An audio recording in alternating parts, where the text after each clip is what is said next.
Between 1750 and 1850, the greatest empire in human history vanished from every map, not through conquest or collapse, but through something far more deliberate systematic erasure. What European cartographers once called the Great Tartary stretched from the Baltic to the Pacific, its impossible architecture rising like frozen symphonies across continents, its technologies harnessing forces we've forgotten how to name. For 2 centuries this vast territory dominated maps. Then gradually, methodically, it was written out of existence as explorers filled in the blanks with smaller nations and familiar borders. But here, in the space between what was stolen from our atlases and what still whispers from buried stones, lies a question that will remake everything you thought you knew about human capability. What if the builders were never human at all? What if the greatest civilization Earth has ever known was the first successful collaboration between 2 species? And what if that collaboration never truly ended? The maps tell a story our historians refuse to hear. In the hushed archives of the world's oldest libraries, where dust motes dance through shafts of amber light and the smell of ancient parchment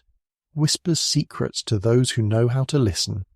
lie the cartographic confessions of an impossible truth. Spread these documents before you like tarot cards revealing a future that has already been stolen from our past, and witness the systematic murder of a continent-spanning reality. Here, in Abraham Ortelius's Theatrum Orbis Terrarum of 1570, Tartaria emerges as a shadow cast by something too immense for European minds to fully comprehend. Watch how it grows across subsequent centuries. Mercator's projections, Blair's atlases, the meticulous work of French cartographers who mapped territories they had never seen but somehow knew existed. Great Tartary, Independent Tartary, Chinese Tartary, Muscovite Tartary. Each designation marking not merely geographical boundaries, but the careful cataloguing of an empire whose true scope defied the political imagination of the age. The precision is what should haunt you.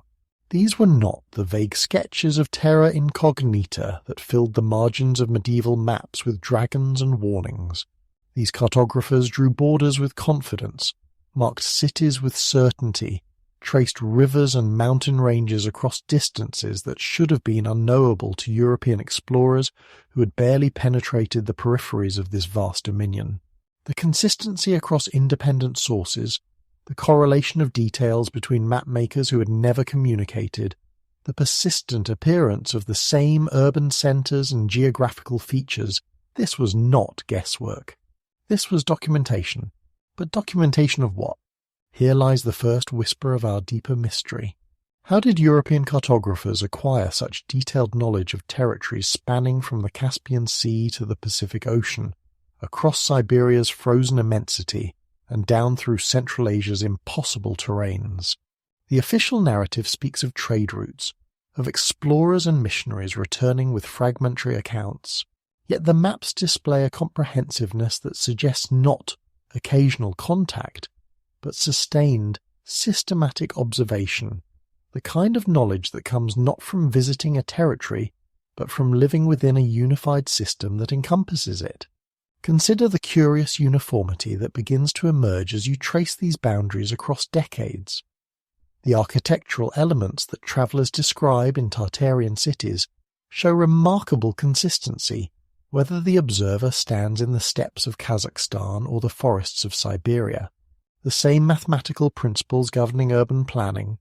the same approaches to integrating structures with natural energy systems, the same inexplicable precision in construction that defies the technological limitations supposedly constraining human civilization of that era. Marco Polo, centuries earlier, had written of cities of such magnificence in the territories later labelled Tartary that his contemporaries dismissed his accounts as fantasy. But Polo's descriptions align with unsettling accuracy to the architectural remnants we find today in regions his roots supposedly never touched. The golden ratios built into public buildings, the acoustic properties of gathering spaces, the integration of electromagnetic principles into decorative elements that served purposes our modern engineering is only beginning to understand. These were not random innovations arising independently across vast distances. These were the signatures of a unified technological knowledge, a shared understanding of principles that transcended the supposed intellectual limitations of the medieval world. The systematic erasure began gradually, almost imperceptibly. In the maps of the early 1700s, Great Tartary still dominates the Eurasian continent. By 1750, it has begun to fragment Russian Empire, expanding eastward, Chinese Empire claiming southern territories, smaller khanates and principalities appearing where once a single entity had been acknowledged. The cartographers explain this as increasing geographical knowledge, the natural result of exploration filling in the blanks of previous ignorance. But examine the pattern more closely, and a different story emerges. The disappearance of Tartaria from maps coincides suspiciously with the rise of centralized nation-states whose power depended on the illusion of territorial sovereignty, on the belief that human civilization naturally organized itself into competing isolated entities. An empire spanning continents, demonstrating technological capabilities that exceeded anything the emerging powers could achieve, posed more than a geographical inconvenience. It posed an existential challenge to the very concept of national identity and technological progress that would define the modern era. By 1850, the transformation is complete. Where once Great Tartary stretched across the world's largest landmass, we find instead a convenient collection of Russian territories, Chinese provinces, and uncivilized steppes, populated by nomadic tribes, whose architectural achievements and technological sophistication have been carefully omitted from the historical record. The empire that once unified technologies and peoples across impossible distances has been fragmented into manageable pieces, each piece small enough to be dismissed, explained away, or absorbed into the growing mythologies of emerging nation-states. The travellers' accounts that once described Tartarian cities of impossible beauty and technological sophistication began to disappear from official records, relegated to the status of folklore or fantasy. The architectural achievements that had once been attributed to Tartarian engineering were reassigned to other civilizations, other time periods, or simply ignored entirely. The systematic suppression was so thorough that by the 20th century the very name Tartaria had been relegated to historical footnotes, dismissed as a geographical misconception of less enlightened times. Yet the evidence persists, scattered across libraries and archives like fragments of a shattered mirror, each piece reflecting a glimpse of the vast reality that was systematically concealed. The maps remain, bearing witness to their own contradiction. The architectural evidence endures despite centuries of deliberate destruction. And in the spaces between official history and suppressed knowledge, the outline of something impossible continues to emerge. Not the shadow of human achievement alone, but the footprint of collaboration between human ambition and intelligences whose capabilities transcended the normal limitations of terrestrial civilization. As we trace these cartographic confessions deeper into the mystery, one question begins to crystallize with disturbing clarity. If Tartaria's knowledge and capabilities exceeded anything purely human civilizations have achieved before or since,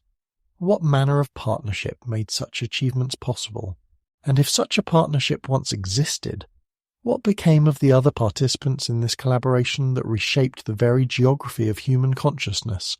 Walk with me through the ruins of rational explanation. Stand before the star forts that punctuate landscapes across continents, like geometric flowers blooming from some alien mathematics, their angular precision carving impossible patterns into earth that should not hold such forms. These are not the random defensive structures of human military imagination. These are nodes in a network, components in a system whose purpose transcends the crude necessities of territorial warfare. Fort Bourtange in the Netherlands, Palmanova in Italy, Fort McHenry in Baltimore, the Château de Salses in France. Trace their outlines from above and witness the same mathematical principles echoing across oceans, the same angular relationships governing their construction despite the supposed independence of their origins. The star fort design appears simultaneously across the globe during the same historical period when Tartaria dominated the maps. Yet official history insists these represent independent innovations by separate military engineers who somehow arrived at identical solutions to identical problems they had never communicated about. But examine these structures more closely, and their true purpose begins to whisper secrets that military historians cannot explain. The angles are not optimized for cannon defense, they are calibrated for electromagnetic resonance. The positioning is not strategic for territorial control, it follows the mathematical relationships that govern energy transmission across vast distances. The materials are not chosen for durability in combat, they are selected for their conductivity, their ability to channel and focus atmospheric electricity in ways that our modern understanding of physics is only beginning to rediscover. The precision of their construction should be the first impossibility that stops us cold. These massive earthworks and stone foundations were built during periods when the supposed technological capabilities of human civilization could barely manage the construction of simple fortifications. Yet here stand geometric complexes whose angles are calculated to tolerances that require modern surveying equipment to verify, whose foundations rest on mathematical principles that our engineering schools teach as recent discoveries. Consider the sheer scope of coordination required. Star forts appear across Europe, North America, Asia, and even remote island locations during overlapping time periods, each demonstrating the same sophisticated understanding of geometric principles, each positioned according to calculations that account for the curvature of the Earth and the magnetic properties of specific locations. This was not the work of independent human cultures struggling with the limitations of pre-industrial technology. This was the implementation of a unified plan, guided by knowledge that transcended the supposed intellectual capabilities of the period. Move beyond the star forts to the cathedrals, those impossible symphonies in stone that rise like prayers frozen in mathematical perfection. Notre Dame, Chartres, Canterbury, Cologne, each a masterwork of acoustic engineering, electromagnetic design, and architectural precision that officially required centuries to complete, yet demonstrate a uniformity of vision that suggests unified planning and execution. The Gothic style, they tell us, emerged naturally from human religious imagination, but Gothic architecture incorporates principles of resonance frequency, sacred geometry, and atmospheric energy manipulation that our modern science has only recently begun to understand. The rose windows are not merely decorative, they are precise mathematical instruments calibrated to focus electromagnetic energy at specific wavelengths. The spires are not symbolic gestures toward heaven, they are antennas designed to collect and transmit atmospheric electricity. The floor plans are not arbitrary arrangements of worship space, they are geometric matrices that amplify and direct consciousness, altering frequencies through precisely calculated acoustic chambers. The speed of their construction should be the second impossibility that demands our attention. Official timelines claim these cathedrals required centuries of work by generations of craftsmen, yet archaeological evidence suggests completion times that would be challenging even with modern construction techniques and machinery. The precision of the stonework, the integration of advanced engineering principles, the coordination required to implement such complex designs, all of this points not to the gradual accumulation of human skill over centuries, but to the application of knowledge and capabilities that transcended normal human limitations. And then there are the buildings that defy explanation entirely, structures whose scale and precision exceed anything officially recorded in human architectural history. The massive stone blocks of Baalbek fitted with tolerances measured in fractions of millimeters. The impossible engineering of Petra carved from living rock with precision that requires diamond-tipped tools. The megalithic temples of Malta demonstrating acoustic properties that amplify specific frequencies of human consciousness. These are not isolated anomalies. They are components in a global network of structures that demonstrate the same principles, the same mathematical relationships, the same integration of advanced physics with consciousness-altering technology. They appear in regions that official history claims had no contact with each other, built by civilizations that supposedly lacked the technological capabilities for such achievements, yet sharing design principles and construction techniques that could only emerge from unified knowledge and coordinated implementation.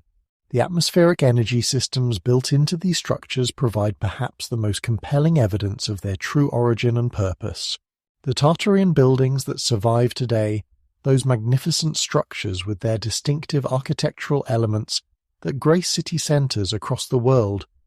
incorporate copper elements, specific geometric proportions, and positioning relative to magnetic field lines that optimize them for collecting and utilizing atmospheric electricity. The domes, spires, and decorative elements we are told serve merely aesthetic purposes actually function as components in sophisticated energy collection and distribution systems. The metal ornaments are positioned according to precise calculations that maximize their effectiveness as electromagnetic antennas. The internal spaces are designed with acoustic properties that facilitate consciousness alteration and electromagnetic healing. The underground chambers and tunnel systems that connect many of these buildings suggest a network designed for energy transmission across vast distances. This technology was not lost, it was suppressed. The world's fairs of the 19th century displayed architectural marvels that incorporated these same principles, demonstrating technologies that could provide unlimited clean energy, facilitate instantaneous global communication, and enhance human consciousness beyond the limitations of normal biological function. Then, systematically, these technologies were declared impossible, the buildings were demolished, and the knowledge was relegated to the status of historical curiosity or fantasy. The deliberate destruction of this architectural evidence represents one of the greatest crimes against human knowledge in recorded history. The beautiful Tartarian buildings that once graced every major city, with their impossible construction timelines and advanced energy systems, were demolished during urban renewal projects that coincidentally occurred across the globe during the same historical period. The official explanations fire, earthquake, urban planning fail to account for the systematic nature of this destruction or the remarkable consistency of what was targeted for elimination. What emerges from this architectural evidence is not the story of human achievement struggling against technological limitations, but the signature of collaboration between human ambition and intelligences whose capabilities transcended normal terrestrial constraints. The mathematical precision, the global coordination, the integration of advanced physics with consciousness-altering design principles, all of this points to knowledge and capabilities that were taught rather than discovered,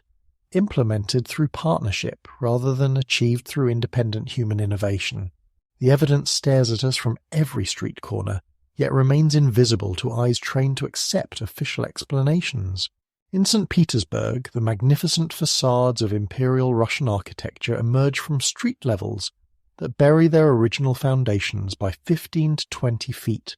The Winter Palace, the Hermitage, the countless palatial structures that supposedly represent the pinnacle of 18th century Russian achievement,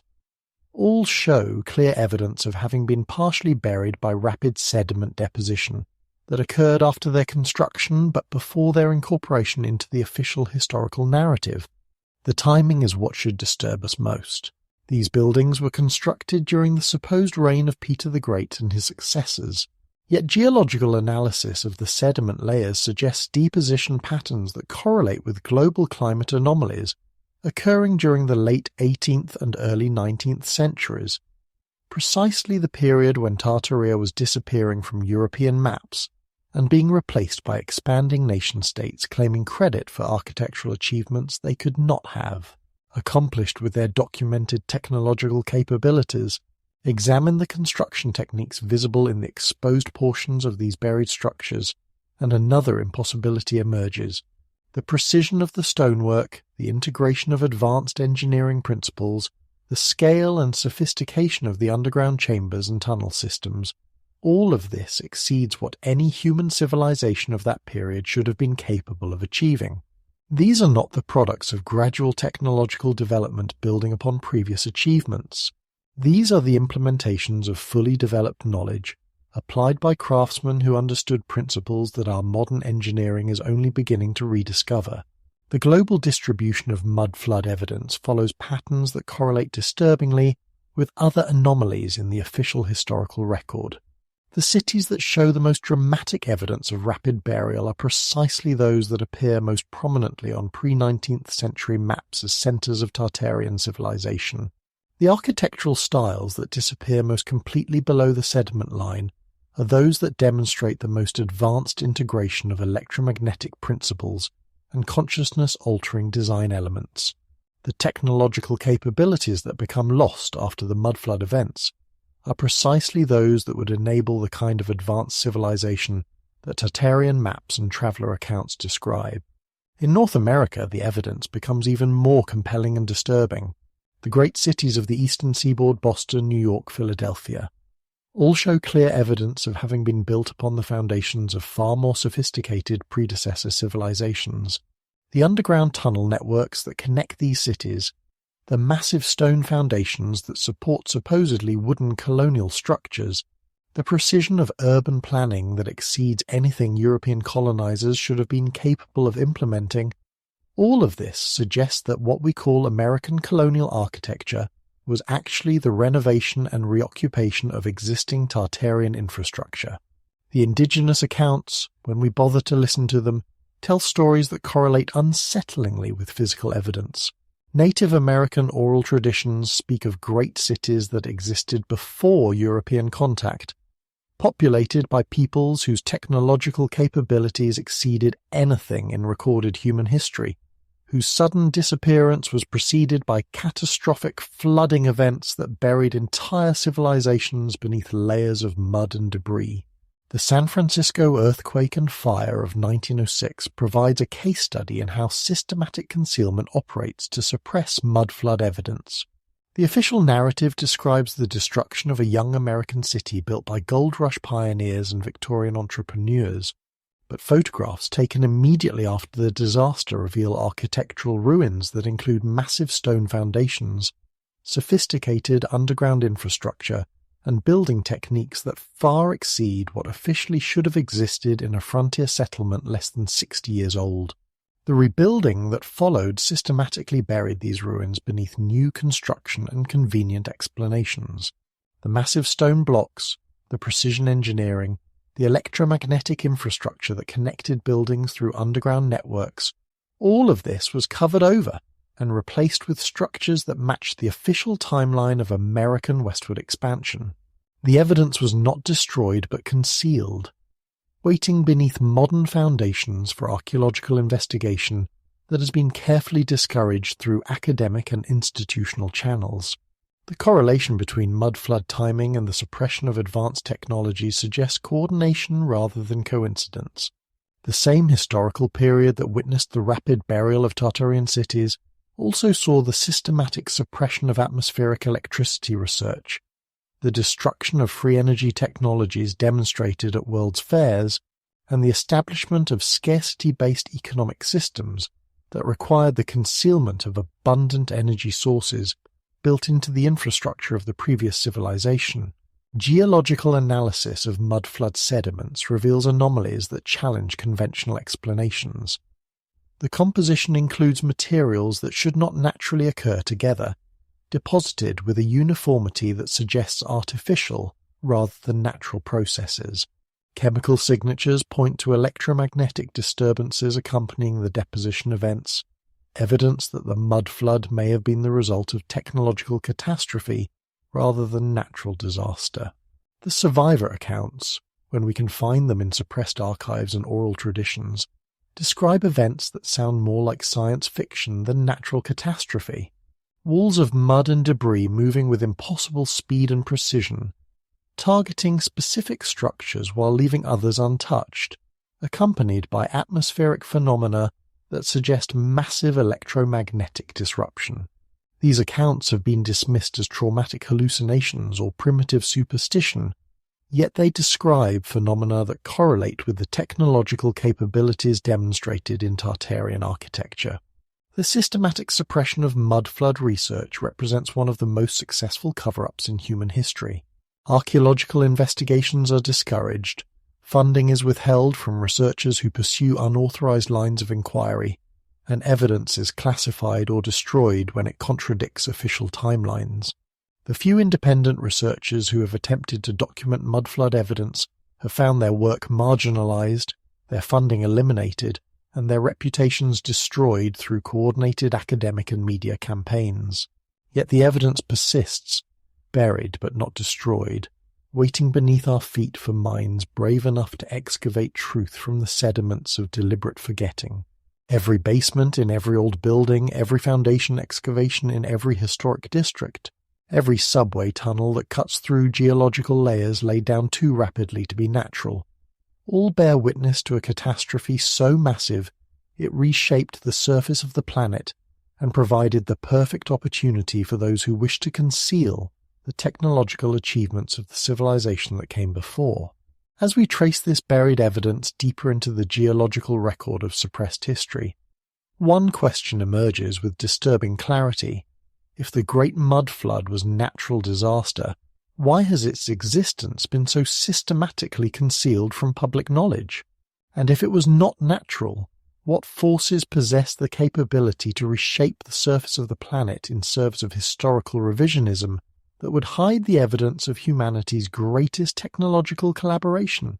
The most elegant concealment is always in plain sight. Across every continent, in the heart of every major city, the technological infrastructure of the Tartarian civilization continues to function,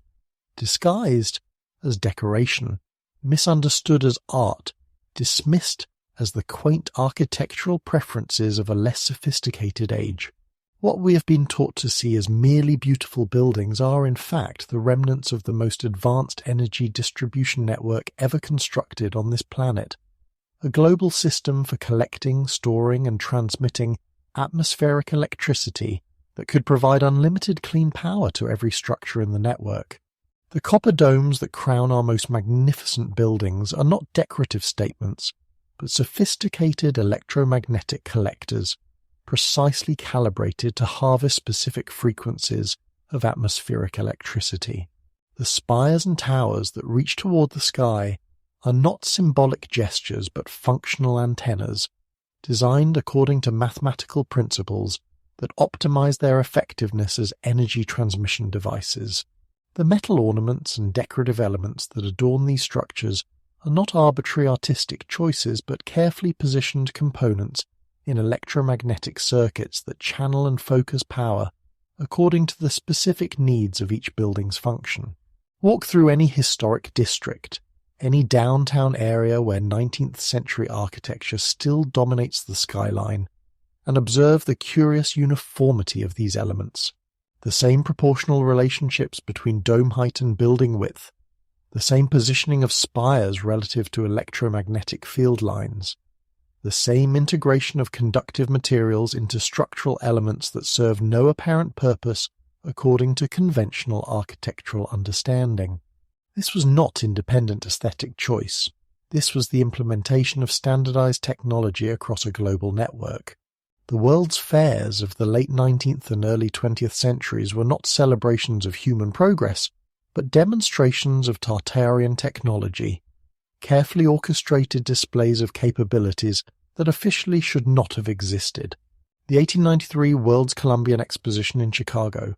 the 1904 Louisiana Purchase Exposition in St. Louis, the 1915 Panama Pacific International Exposition in San Francisco. These events showcased architectural marvels that incorporated free energy systems, wireless communication networks, and consciousness-enhancing technologies that our modern science claims to have only recently discovered. The buildings constructed for these exhibitions were not temporary structures hastily assembled from cheap materials, despite official claims. Photographs and architectural plans reveal massive stone foundations, sophisticated electromagnetic infrastructure, and construction techniques that would challenge modern engineering capabilities. The White City of the Chicago World's Fair was built using precision construction methods and advanced materials that enabled the rapid assembly of buildings whose scale and technological sophistication exceeded anything in the official record of American architectural achievement. The systematic destruction of these World's Fair buildings immediately after their supposed purpose was fulfilled represents one of the most blatant examples of technological suppression in modern history. The official explanations, cost savings, temporary construction, fire safety, fail to account for the enormous expense and effort required to demolish structures that could have served as permanent demonstrations of advanced human capability. The destruction was systematic, thorough, and coordinated across multiple events and locations, suggesting not economic necessity but deliberate concealment. The atmospheric electricity harvesting systems built into Tartarian architecture operated according to principles that Nikola Tesla rediscovered and attempted to implement on a global scale. Tesla's wireless power transmission experiments, his atmospheric electricity research, and his plans for global energy distribution were not innovations but attempts to restore technologies that had once powered an entire civilization. The systematic suppression of Tesla's work, the destruction of his laboratories, and the classification of his research papers represent the continuation of the same concealment operation that had hidden Tartarian technology for over a century. The conductivity built into these architectural systems enabled not just power distribution, but instantaneous global communication.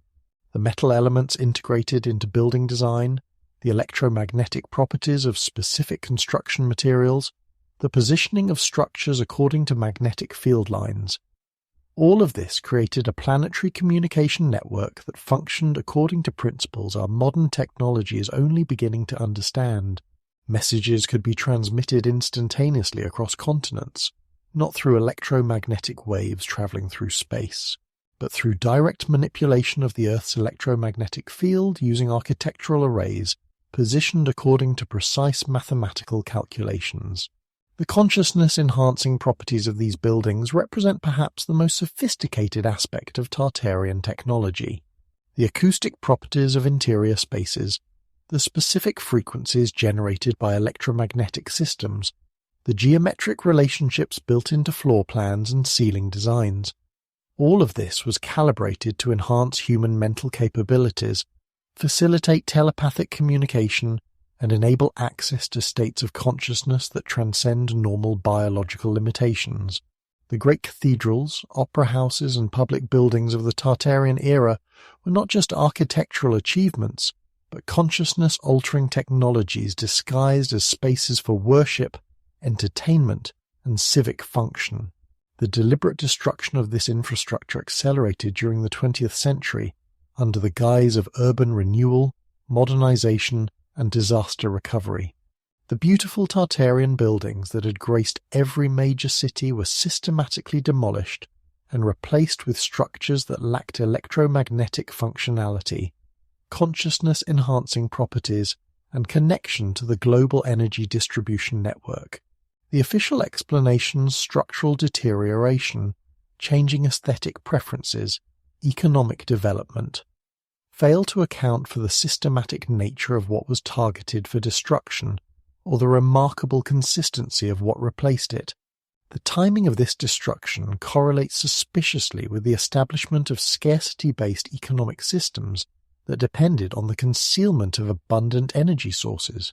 The petroleum industry, electrical utilities, and telecommunications corporations whose business models required artificial scarcity and centralized control could not coexist with technology that provided free energy, instantaneous communication, and consciousness enhancement to anyone with access to properly designed buildings. The Tartarian infrastructure represented an existential threat to economic systems based on limitation and control. The suppression was not limited to physical destruction, but extended to the systematic alteration of architectural education and professional standards. Engineering programs eliminated courses in atmospheric electricity and electromagnetic architecture. Architectural schools redefined building design as purely aesthetic endeavor, divorced from electromagnetic function and consciousness enhancement.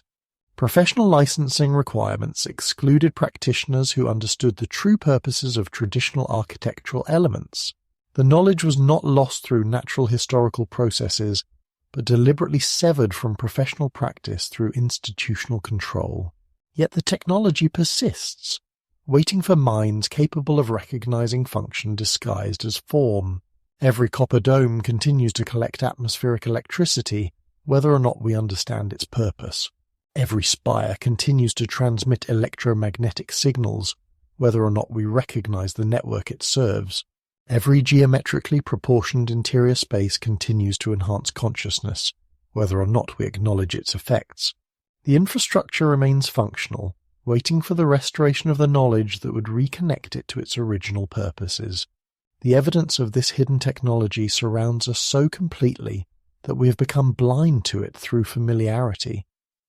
The street lamps that once operated without visible power sources, drawing energy directly from atmospheric electricity collected by nearby buildings. The trolley systems that functioned without overhead wires, receiving power through electromagnetic induction from architectural arrays positioned along their routes.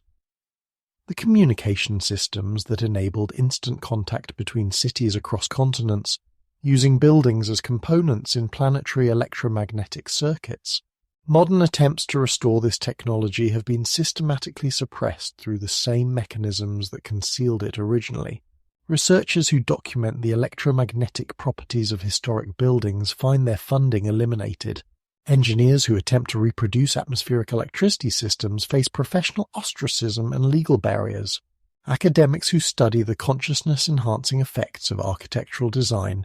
discover their work classified or discredited through coordinated campaigns of professional destruction. As we examine this technological evidence hidden in plain sight throughout our urban environments, one question crystallizes with disturbing implications. If human civilization once possessed technologies that provided unlimited clean energy, instantaneous global communication, and enhancement of human consciousness, what forces possess sufficient power and motivation to suppress these capabilities and maintain that suppression across multiple generations? And what does the existence of this hidden infrastructure suggest about the true nature of the intelligences that guided its implementation across the global Tartarian network? The buildings still whisper their secrets to those who know how to listen. The technology still functions for those who understand how to access it. And somewhere, in the electromagnetic frequencies that continue to pulse through copper domes and metal spires,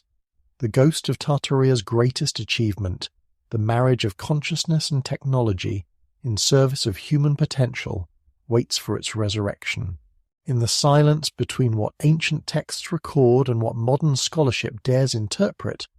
lies testimony to a truth so profound it has been relegated to the realm of mythology rather than risk its implications for our understanding of human origins. The builders of Tartaria did not emerge from the slow evolution of human technological capability. They were taught, guided, and assisted by intelligences whose knowledge of physics, consciousness, and planetary engineering transcended anything our species has achieved independently before or since. The evidence speaks across millennia and cultures, written in languages that predate our oldest civilizations, carved into stones that have weathered empires into dust, preserved in oral traditions that have survived the systematic destruction of indigenous knowledge. From the cedar tablets of ancient Sumeria to the copper scrolls of Qumran, from the sacred texts of the Vedic tradition to the shamanic songs of the Amazon basin,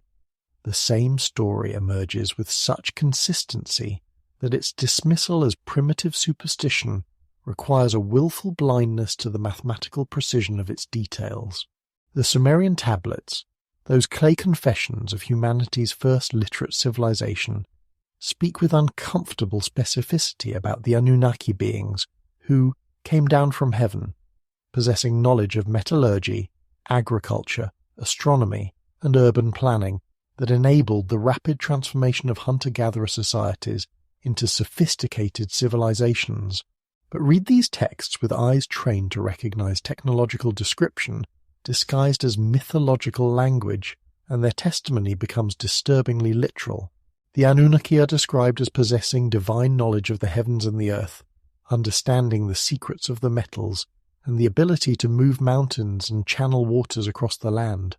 These are not the vague attributes of mythological deities, but precise descriptions of advanced engineering capabilities, knowledge of planetary electromagnetic systems, mastery of materials science and construction techniques, and the ability to reshape geographical features through technological intervention. The tablets describe the establishment of divine cities, built according to heavenly patterns, connected by roads that carry the fire of the gods across vast distances.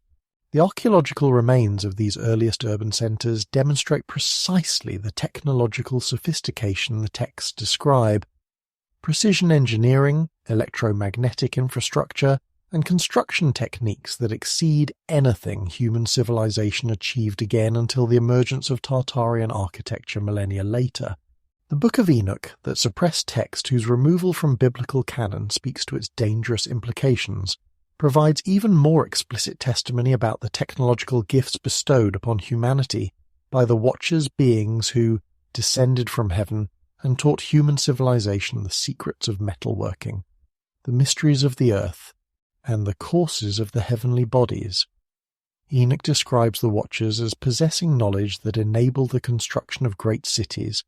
the development of advanced weapons, and the manipulation of natural forces in ways that transcended normal human capability. The precision of Enoch's descriptions extends to details that align unsettlingly with what we know about Tartarian technology. The Watchers taught humanity to work with all metals of the earth, to understand the signs of the earth and the courses of the sun and moon, and to construct buildings that reached toward heaven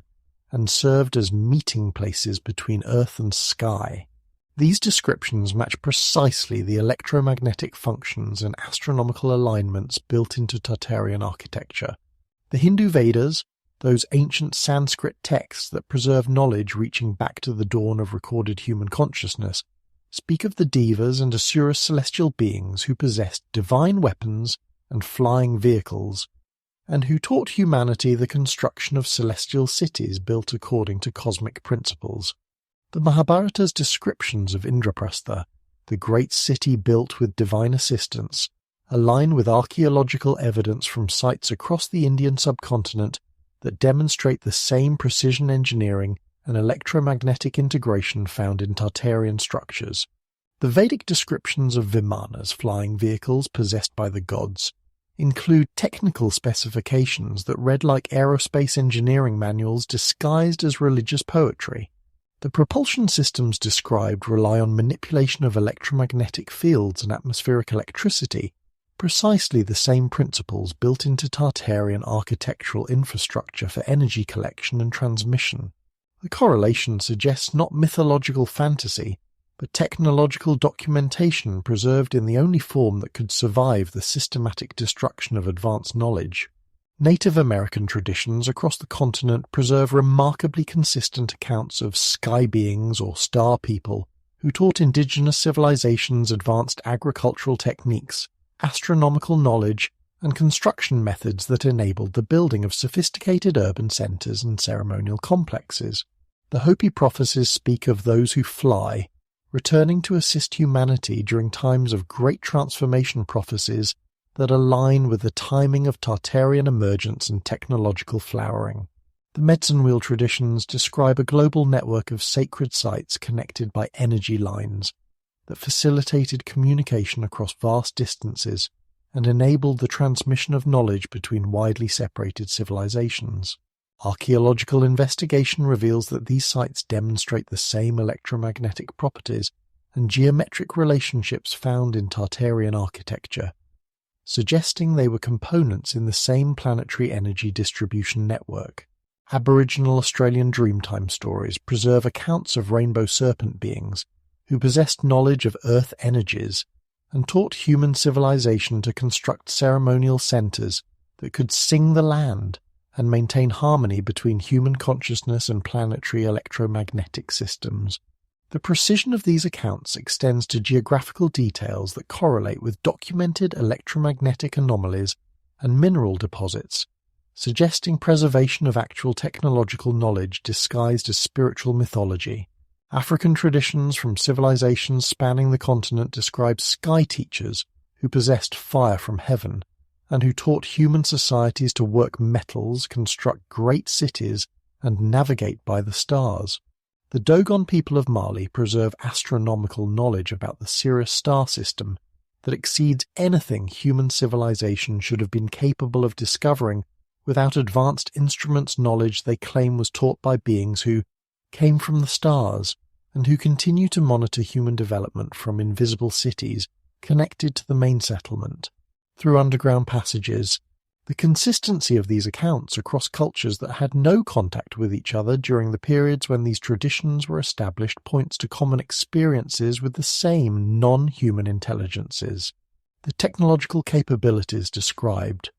mastery of electromagnetic forces, advanced materials science, precision engineering, atmospheric flight align precisely with what would have been required to construct the global Tartarian infrastructure, whose remnants continue to function beneath the surface of our modern civilization.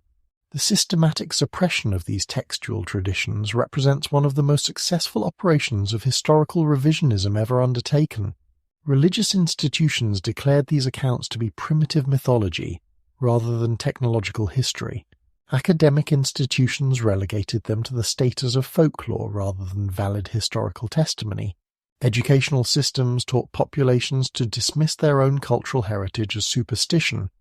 rather than preserved knowledge of humanity's greatest collaborative achievement. Yet the texts persist, translated and retranslated, copied and preserved by scholars who recognize their importance, even when they could not fully understand their implications. The technological descriptions remain consistent across languages and cultures, providing a documentary foundation for understanding the true nature of Tartarian civilization and the intelligences whose guidance made its achievements possible. The theological implications of these texts have prevented their serious consideration as historical documents, yet their technological details demonstrate a precision that transcends mythological imagination. The beings described possessed knowledge of physics, engineering, and consciousness that enabled capabilities our modern science is only beginning to understand. Their gifts to humanity were not supernatural miracles but advanced technologies, applied through superior understanding of natural laws. The timing of their intervention correlates with every major advancement in human technological capability. The development of metallurgy, the emergence of urban civilization, the construction of megalithic monuments, and ultimately the flowering of Tartarian civilization, whose achievements represented the pinnacle of alien-human technological collaboration. The pattern suggests not random visitation but systematic guidance, a long-term project of consciousness and technological development whose goals transcended the limitations of any single human generation. As we trace these textual threads deeper into the documentary evidence of non-human involvement in human civilization, one question emerges with profound implications. If these accounts represent actual historical testimony rather than mythological fantasy, what does their consistency suggest about the nature and purposes of the intelligences who guided humanity's greatest technological achievements? And what does their apparent withdrawal from direct involvement suggest about the reasons for Tartaria's disappearance and the systematic concealment of the evidence for alien-human collaboration? Stand before the precision-cut stones of Pumapunku and attempt to explain how blocks weighing hundreds of tons were shaped to tolerances measured in fractions of millimeters, using tools that officially did not exist when these monuments were constructed. Run your fingers along the joints between megalithic stones that fit so perfectly no blade can slip between them, cut at angles that require three-dimensional mathematical calculations exceeding the supposed capabilities of ancient human civilization. Examine the electromagnetic properties built into seemingly decorative elements that serve functions our modern engineering is only beginning to understand. What you are witnessing is not the gradual development of human technological capability, but the implementation of fully developed knowledge applied through capabilities that transcend normal terrestrial constraints. These are the signatures of non-human intelligence, preserved in stone and metal and mathematical precision that speaks across millennia to those who know how to read the evidence of collaboration between human ambition and alien expertise. The mathematical principles governing Tartarian architecture extend beyond human discovery to include relationships and constants that our science has only recently identified. The golden ratio appears not as decorative preference, but as functional necessity in electromagnetic systems that require precise proportional relationships to achieve optimal energy transmission. The Fibonacci sequences built into structural elements serve not aesthetic purposes, but technological functions that optimize resonance frequencies and consciousness-altering effects. Consider the precision required for the construction of the Great Pyramid of Giza, officially attributed to human achievement during Egypt's 4th dynasty, yet demonstrating mathematical and engineering sophistication that exceeds modern construction capabilities. The base measurements accurate to within 2.3 centimeters across a perimeter of nearly a kilometer. The interior chambers positioned according to astronomical alignments that account for the precession of equinoxes across thousands of years. The electromagnetic properties that generate measurable energy fields and consciousness-altering frequencies. This was not the product of human trial and error gradually perfecting construction techniques over generations. This was the implementation of complete knowledge, applied through capabilities that suggest access to precision tools, advanced materials, and construction methods that officially should not have existed during the period of the pyramid's construction. The same mathematical principles and construction techniques appear in Tartarian architecture across the globe, implemented with identical precision despite the supposed independence of their origins. The stone-cutting techniques visible in megalithic structures worldwide demonstrate capabilities that challenge our understanding of ancient human technological limitations. The precision of the cuts, the complexity of the angles, the massive scale of individual blocks. All of this points to the use of tools and techniques that transcend anything achievable through conventional mechanical means. The evidence suggests the use of vibrational cutting technologies that could reshape stone at the molecular level, tools that could levitate massive blocks and position them with mathematical precision, and construction methods that integrated electromagnetic principles into structural design from the foundation level upward. These capabilities align with technologies described in ancient texts as gifts from sky gods and divine teachers whose knowledge exceeded normal human limitations. The impossibility of conventional construction methods for moving and positioning megalithic stones has been acknowledged by modern engineers who have attempted to replicate these achievements using contemporary technology. The logistics alone transporting blocks weighing hundreds of tons across impossible terrain, lifting them to precise positions hundreds of feet above ground level, fitting them together with tolerances that require modern precision instruments to verify. All of this exceeds what should have been possible using the tools and techniques officially available to ancient human civilizations. Yet the evidence stands before us, implemented with a consistency and precision that suggests not gradual human learning, but the application of fully developed technological capabilities. The same construction techniques appear in Tartarian structures across continents, demonstrating identical understanding of advanced engineering principles despite the supposed independence of their development. The electromagnetic properties built into seemingly decorative elements reveal another layer of non-human technological signature.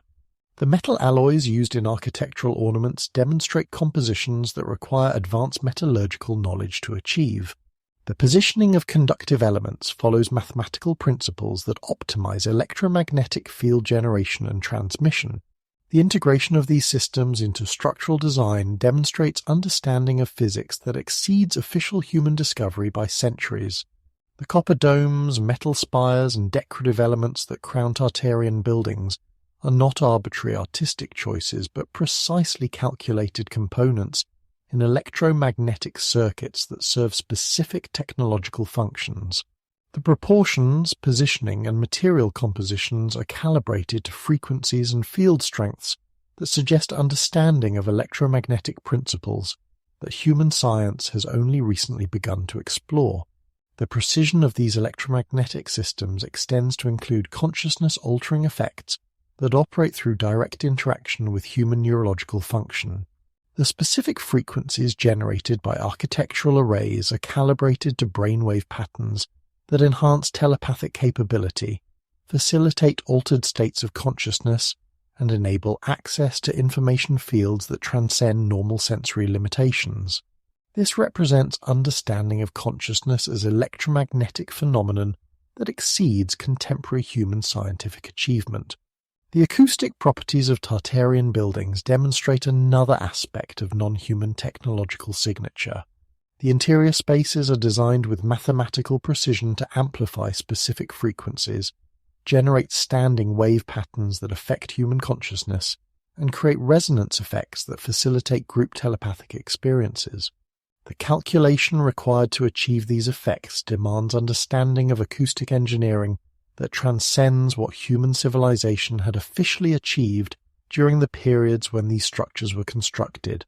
The global coordination required to implement these technologies across vast distances and diverse cultures points to capabilities that exceed normal human communication and transportation. The consistency of mathematical principles, construction techniques, and technological integration suggests not independent human innovation, but coordinated implementation of unified knowledge applied through capabilities that transcended normal terrestrial limitations.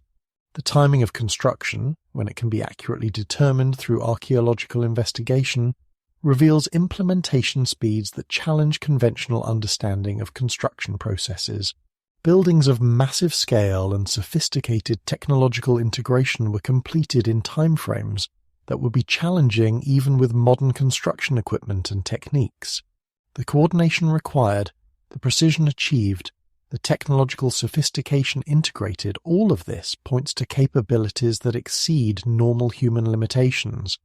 The materials used in Tartarian construction include alloys and composites that demonstrate advanced knowledge of materials science.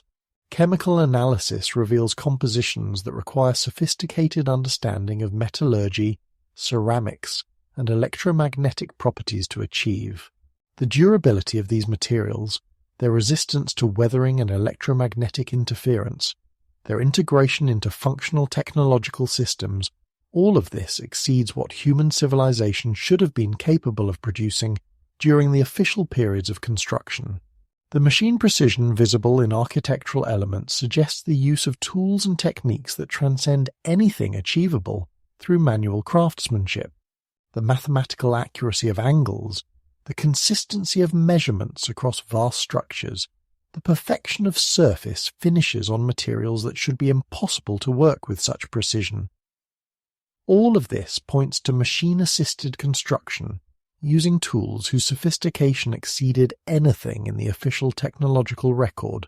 The integration of multiple advanced technologies into unified systems demonstrates understanding of engineering principles that require knowledge spanning multiple disciplines. The electromagnetic systems, acoustic engineering, consciousness-altering frequencies, astronomical alignments, and material science all integrated into functional wholes that serve purposes spanning energy generation, communication, consciousness enhancement, and planetary energy distribution. This represents technological sophistication that exceeds the sum of its individual components, suggesting guidance by intelligences whose knowledge transcended normal terrestrial constraints. The preservation of these technological signatures across millennia, despite systematic efforts to conceal and destroy the evidence, testifies to the durability and sophistication of their implementation. The technologies continue to function,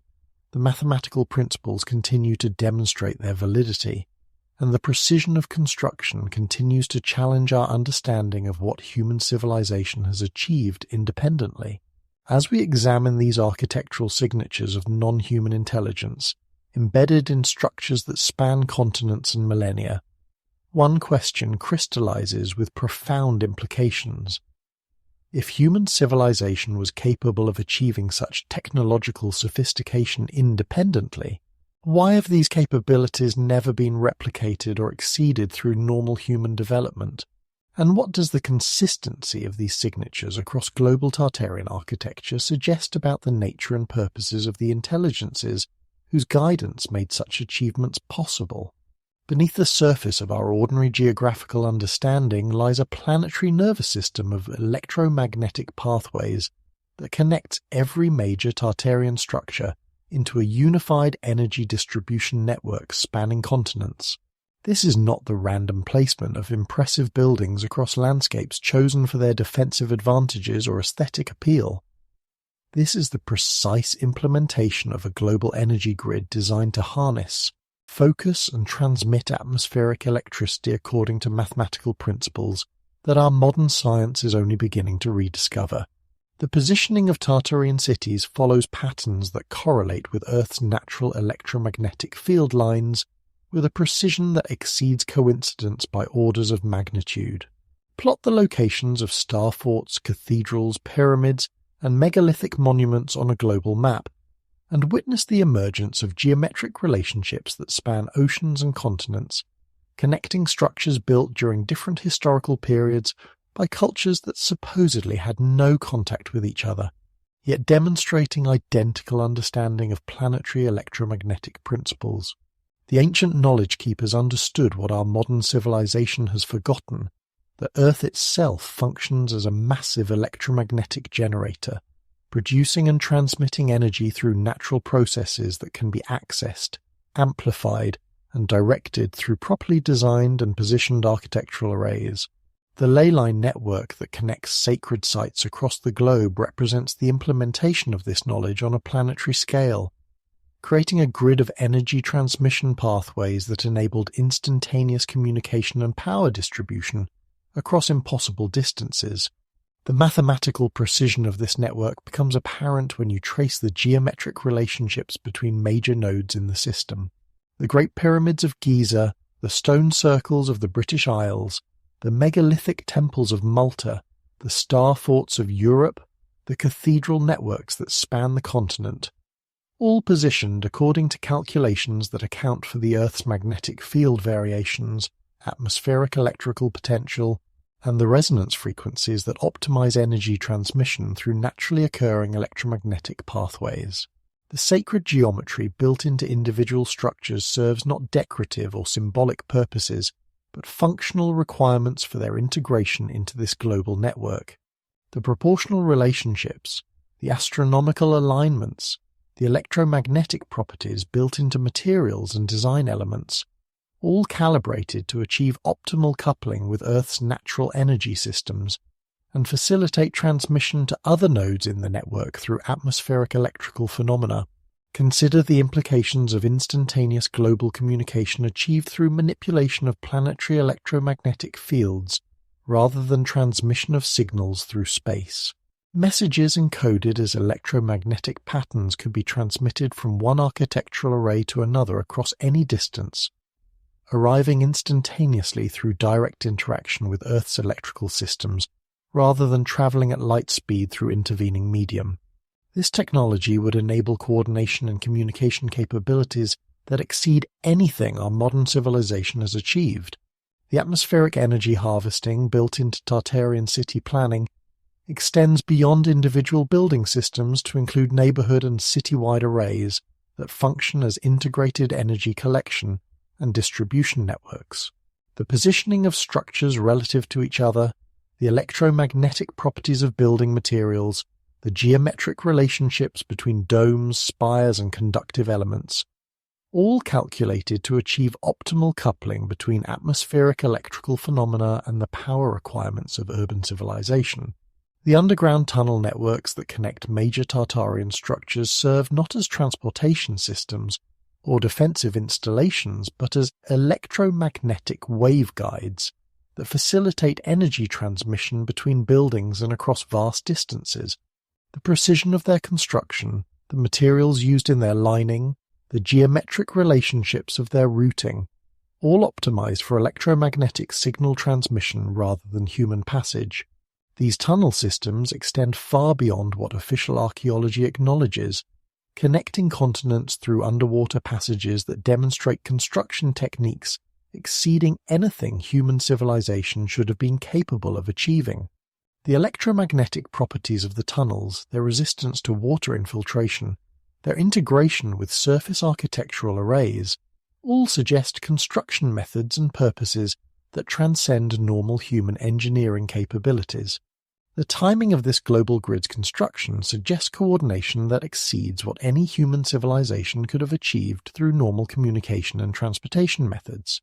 The consistency of design principles, the precision of positioning, the integration of technologies across vast distances, all implemented during overlapping time periods that would require simultaneous construction activities spanning the globe.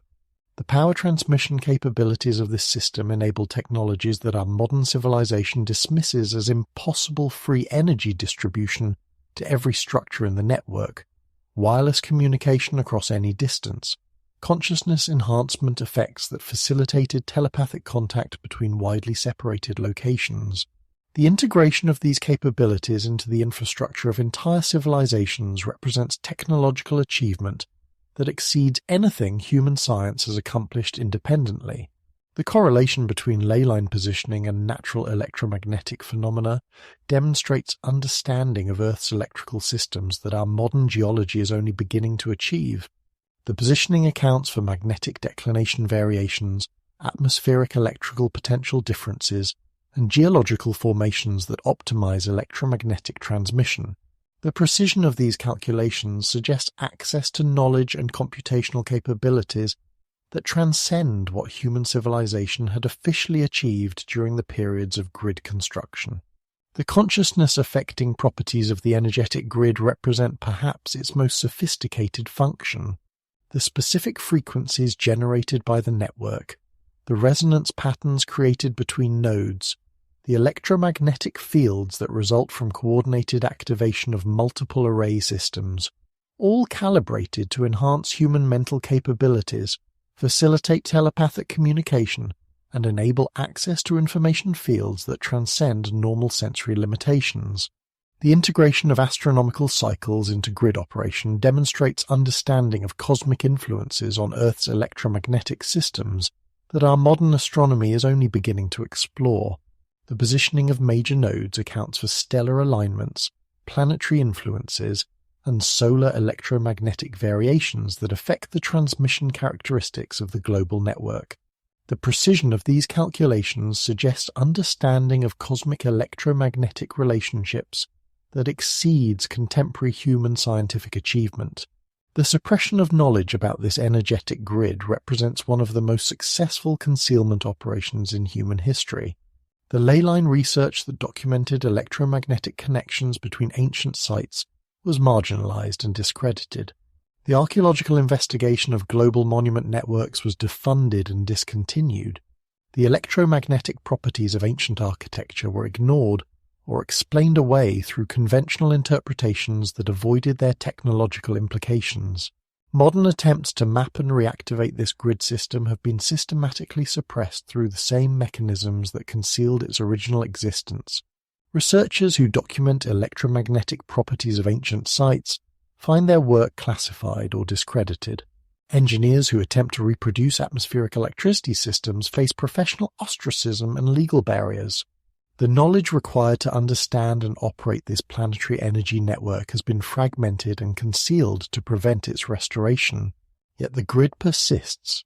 dormant but not destroyed, waiting for minds capable of recognizing its function and restoring its operation. Every ancient monument continues to demonstrate electromagnetic properties, whether or not we understand their purpose. Every ley line continues to carry natural electrical phenomena, whether or not we acknowledge the network it serves. Every precisely positioned Tartarian structure continues to function as a component in planetary energy distribution, whether or not we recognize the system it was designed to support. The evidence of this global energetic grid surrounds us so completely that we have become blind to it through the systematic misdirection of our attention toward conventional explanations that avoid the implications of its existence. The positioning is too precise, the coordination too extensive, the technological integration too sophisticated to represent random human achievement developed through independent cultural evolution.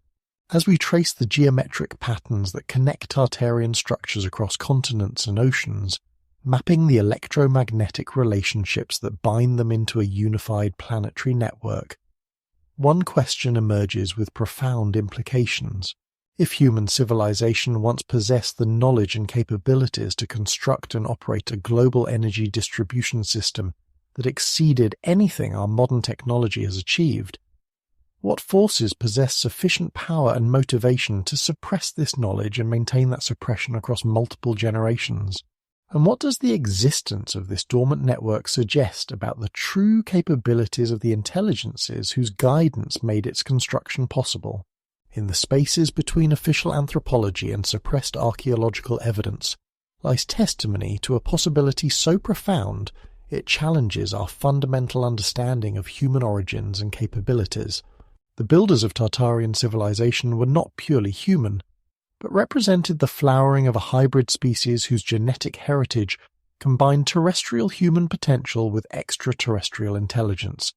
creating beings whose technological and consciousness capabilities transcended anything our species has achieved independently.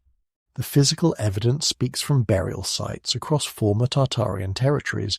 skeletal remains that demonstrate anatomical features inconsistent with normal human development, cranial capacities that exceed modern human averages by significant margins, bone densities that suggest adaptation to gravitational fields different from Earth's standard conditions. These are not the remains of diseased or deformed individuals, but evidence of systematic genetic modifications that enhanced human capability while maintaining compatibility with terrestrial environmental conditions. The elongated skulls found in regions corresponding to historical Tartarian territories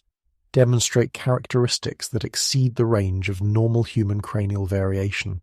The increased internal volume, the altered bone structure, the modifications to optical and auditory processing areas all suggest enhancements designed to accommodate expanded neurological capabilities. The precision of these modifications, their consistency across geographical regions and time periods, their integration with human genetic templates all point to deliberate engineering rather than natural evolutionary processes. The cranial modifications are not random anomalies but demonstrate systematic enhancements to specific areas of the brain associated with mathematical calculation, spatial reasoning, electromagnetic sensitivity, and consciousness expansion. The enlarged frontal cortex regions suggest enhanced capability for abstract reasoning and technological innovation. The modifications to temporal lobe areas indicate increased capacity for electromagnetic field perception and telepathic communication. The alterations to visual processing centers suggest ability to perceive electromagnetic spectra beyond normal human limitations. The genetic analysis of remains from Tartarian sites, where it has been possible to obtain samples before their classification and removal from public access, reveals DNA sequences that include genetic markers unknown in normal human populations. These sequences appear concentrated in regions associated with neurological development, electromagnetic sensitivity, and longevity enhancement. The precision of their integration with human genetic templates suggests advanced biotechnology rather than natural genetic drift or mutation. The historical accounts of giants and advanced humans in Tartarian territories correlate with physical evidence in ways that challenge conventional anthropological interpretations. The descriptions of individuals possessing exceptional height, strength, intelligence, and technological capabilities align with skeletal evidence that demonstrates the same characteristics. The systematic removal and classification of these remains prevents independent scientific verification, yet the consistency of accounts across cultures and time periods suggests common experiences with the same hybrid populations. The longevity attributed to Tartarian leaders and technicians in historical accounts exceeds normal human lifespans by factors that suggest genetic modifications designed to enhance durability and extend productive capability. The precision of their technological knowledge, the consistency of their achievements across generations, the coordination of global construction projects, all suggest lifespans and capabilities that transcend normal human limitations while maintaining compatibility with terrestrial environmental conditions.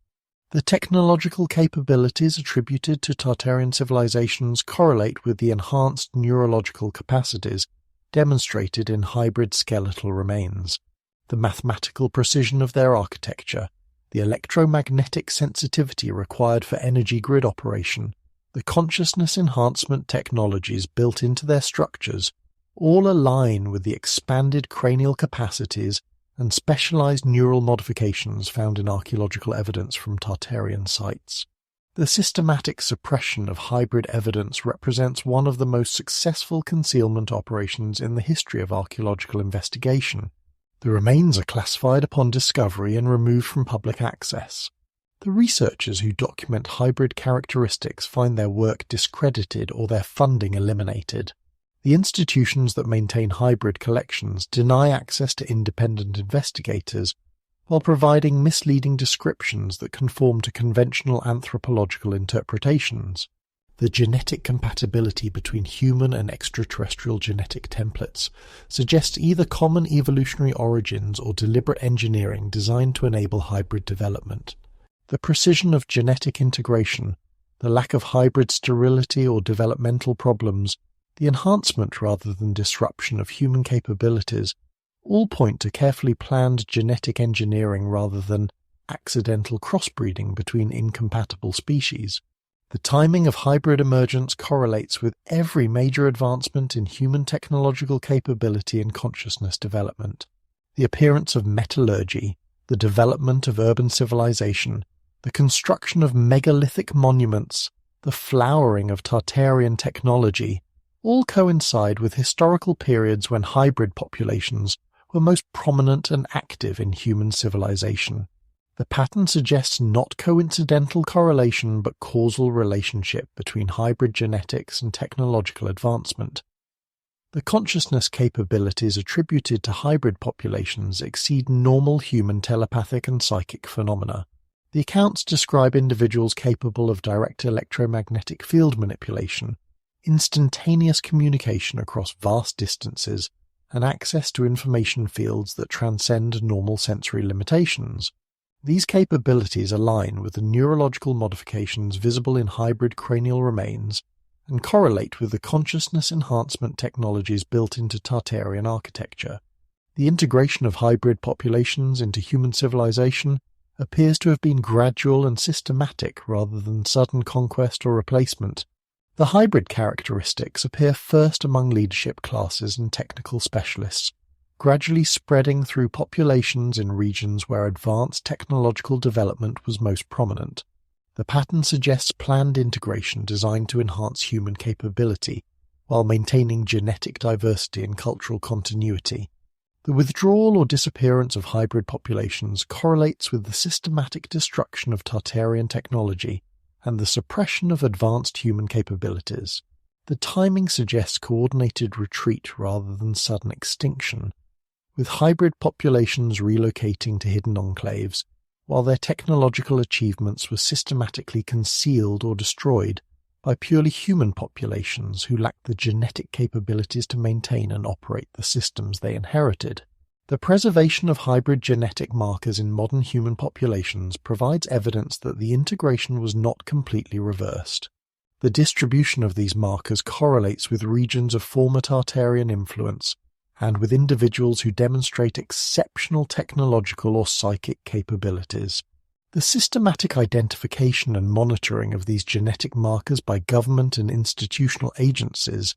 suggests ongoing concern about the potential for hybrid capability resurgence in modern populations. The underground facilities and hidden enclaves discovered in former Tartarian territories demonstrate construction techniques and technological systems that correlate with hybrid capabilities rather than normal human achievement. The precision of construction, the integration of consciousness enhancement technologies, the electromagnetic systems that facilitate telepathic communication, all suggest facilities designed by and for beings whose capabilities exceeded normal human limitations. The modern suppression of hybrid research extends beyond archaeological concealment to include genetic engineering limitations that prevent restoration of hybrid capabilities through contemporary biotechnology. The research restrictions, the classification of genetic enhancement technologies, the prohibition of human genetic modification, all appear designed to prevent the independent recreation of hybrid genetic advantages that once enabled the Tartarian technological flowering. The persistence of hybrid genetic markers in modern populations suggests that the potential for capability restoration remains latent within human genetic templates. The identification and activation of these dormant enhancements could enable restoration of the consciousness and technological capabilities that once powered Tartarian civilization.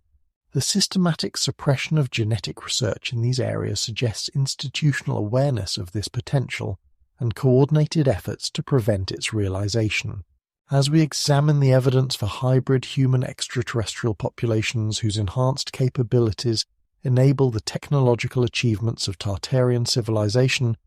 one question emerges with profound implications for our understanding of human potential. If human genetic templates contain latent capabilities for consciousness expansion and technological achievement that once enabled collaboration with extraterrestrial intelligence, what prevents the activation of these dormant potentials in contemporary human populations? And what does the systematic suppression of hybrid evidence suggest about institutional knowledge of human genetic heritage and the potential for capability restoration that could recreate the conditions for alien-human technological collaboration? In the hushed laboratories of suppressed genius, where Nikola Tesla's notebooks gather dust beneath classifications that will never expire, lies the mathematical proof of humanity's greatest technological loss. Tesla did not discover atmospheric electricity, he rediscovered it. His wireless power transmission experiments were not innovations but desperate attempts to restore technologies that had once powered an entire planetary civilization, to reconnect the severed circuits of a global energy grid whose copper arteries still pulse with dormant potential beneath the facades of our most magnificent buildings. Walk through the streets of any city where 19th century architecture still dominates the skyline, and observe the curious uniformity of electromagnetic elements that official history dismisses as mere decoration. The copper domes that crown our cathedrals and civic buildings are not artistic statements, but sophisticated atmospheric electricity collectors, their mathematical proportions calibrated to harvest specific frequencies from the ionosphere's endless electrical storms. The spires and towers that reach toward heaven are not symbolic gestures but functional antennas, designed according to principles that Tesla spent his lifetime trying to redecode from the fragmentary knowledge preserved in Tartarian architectural remnants. The positioning of these elements follows patterns that correlate with Earth's electromagnetic field lines with a precision that exceeds coincidence by mathematical impossibilities. Every dome, every spire, every decoratively positioned metal ornament serves as a component in circuits designed to collect, store, and distribute atmospheric electricity on a scale that could power entire civilizations without burning a single ounce of fossil fuel or splitting a single atom. This was not theoretical possibility but practical reality, implemented and operated across the Tartarian Empire until its systematic suppression enabled the establishment of scarcity-based economic systems that required the concealment of abundant energy sources. Tesla's Colorado Springs experiments provided glimpses of what Tartarian technology had achieved on a global scale. His wireless transmission of electrical power across vast distances, his demonstration that atmospheric electricity could be harvested and controlled, his discovery that Earth itself functions as a massive electrical generator. All of this represented the rediscovery of principles that had once powered cities spanning continents. But Tesla's work was conducted in isolation, without access to the complete knowledge base that had enabled Tartarian engineers to implement these technologies as integrated systems rather than experimental demonstrations. The suppression of Tesla's atmospheric electricity research represents more than corporate competition or patent disputes. The forces that destroyed his laboratories, confiscated his research papers, and discredited his wireless power demonstrations were the same institutions that had systematically concealed Tartarian technology for over a century. The global energy grid embedded in pre-industrial architecture continues to function, dormant but not destroyed, waiting for minds capable of understanding its operation and restoring its connections. the electromagnetic properties built into cathedral designs, the positioning of civic buildings according to magnetic field lines, the integration of conductive materials into structural elements, all of this infrastructure remains intact, requiring only the restoration of knowledge to reactivate systems that once provided unlimited clean energy to every structure in the network. Consider the implications of the wireless power transmission capabilities that Tesla demonstrated on a limited scale. Messages encoded as electromagnetic patterns could be transmitted instantaneously between architectural arrays anywhere on the planet, arriving without delay through direct manipulation of Earth's electrical field rather than traveling at light speed through intervening medium. Power generated by atmospheric electricity, harvesting systems could be distributed to any structure connected to the grid, providing unlimited energy without centralized generation facilities or transmission losses that plague our contemporary electrical infrastructure. The spires and domes that crown Tartarian buildings function as both collectors and transmitters in this global network, harvesting atmospheric electricity during periods of ionospheric activity and redistributing it throughout the grid during periods of local demand. The mathematical precision of their design, the specific frequencies they are calibrated to collect and transmit, the positioning that optimizes their interaction with Earth's electromagnetic field variations, all of this represents engineering sophistication that our contemporary electrical technology has not achieved despite more than a century of supposed advancement beyond Tartarian capabilities. The underground electrical distribution systems that connect major Tartarian structures serve not merely as power transmission pathways, but as components in electromagnetic communication networks that enabled instantaneous contact between widely separated locations. The precision of their construction, the electromagnetic properties of their lining materials, the geometric relationships of their routing all optimized for electrical signal transmission rather than conventional utility distribution.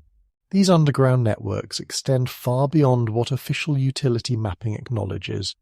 connecting continents through passages that demonstrate construction techniques exceeding anything our modern engineering has accomplished. The electrical properties of these tunnels, their resistance to electromagnetic interference, their integration with surface architectural arrays, all suggest capabilities that transcend normal human technological achievement during the periods when they were constructed. The timing of atmospheric electricity suppression correlates suspiciously with the establishment of petroleum-based energy systems whose business models required artificial scarcity and centralized control. The same historical period that witnessed Tesla's laboratory destruction also saw the systematic dismantling of architectural elements that served electromagnetic functions, the replacement of copper roofing with materials that lacked conductive properties, and the modification of building designs to eliminate atmospheric electricity collection capabilities. The economic implications of atmospheric electricity restoration would fundamentally challenge every assumption underlying contemporary civilization's resource distribution systems. Unlimited clean energy would eliminate scarcity-based pricing mechanisms that concentrate wealth and power through control of energy resources. Instantaneous global communication would eliminate information control systems that depend on centralized media distribution. Consciousness enhancement effects of properly functioning electromagnetic systems would eliminate psychological manipulation techniques that require population ignorance and mental limitation. The institutional suppression of atmospheric electricity research extends beyond academic and corporate censorship to include classification systems that prevent independent investigation of Tesla's confiscated research papers. The documents that could enable restoration of Tartarian energy systems remain locked in government archives, accessible only to researchers whose work serves institutional interests rather than public knowledge advancement. The systematic concealment represents more than protection of corporate profits. It represents preservation of power structures that depend on technological limitation and resource scarcity. Modern attempts to reproduce Tesla's atmospheric electricity experiments face systematic interference through regulatory barriers, funding limitations, and professional ostracism that destroys careers of researchers who pursue unauthorized lines of investigation. The patent system that once protected Tesla's innovations has been modified to prevent independent development of atmospheric electricity technologies, ensuring that restoration of free energy systems can occur only through institutional authorization rather than private innovation. Yet the infrastructure persists, waiting for minds capable of recognizing its function and courageous enough to risk the institutional retaliation that accompanies unauthorized technological advancement. Every copper dome continues to collect atmospheric electricity whether or not we understand its purpose. Every precisely positioned spire continues to transmit electromagnetic signals whether or not we recognize the network it serves. Every geometrically designed building continues to function as a component in planetary energy distribution, whether or not we acknowledge the system it was constructed to support.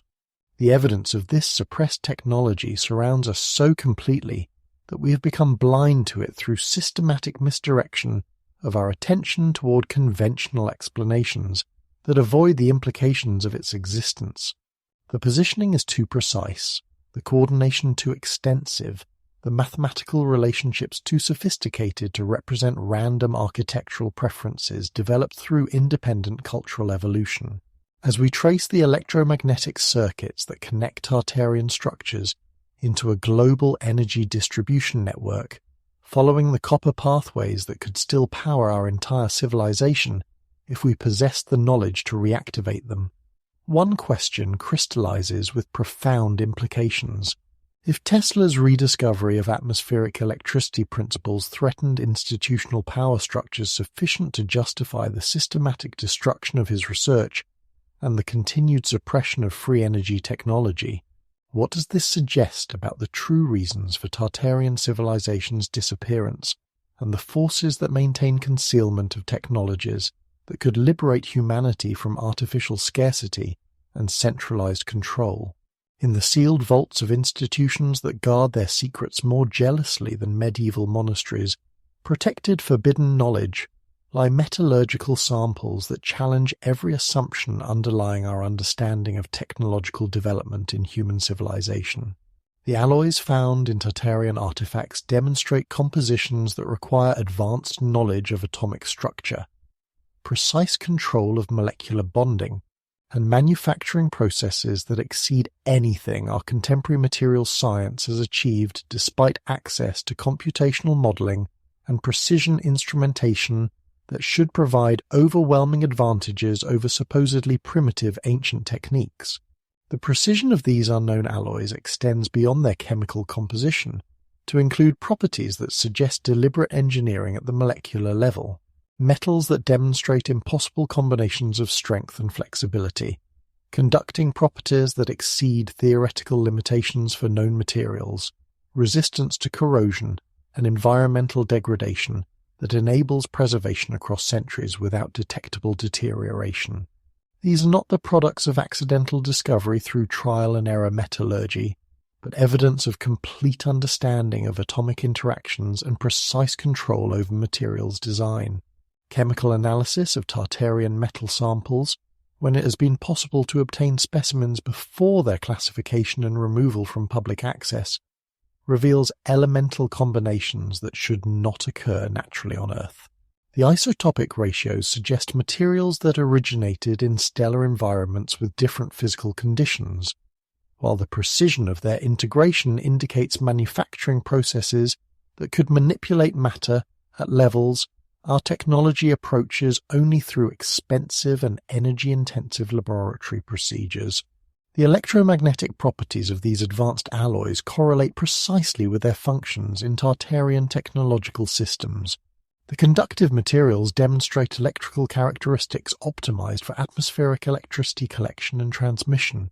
The structural metals exhibit magnetic properties that enhance their interaction with Earth's electromagnetic field. The decorative elements incorporate rare earth compounds that generate specific frequencies when subjected to electrical stimulation, all suggesting metallurgical knowledge that understood materials not merely as structural components, but as functional elements in electromagnetic circuits. Consider the impossibility of precision stone cutting techniques that create joints so perfect that modern precision instruments cannot detect gaps between massive blocks weighing hundreds of tons.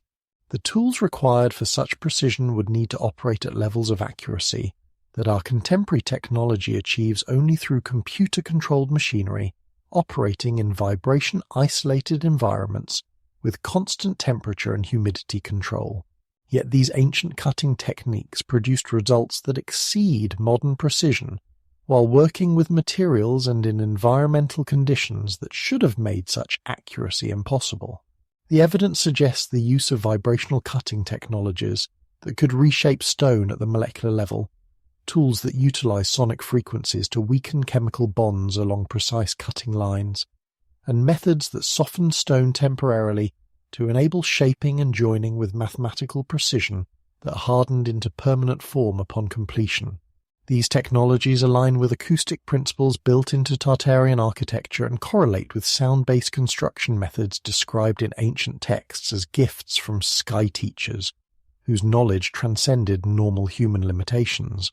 The massive stone transport required for megalithic construction presents engineering challenges that exceed the supposed capabilities of ancient human civilization by impossible margins. Blocks weighing hundreds of tons moved across terrain that lacks roads capable of supporting such loads, lifted to positions hundreds of feet above ground level, positioned with precision that requires modern surveying equipment to verify. The logistics alone would challenge contemporary construction capabilities. Yet these achievements were accomplished using technologies that official history claims did not exist. The evidence points to levitation technologies that could neutralize gravitational effects on massive objects, enabling transport and positioning without conventional mechanical advantage systems. The mathematical precision of block placement suggests guidance systems that could position loads with accuracy measured in fractions of inches despite their enormous weight and bulk. These capabilities align with electromagnetic levitation principles that our physics understands theoretically, but has not achieved practically except under highly controlled laboratory conditions. The mortar and binding materials used in Tartarian construction demonstrate chemical properties that exceed modern concrete and adhesive technologies. Chemical analysis reveals compositions that include compounds unknown in conventional construction materials, binding agents that demonstrate molecular bonding strength exceeding theoretical limitations, and curing processes that created materials more durable than the stones they were designed to join. The precision of these chemical formulations suggests understanding of molecular chemistry that enabled the design of materials with specific properties tailored to exact construction requirements. The durability that enables preservation across millennia, the resistance to environmental degradation that exceeds modern materials, the bonding strength that often proves stronger than the materials being joined, all point to knowledge of chemical interactions that transcended what human civilization had supposedly achieved during periods of construction. The integration of metallic elements into stone construction reveals another layer of technological sophistication that challenges conventional archaeological interpretation. The precision of metallic inserts, the electromagnetic properties of their positioning, the corrosion resistance that enables their preservation alongside stone elements, all suggest metallurgical knowledge that understood the interaction between different materials and could predict their long-term performance in integrated systems. The microscopic analysis of construction interfaces, where different materials join in Tartarian structures, reveals bonding that occurs at the molecular level rather than merely mechanical interlocking. The seamless integration suggests manufacturing processes that could control chemical reactions with precision, that enable different materials to form molecular bonds as if they were single substances rather than separate components joined through external adhesives. The tool's marks visible on precisely cut stone surfaces demonstrate cutting patterns that correspond to vibrational frequencies rather than mechanical abrasion. The regularity of these patterns, their correlation with acoustic resonance properties, their integration with electromagnetic characteristics of finished surfaces, all suggest cutting techniques that utilize sound and vibration to achieve precision that mechanical tools could not accomplish, given the hardness and scale of materials being worked. The heat treatment evidence found in some Tartarian metal artifacts indicates temperature control capabilities that exceed what conventional furnaces could achieve using available fuel sources during periods of construction.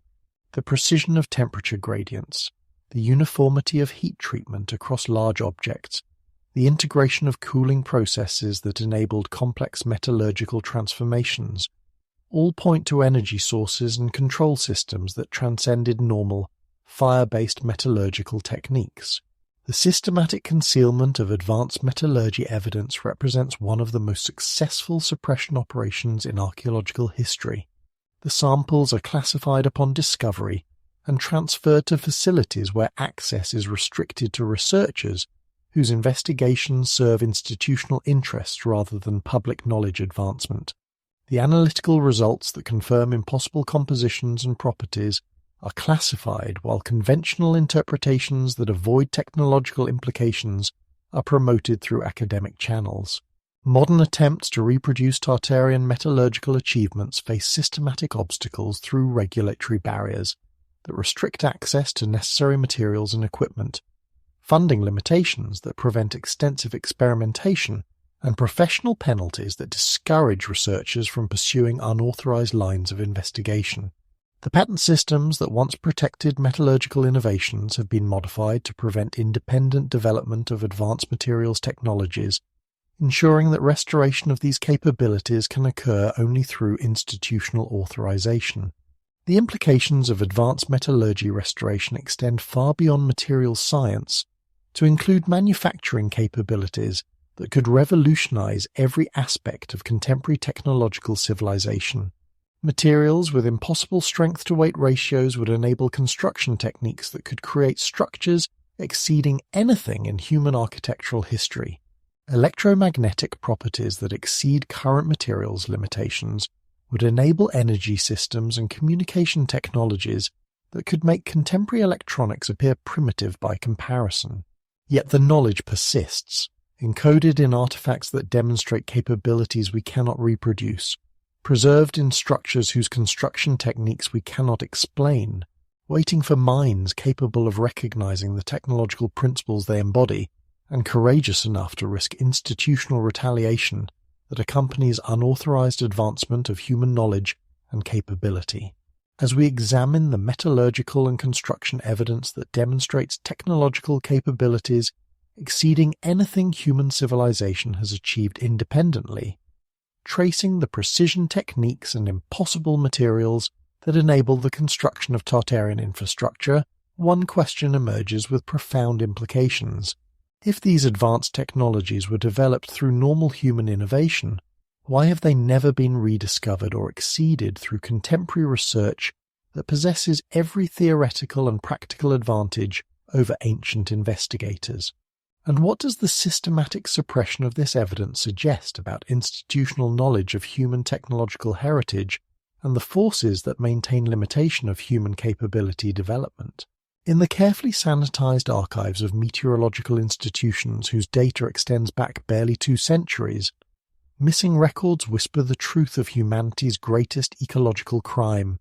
the deliberate destruction of atmospheric control technologies that once enabled Tartarian civilization to maintain optimal climate conditions across entire continents. The Little Ice Age was not a natural climate fluctuation, but the catastrophic result of dismantling global weather management systems whose sophisticated integration of electromagnetic manipulation and atmospheric chemistry had maintained planetary environmental stability for millennia before their systematic destruction enabled the establishment of scarcity-based agricultural and economic systems. The evidence stares at us from temperature records that demonstrate impossible uniformity across vast geographical regions during periods when Tartarian civilization was at its peak, followed by chaotic climate disruption that correlates precisely with the systematic destruction of Tartarian infrastructure. The gradual cooling that characterizes the Little Ice Age begins during the same historical periods when Tartarian cities were being buried by MudFlood events, and their atmospheric control arrays were being dismantled or destroyed through urban renewal projects that coincidentally eliminated electromagnetic infrastructure from population centers across the globe. Consider the impossibility of maintaining stable agricultural production across climate zones that should have experienced natural weather variations sufficient to cause periodic famine and crop failure. Yet historical records from Tartarian territories describe agricultural abundance that persisted across centuries, population stability that suggests reliable food production systems, and urban development patterns that indicate confidence in long-term environmental predictability. This level of environmental control requires technological intervention that transcends anything our contemporary climate science has achieved, despite access to satellite monitoring, global communication networks, and computational modeling capabilities that should provide overwhelming advantages over supposedly primitive ancient observation methods. The ionospheric manipulation capabilities built into Tartarian architectural arrays provided the technological foundation for atmospheric control on a planetary scale. The precisely positioned spires and domes that collected atmospheric electricity also functioned as transmission arrays that could influence ionospheric electrical potential, alter atmospheric pressure patterns, and direct moisture distribution according to calculated plans that optimized growing conditions and prevented destructive weather phenomena. The mathematical precision of these arrays extended to include understanding of atmospheric chemistry that enabled control over precipitation patterns, temperature gradients, and air circulation systems through electromagnetic manipulation of charged particles in the upper atmosphere. The coordination required to maintain such systems across continental distances suggests communication and control capabilities that exceed anything our contemporary meteorological systems have achieved through satellite networks and computer modeling. The underground infrastructure that connected Tartarian cities served not only as communication and power distribution networks,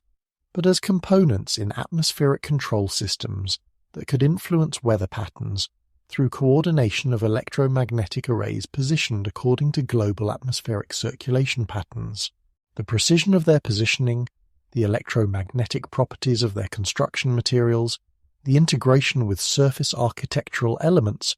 all optimized for atmospheric manipulation rather than conventional utility distribution. The timing of atmospheric control system destruction correlates with the emergence of agricultural scarcity that enabled the establishment of wealth concentration through food resource control. The same historical periods that witnessed the systematic dismantling of Tartarian infrastructure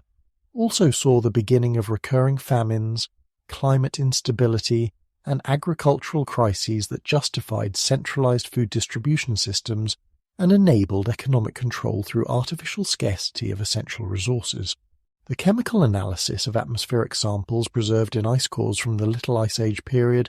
reveals chemical signatures that suggest atmospheric manipulation rather than natural climate variation. The isotopic ratios indicate artificial introduction of chemical compounds into atmospheric circulation systems, while the precision of temperature and precipitation changes suggests controlled modification rather than random natural fluctuation. The correlation between electromagnetic activity and weather phenomena that our contemporary meteorology acknowledges but cannot practically utilize was understood and implemented by Tartarian atmospheric control systems on a global scale. The relationship between ionospheric electrical potential and surface weather patterns, the influence of electromagnetic field variations on atmospheric chemistry, the possibility of directing storm systems through strategic manipulation of atmospheric electrical charges. All of this was not theoretical knowledge but practical technology, implemented through architectural arrays that still demonstrate measurable electromagnetic properties today. The preserved accounts of Tartarian weather control capabilities, found in sources that predate systematic historical revision, describe technologies that our contemporary climate science dismisses as impossible, despite growing understanding of atmospheric electromagnetic relationships that validate the theoretical foundations of these accounts. The descriptions of drought prevention, storm direction, and temperature regulation align with electromagnetic principles that our physics understands, but our technology has not successfully implemented except under highly controlled laboratory conditions. The global scope of climate modification capabilities suggests coordination that transcends normal human communication and computational abilities. the maintenance of optimal growing conditions across multiple climate zones simultaneously, the prevention of destructive weather phenomena that would naturally occur without technological intervention, the coordination of atmospheric control systems that required instantaneous adjustment to changing conditions. All of this points to capabilities that exceed what any human civilization should have achieved through independent technological development. The systematic suppression of atmospheric control research represents one of the most successful concealment operations in scientific history. The theoretical foundations of electromagnetic weather modification are acknowledged by contemporary meteorology, but practical implementation is classified or prohibited through regulatory systems that prevent independent development of atmospheric manipulation technologies. The research that could restore these capabilities is classified, while conventional interpretations that avoid technological implications are promoted through academic and institutional channels. The environmental implications of atmospheric control restoration extend far beyond weather prediction to include capabilities that could eliminate drought, prevent destructive storms, optimize growing conditions globally, and maintain planetary environmental stability regardless of industrial activity or natural climate variations. The elimination of weather-related agricultural losses, the prevention of climate disasters, the optimization of atmospheric conditions for human health and productivity, all achievable through restoration of technologies whose principles our science understands but whose implementation is systematically prevented.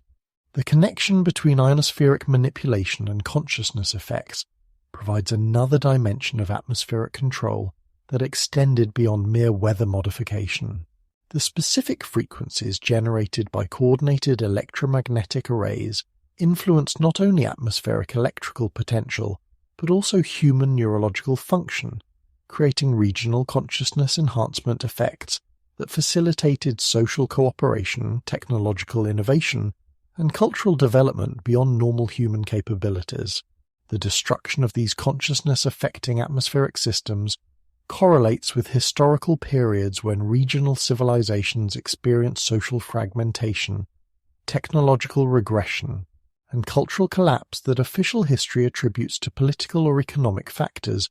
rather than the loss of environmental technologies that had maintained social stability through electromagnetic influence on collective human consciousness. Modern attempts to restore atmospheric control capabilities face systematic interference through international regulatory systems that classify weather modification technologies as military applications, environmental protection laws that prohibit electromagnetic manipulation of natural systems, and academic restrictions that prevent research into consciousness-affecting atmospheric modifications. The barriers to restoration extend beyond technical challenges to include institutional suppression that maintains artificial scarcity and environmental instability as foundations of contemporary economic and political control systems. Yet the infrastructure persists, dormant but not destroyed, waiting for minds capable of understanding the integration between electromagnetic systems, atmospheric chemistry, and human consciousness that enabled Tartarian civilization to maintain planetary environmental stability while enhancing human capability and social cooperation. Every precisely positioned architectural array continues to influence local atmospheric conditions, whether or not we recognize its function. Every electromagnetic element continues to interact with ionospheric systems, whether or not we understand the network it was designed to serve. As we trace the evidence of atmospheric control technologies whose destruction initiated climate instability that persists to this day, following the electromagnetic circuits that could still regulate planetary weather patterns, if we possessed the knowledge and institutional authorization to reactivate them, one question crystallizes with profound implications for our environmental future. If Tartarian civilization possessed technologies that could maintain optimal planetary climate conditions while supporting technological advancement and population growth, what forces possess sufficient power and motivation to destroy these systems and maintain suppression of atmospheric control capabilities that could solve contemporary environmental challenges? And what does this systematic concealment suggest about institutional priorities that maintain environmental instability and resource scarcity as foundations of contemporary civilization's power structures. In the forbidden laboratories of suppressed neuroscience, where research into consciousness technology interfaces disappears into classification systems more secretive than nuclear weapons programs, lies evidence of humanity's most profound capability: the deliberate enhancement of consciousness through architectural design, electromagnetic field manipulation, and acoustic engineering that could expand human mental potential beyond anything our species has achieved independently. The sacred geometry built into Tartarian structures was not symbolic decoration but functional technology, calibrated to specific neurological frequencies that facilitated telepathic communication, expanded awareness, and access to information fields that transcend the limitations of individual consciousness. Walk through the interior spaces of any cathedral, opera house, or civic building that predates the systematic destruction of consciousness enhancement technologies, and observe the curious effects that official architecture dismisses as aesthetic preference. The proportional relationships that govern ceiling heights, room dimensions, and acoustic properties are not arbitrary artistic choices but precise mathematical calculations designed to generate standing wave patterns that interact with human brain frequencies in ways that enhance cognitive capability, facilitate altered states of consciousness, and enable access to collective information fields. The acoustic properties of Tartarian buildings demonstrate engineering sophistication that our contemporary neuroscience is only beginning to understand. The resonance frequencies generated by interior spaces are calibrated to specific brainwave patterns associated with enhanced creativity, expanded awareness, and telepathic sensitivity. The geometric relationships between sound generation and reflection surfaces create acoustic environments that influence neurological function in ways that optimize human mental performance while facilitating experiences that transcend normal consciousness limitations. The mathematical precision of these acoustic systems extends beyond random harmonic relationships to include frequencies that correspond to documented neurological enhancement effects. The specific sound waves that result from architectural proportions correlate with brain frequencies associated with increased intelligence, enhanced memory, expanded sensory perception, and access to consciousness states that enable telepathic communication and precognitive awareness. Consider the impossibility of designing acoustic environments that consistently produce consciousness enhancement effects across diverse individual neurological patterns without sophisticated understanding of brain function and acoustic physics. The architectural calculations required to achieve optimal acoustic properties for consciousness, expansion, demand knowledge of neurological science, acoustic engineering, and electromagnetic field theory that our contemporary technology achieves only through expensive laboratory equipment and extensive computational modeling. Yet these effects were built into the infrastructure of entire civilizations, incorporated as standard features in buildings designed for public use, integrated into urban planning systems that optimized consciousness enhancement across entire population centers. This was not experimental research conducted in isolated laboratories, but practical technology implemented on a scale that could enhance the mental capabilities of entire societies simultaneously. The electromagnetic properties of Tartarian architectural elements provide another dimension of consciousness technology that operated through direct interaction with human neurological systems. The specific frequencies generated by copper domes, metal spires, and conductive architectural elements are calibrated to brainwave patterns in ways that facilitate telepathic communication, enhance electromagnetic sensitivity, and enable perception of information fields that exist beyond normal sensory limitations.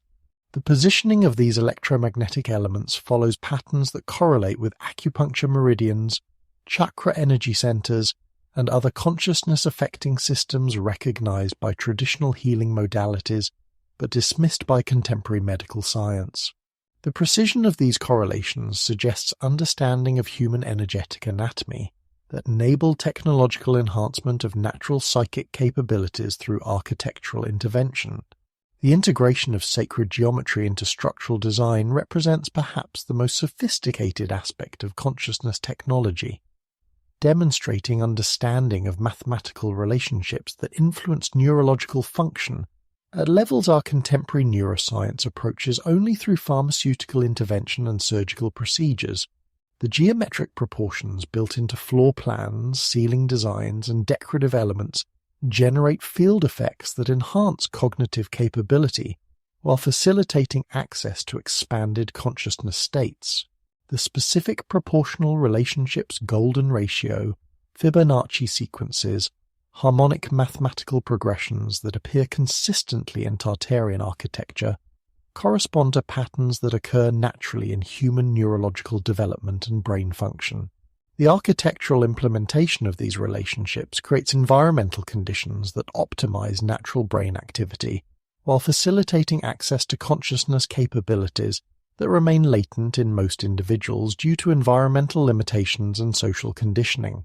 The group consciousness effects achievable through coordinated architectural arrays suggest capabilities that transcend individual telepathic enhancement to include collective awareness experiences that enable entire populations to function as integrated consciousness networks. The positioning of multiple buildings according to geometric relationships that optimize electromagnetic field interactions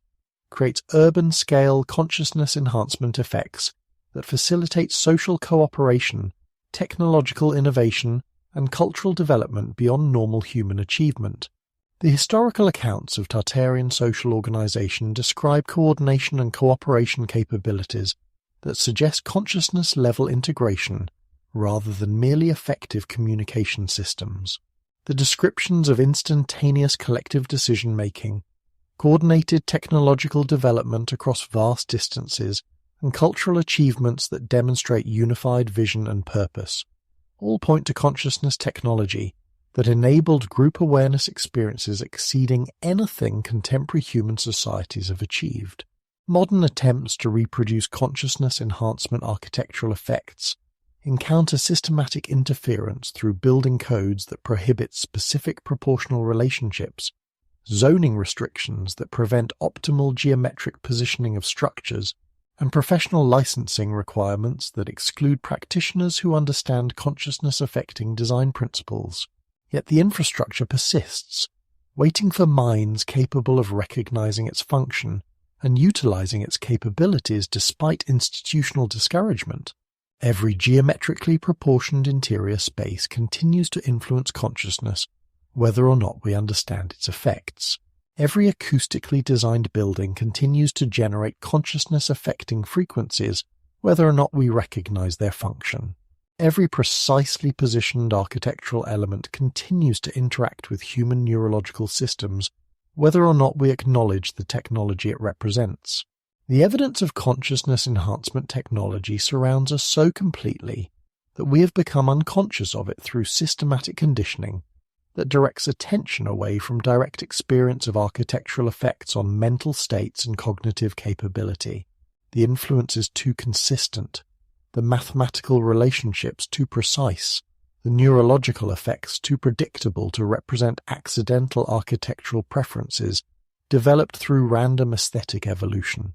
The restoration potential of consciousness technology extends beyond individual capability enhancement to include collective awareness experiences that could transform contemporary human civilizations' capacity for cooperation, innovation, and social organization. The elimination of communication barriers through telepathic capability, the enhancement of creative problem-solving through expanded awareness, the facilitation of cooperative decision-making through group consciousness experiences, all achievable through restoration of technologies whose principles our science understands, but whose implementation is systematically prevented. As we examine the consciousness enhancement technologies built into the architectural infrastructure that surrounds us, tracing the geometric and electromagnetic circuits that could expand human mental capability beyond anything our species has achieved independently, one question emerges with profound implications for human potential. If consciousness expansion through architectural design poses no physical danger, and could enhance human capability in ways that benefit entire civilizations, what forces possess sufficient power and motivation to suppress these technologies and maintain limitation of human consciousness development? And what does this systematic concealment suggest about institutional awareness of human potential and the deliberate maintenance of consciousness limitation as a foundation of contemporary civilization's control systems? In the silence between midnight and dawn, when the celestial dome reveals its deeper secrets to eyes trained in the ancient art of stellar observation, the mathematical precision embedded in Tartarian city planning whispers truths that challenge every assumption underlying our understanding of human astronomical knowledge. The positioning of major Tartarian centers follows patterns that align not merely with Earth's magnetic field lines or geographical features, but with stellar coordinates that account for precession cycles spanning thousands of years, galactic rotation effects that our modern astronomy has only recently begun to calculate, and cosmic relationships that suggest understanding of our planet's position within galactic systems whose complexity exceeds anything human civilization should have achieved through independent observation. Walk the geometric pathways that connect Tartarian monuments across continents, and trace coordinates that correspond to star patterns invisible to naked eye observation, yet precisely mapped in the positioning of architectural arrays that demonstrate understanding of stellar mechanics, requiring technological capabilities our contemporary astronomy achieves only through space-based telescopes and computational modeling that processes observational data beyond human cognitive capacity. This was not knowledge accumulated through centuries of patient stargazing by isolated human observers, but complete understanding of cosmic mechanics implemented through collaboration with intelligences whose perspective encompassed galactic-scale spatial relationships and temporal cycles that transcend human experiential limitations. The astronomical alignments built into Tartarian architectural complexes extend far beyond the simple solstice and equinox relationships that our archaeoastronomy acknowledges in ancient monuments. The positioning accounts for stellar aberration effects caused by Earth's orbital motion, the gravitational influences of planetary configurations on electromagnetic field variations, and the complex dance of cosmic forces that influence terrestrial energy systems in ways that our contemporary astrophysics understands theoretically, but has not achieved practical mastery over. Consider the impossibility of calculating precession effects with the precision demonstrated in Tartarian alignments, without access to observational records spanning millennia and computational capabilities that could process complex astronomical relationships across timescales exceeding human lifetime limitations. The Great Pyramid's shaft alignments account for stellar positions that existed thousands of years before and after its construction, demonstrating temporal perspective that transcends individual human knowledge accumulation. The stone circles of Europe track cosmic cycles that require understanding of galactic mechanics invisible to surface-based observation, yet precisely encoded in architectural relationships that continue to demonstrate their validity through modern astronomical verification. The integration of stellar movements with terrestrial energy systems reveals another dimension of cosmic knowledge that enabled Tartarian civilization to synchronize planetary electromagnetic infrastructure with cosmic energy sources that our contemporary science approaches only through theoretical physics and experimental research. The positioning of energy collection arrays corresponds to periods of optimal cosmic energy influx determined by galactic rotation, solar system orbital mechanics, and stellar electromagnetic interactions that influence Earth's atmospheric electricity generation in calculable patterns. The timing of maximum energy collection efficiency, encoded in architectural alignments that optimize atmospheric electricity harvesting during specific cosmic configurations, demonstrates understanding of relationships between stellar electromagnetic emissions, interplanetary energy fields, and terrestrial atmospheric systems that our modern astrophysics acknowledges but has not successfully utilized for practical energy generation. The Tartarian energy grid was synchronized with cosmic cycles in ways that optimize power generation through coordination with galactic energy sources. The evidence of off-world communication networks embedded in Tartarian astronomical alignments suggests capabilities that transcend normal human technological development to include contact with intelligences whose perspective encompasses interstellar distances and cosmic timescales. The geometric relationships between major monuments correspond to star system coordinates that could serve as reference points for navigation across galactic distances, while the electromagnetic properties of architectural arrays demonstrate capabilities that could facilitate communication across interstellar space through manipulation of cosmic energy fields. The mathematical precision of these communication systems extends to include signal modulation techniques that could encode complex information in electromagnetic patterns transmitted through galactic energy networks, received by properly aligned architectural arrays, and decoded through consciousness enhancement technologies that enabled human operators to process information originating from non-terrestrial sources. The consistency of astronomical alignments across global Tartarian sites suggests coordinated implementation of interstellar communication infrastructure. The knowledge of cosmic cycles embedded in Tartarian city planning encompasses understanding of galactic mechanics that our contemporary astronomy has discovered only through space-based observation and computational modeling of cosmic phenomena invisible from Earth's surface. The positioning accounts for galactic center alignments that occur across timescales measured in tens of thousands of years, stellar cluster movements that influence cosmic energy fields across regions of space encompassing multiple star systems, and electromagnetic relationships between distant cosmic objects that affect terrestrial energy systems, through mechanisms our physics understands theoretically, but has not successfully implemented practically. The preservation of this astronomical knowledge in architectural form enabled its transmission across generations without dependence on written records or institutional continuity that could be disrupted through social upheaval or deliberate suppression.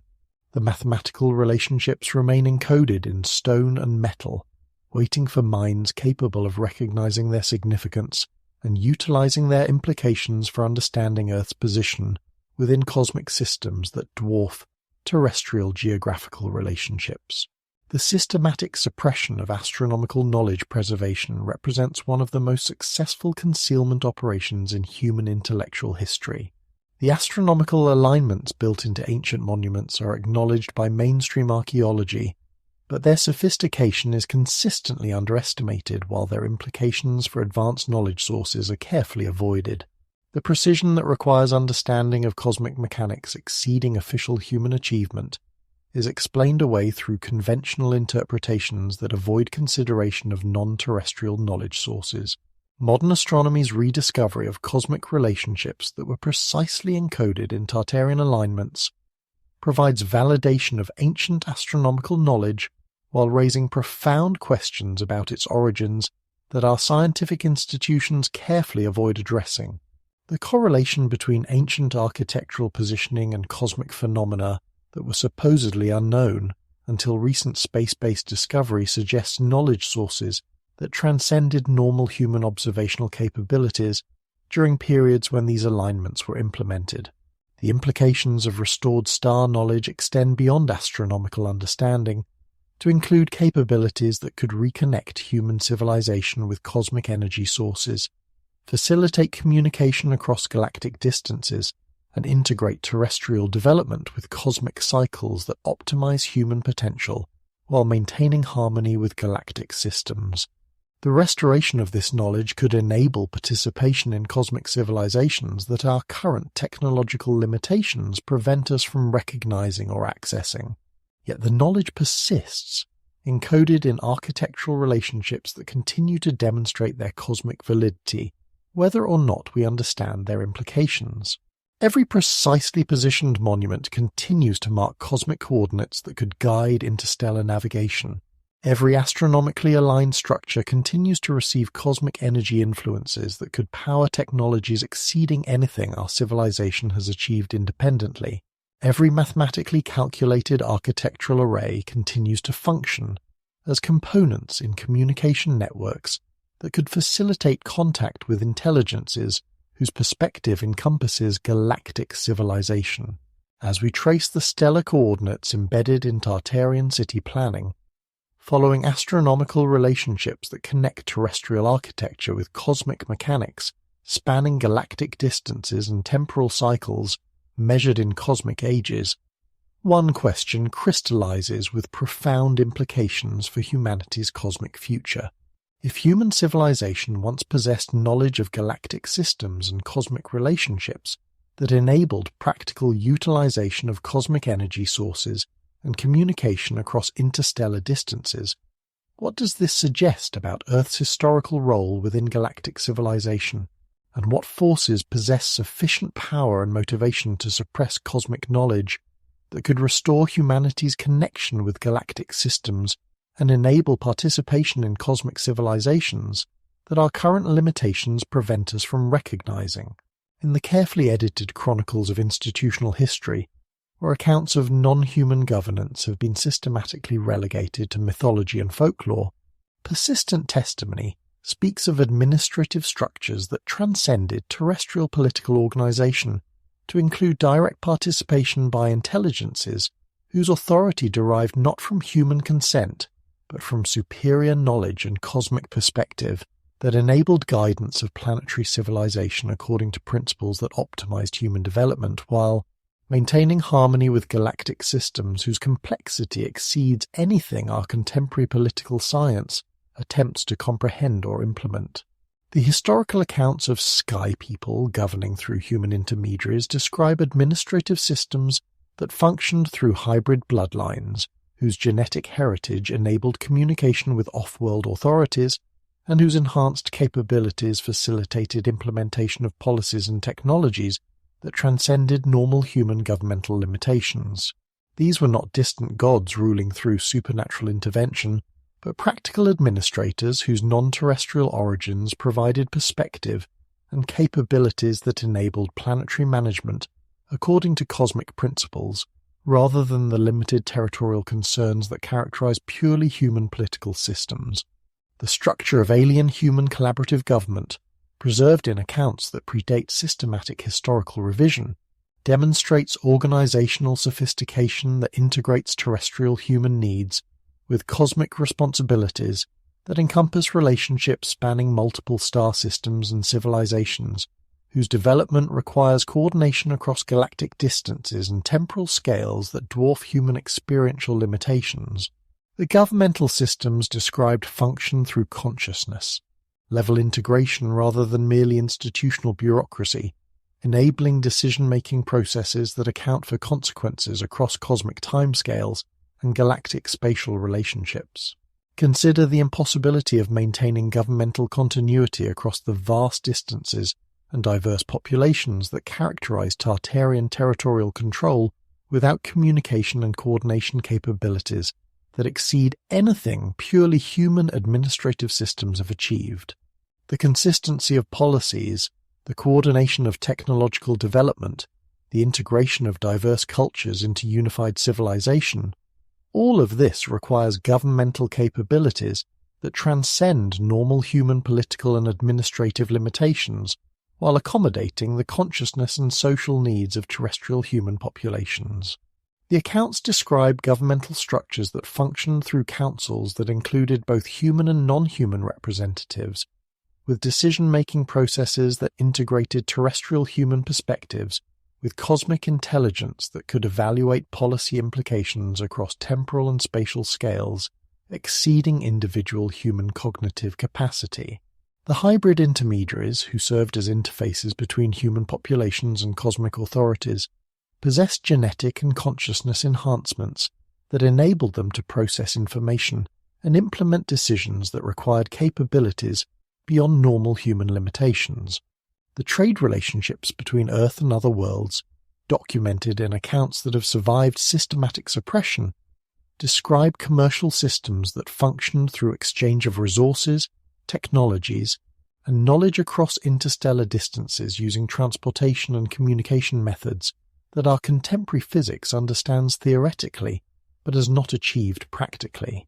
The descriptions include specific details about material exchanges, technological transfers, and knowledge sharing that demonstrate commercial relationships rather than mythological fantasy. The cosmic trade networks enabled access to materials that do not occur naturally on Earth,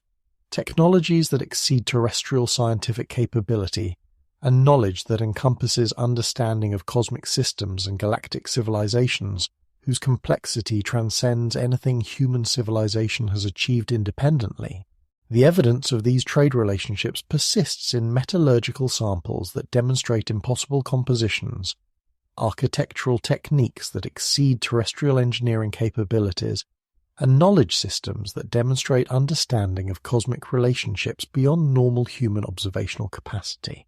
The role of hybrid bloodlines in maintaining contact with off-world civilizations provides the genetic and consciousness foundation for ongoing communication and coordination that enabled Earth participation in galactic systems despite the limited space travel capabilities of purely human populations. The hybrid genetics that enhanced electromagnetic sensitivity, telepathic capability, and cosmic consciousness enabled individuals who could serve as living communication interfaces between terrestrial human civilization and galactic authorities whose perspectives encompassed star systems and cosmic relationships. The preservation of these hybrid bloodlines through carefully maintained genetic lineages ensured continuity of off-world contact across generations while integrating cosmic perspective with human social and cultural development. The hybrid populations that served as intermediaries possessed lifespans, capabilities, and consciousness levels that enabled them to maintain relationships and implement policies across timescales that exceed normal human governmental continuity, while preserving knowledge and maintaining technological systems that required understanding beyond purely human educational and professional development. The systematic identification and monitoring of hybrid bloodlines by contemporary governmental and institutional authorities suggests ongoing awareness of genetic markers associated with enhanced capabilities and potential for restoration of off-world contact. The genealogical research, genetic testing, and population monitoring that tracks distribution of specific genetic markers indicates institutional knowledge of hybrid heritage and concern about potential restoration of capabilities that could enable renewal of cosmic governmental relationships. The governmental structures that emerged after the suppression of alien-human collaborative systems demonstrate systematic replacement of cosmic perspective with territorial limitations, consciousness-level integration with institutional bureaucracy, and galactic responsibilities with national interests that fragment planetary governance into competing entities whose conflicts prevent restoration of unified planetary management according to cosmic principles. The timing of this governmental fragmentation correlates with the systematic destruction of hybrid bloodlines and the suppression of technologies that enabled off-world communication. The evidence of ongoing off-world monitoring suggests that cosmic governmental relationships were not permanently severed but temporarily suspended, pending restoration of conditions that would enable renewed collaboration without compromising either terrestrial human development or galactic system stability. The UFO phenomena, the systematic suppression of contact evidence, and the institutional monitoring of potential contact scenarios indicate ongoing cosmic interest in terrestrial development and preparation for renewed governmental collaboration when appropriate criteria are met. The criteria for restored cosmic governmental participation appear to include demonstration of consciousness evolution that enables cosmic perspective, technological development that proves capability for responsible cosmic citizenship, and social evolution that demonstrates readiness for planetary governance that integrates terrestrial needs with galactic responsibilities. The systematic suppression of these developmental capabilities suggests institutional awareness of cosmic governmental criteria and coordinated efforts to prevent their fulfillment. Modern governmental systems that emerged after alien-human collaborative suppression demonstrate characteristics that appear designed to prevent restoration of cosmic governmental capabilities. Territorial fragmentation that prevents planetary unity, consciousness limitation that prevents cosmic perspective, technological suppression that prevents interstellar capability, and social manipulation that prevents evolution toward cosmic citizenship readiness. The coordination of these limitations across supposedly independent governmental systems suggests oversight that transcends normal human institutional coordination. The implications of restored interstellar governmental collaboration extend beyond terrestrial political reform to include participation in galactic civilizations, whose governmental structures encompass multiple star systems, diverse species, and cosmic responsibilities that dwarf anything contemporary human political systems attempt to address. The restoration could enable access to governmental knowledge, administrative technologies, and cosmic perspective that could solve terrestrial problems whose complexity exceeds purely human governmental capabilities. Yet the evidence persists of governmental structures designed for cosmic collaboration rather than merely terrestrial administration. The precision of Tartarian governmental coordination across impossible distances, the integration of diverse populations into unified systems, the maintenance of technological and social stability across cosmic timescales, all demonstrate governmental capabilities that await restoration when terrestrial conditions enable renewed cosmic governmental collaboration. The institutional knowledge of hybrid bloodlines, the monitoring of genetic markers associated with cosmic governmental capability, and the systematic suppression of consciousness and technological development that could enable renewed alien-human collaboration indicate ongoing awareness of cosmic governmental relationships and coordinated efforts to control the timing and conditions of their restoration according to criteria that serve institutional rather than cosmic interests. As we examine the evidence of interstellar governmental structures that once enabled Earth's participation in galactic civilization through alien-human collaborative administration, tracing the hybrid bloodlines and cosmic perspectives that facilitated planetary governance according to galactic principles, one question emerges with profound implications for humanity's political future. If Earth's historical participation in galactic governmental systems demonstrates human capability for cosmic citizenship and planetary administration according to galactic principles, what forces possess sufficient power and motivation to suppress cosmic governmental knowledge and maintain terrestrial political fragmentation that prevents restoration of planetary unity and galactic participation? And what does this systematic governmental suppression suggest about institutional awareness of cosmic governmental criteria and the deliberate maintenance of conditions that prevent human evolution toward cosmic citizenship readiness? In the forbidden archives of suppressed innovation, where patents disappear into classification systems more secretive than military weapons programs, lies documentation of humanity's most sophisticated educational achievement, the systematic integration of alien knowledge into human consciousness through carefully orchestrated technology, transfer protocols that enabled gradual expansion of human capability without overwhelming cognitive limitations or disrupting social stability that could have resulted from sudden introduction of technologies whose implications exceeded human cultural and psychological readiness to utilize them responsibly within frameworks of cosmic citizenship and galactic cooperation. The process of alien knowledge integration into human society demonstrates pedagogical sophistication that our contemporary educational systems approach only through highly controlled laboratory research and specialized training programs that require extensive preparation and careful monitoring to prevent psychological destabilization or social disruption. The Tartarian civilization represented the successful culmination of multi-generational educational programs that enabled human populations to achieve technological and consciousness capabilities that approached alien standards while maintaining human cultural identity and social cohesion.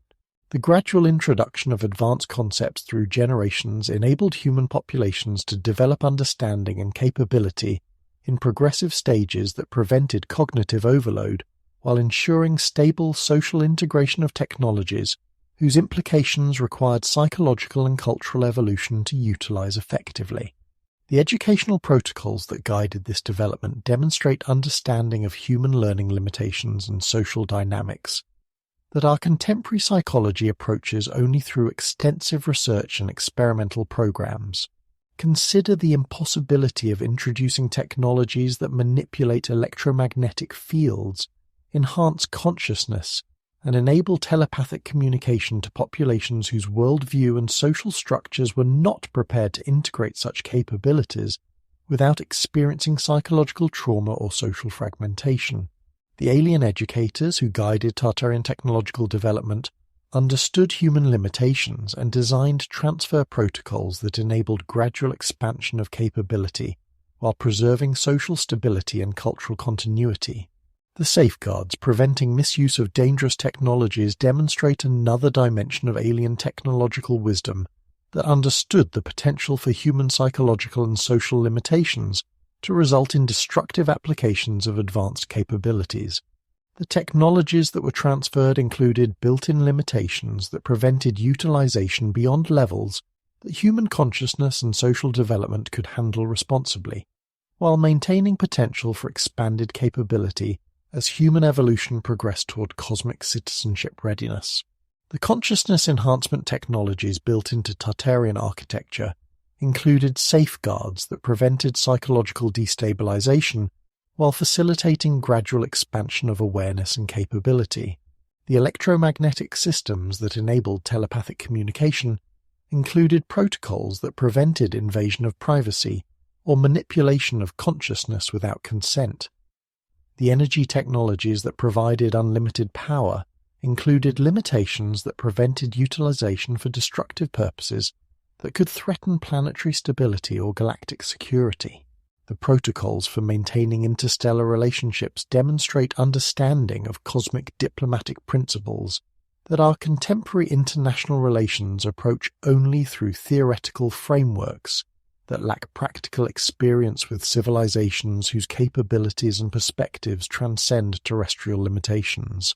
The maintenance of Earth's participation in galactic systems required diplomatic protocols that could accommodate human social and cultural characteristics,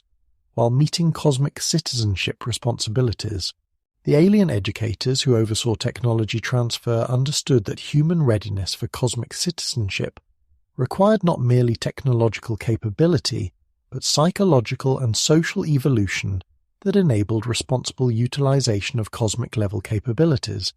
The educational programs that guided Tartarian civilization included consciousness development, social organization principles, and ethical frameworks that prepared human populations for cosmic responsibilities while preserving human cultural identity and social values. The timing of technology transfer phases corresponded to human psychological and social development stages that enabled integration of advanced capabilities without overwhelming cognitive limitations or disrupting social stability. The progressive introduction of electromagnetic technologies, consciousness enhancement systems, and cosmic knowledge followed educational protocols that ensured human populations could understand and utilize each level of capability before advancing to more sophisticated technologies. The systematic removal of alien educators and the disruption of technology transfer protocols correlates with the systematic destruction of Tartarian technology and the suppression of human capability development that followed the withdrawal of alien guidance. The timing suggests coordinated termination of cosmic educational programs rather than natural completion of technology, transfer objectives, or human achievement of cosmic citizenship readiness. The institutional suppression of technology transfer knowledge represents continuation of the same concealment operation that terminated alien educational programs and prevented restoration of cosmic technology development. The classification of advanced technology research, the suppression of consciousness development programs, and the prohibition of educational systems that could enable restoration of cosmic capability development serve functions similar to alien educator withdrawal, preventing human evolution toward cosmic citizenship readiness. Modern educational systems that emerged after technology transfer termination demonstrate characteristics that appear designed to prevent restoration of cosmic capability development. Consciousness limitation that prevents cosmic perspective, technological suppression that prevents advanced capability development, and social conditioning that prevents psychological evolution toward cosmic citizenship readiness. The coordination of these educational limitations across supposedly independent institutional systems suggests oversight that maintains termination of cosmic educational protocols. The evidence of ongoing alien monitoring suggests that technology transfer protocols were suspended rather than permanently terminated, with cosmic educators maintaining observation of human development while waiting for conditions that would enable renewed educational collaboration without compromising cosmic security or human social stability. The systematic suppression of contact evidence indicates ongoing cosmic educational interest in terrestrial development, despite institutional efforts to prevent restoration of technology transfer relationships. The criteria for renewed technology transfer appear to include demonstration of psychological evolution that enables cosmic perspective, social development that proves capability for cosmic citizenship responsibility, and consciousness evolution that demonstrates readiness for advanced technology utilization without destructive or destabilizing consequences. The systematic prevention of these evolutionary developments suggests institutional awareness of cosmic educational criteria and coordinated efforts to prevent their fulfillment. The implications of restored technology transfer extend beyond recovery of Tartarian technological capabilities to include access to cosmic educational systems whose sophistication encompasses knowledge and wisdom, accumulated across galactic civilizations and cosmic timescales that dwarf anything terrestrial educational institutions have achieved through purely human knowledge development. The restoration could enable human participation in cosmic educational networks that facilitate rapid advancement toward galactic citizenship readiness. Yet the evidence persists of educational infrastructure designed for cosmic knowledge integration, rather than merely terrestrial information transfer. The consciousness enhancement properties of Tartarian architecture, the progressive complexity of technological systems, and the integration of cosmic knowledge with human cultural development all demonstrate educational capabilities that await restoration when terrestrial conditions enable renewed cosmic educational collaboration. The institutional knowledge of technology transfer protocols, the monitoring of human evolutionary development, and the systematic suppression of consciousness and technological advancement that could enable renewed alien educational collaboration indicate ongoing awareness of cosmic educational relationships and coordinated efforts to control the timing and conditions of their restoration according to criteria that serve institutional rather than cosmic educational interests. Modern attempts to restore alien technology transfer relationships through independent research and development encounter, systematic interference through patent suppression, research classification, and professional penalties that prevent advancement toward cosmic capability levels. The barriers to restoration extend beyond technical challenges to include institutional suppression that maintains human capability limitation as foundation of contemporary civilization's control systems. As we examine the evidence of sophisticated technology transfer protocols that once enabled human civilization to achieve cosmic-level capabilities through alien educational guidance, tracing the pedagogical wisdom and safeguard systems that facilitated responsible advancement toward galactic citizenship, one question emerges with profound implications for humanity's educational future. If alien educators once successfully guided human technological and consciousness development toward cosmic citizenship, readiness through carefully designed transfer protocols that preserved human cultural identity while expanding capability, what forces possess sufficient power and motivation to maintain termination of cosmic educational programs and prevent restoration of technology, transfer relationships that could enable human participation in galactic civilization? And what does this systematic educational suppression suggest about institutional priorities that maintain human capability limitation rather than supporting evolution toward cosmic citizenship readiness that could restore humanity's place within galactic educational networks? In the vast silence between what our astronomical instruments reveal and what our institutions dare acknowledge lies the most profound truth about humanity's place in the cosmic order. Earth has never been an isolated world struggling through independent evolution, but a carefully tended garden in a galactic civilization whose monitoring systems, developmental programs, and protective protocols have guided human advancement for millennia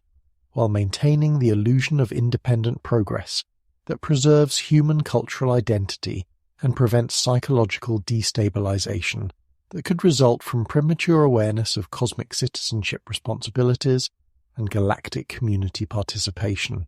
The monitoring systems established by alien allies demonstrate technological sophistication that our contemporary surveillance capabilities approach only through theoretical frameworks that lack practical implementation across the temporal and spatial scales required for planetary civilization oversight.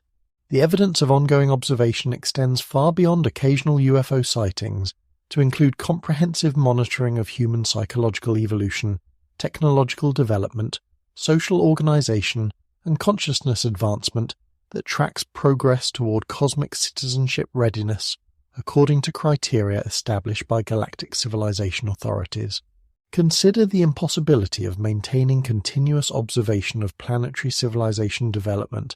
without technological capabilities that exceed anything terrestrial science has achieved through independent research and development. The coordination required to monitor global human advancement across multiple developmental criteria simultaneously,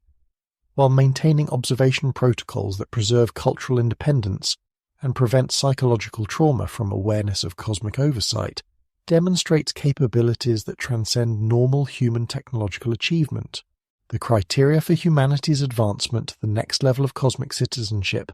appear to include demonstration of consciousness evolution that enables cosmic perspective, technological development that proves capability for galactic responsibility, social organization that demonstrates planetary unity, and psychological maturity that enables participation in galactic civilization without destabilizing effects on either human society or cosmic community stability. The systematic evaluation of human progress toward these criteria suggests ongoing cosmic interest in terrestrial advancement. Earth's role in larger galactic civilization encompasses functions that extend beyond simple membership to include specific responsibilities that utilize unique characteristics of human consciousness, creativity, and cultural development that contribute valuable perspectives and capabilities to cosmic community systems, whose diversity requires participation by civilizations whose characteristics complement and enhance galactic civilization capabilities through specialized contributions rather than mere replication of existing cosmic community functions. The reasons for alien intervention in human civilization development appear to include recognition of human potential for cosmic citizenship, combined with concern about destructive tendencies that could threaten both terrestrial stability and galactic security if allowed to develop without guidance and oversight. The intervention protocols demonstrate understanding of human psychological and social characteristics that enables guidance without domination, development without dependency, and advancement without loss of cultural identity. The eventual withdrawal of direct alien involvement correlates with human achievement of developmental levels that enabled independent maintenance of cosmic citizenship progress, while preserving the option for renewed collaboration when appropriate criteria are met. The withdrawal appears to represent successful completion of developmental phases rather than abandonment or failure, suggesting confidence in human capability for continued advancement toward cosmic citizenship, readiness through independent effort guided by inherited knowledge and monitoring systems. The systematic suppression of cosmic perspective knowledge by terrestrial institutions suggests awareness of alien monitoring and cosmic citizenship criteria, combined with coordinated efforts to prevent human advancement toward galactic participation. The suppression serves functions that maintain terrestrial control systems while preventing restoration of cosmic relationships that could enable human advancement beyond institutional limitation and control capabilities. The evidence of ongoing cosmic monitoring indicates that alien allies maintain interest in human development, despite institutional efforts to suppress cosmic perspective and prevent advancement toward galactic citizenship. The persistence of observation protocol suggests preparation for renewed collaboration when human consciousness and social development demonstrate readiness for cosmic community participation without destabilizing consequences for either terrestrial or galactic civilization stability. The psychological implications of cosmic perspective awareness extend beyond individual consciousness expansion to include collective realization of humanity's place within galactic civilization, whose scope and sophistication dwarf terrestrial achievement, while offering potential for participation in cosmic community systems whose capabilities and purposes transcend anything purely human civilization has conceived or attempted to implement through independent development. The social implications of restored cosmic perspective include recognition of planetary unity as prerequisite for cosmic citizenship, understanding of galactic responsibilities that transcend territorial concerns, and awareness of cosmic ethical frameworks that govern interstellar civilization interactions according to principles that optimize development and cooperation across species, civilizations, and cosmic community systems whose complexity exceeds anything terrestrial social organization has achieved. The technological implications of cosmic perspective restoration extend beyond recovery of suppressed human capabilities to include access to galactic technological networks whose sophistication encompasses knowledge and capabilities accumulated across cosmic civilizations and temporal scales that enable solutions to terrestrial challenges while facilitating advancement toward cosmic citizenship readiness that could restore human participation in galactic civilization systems. The institutional resistance to cosmic perspective restoration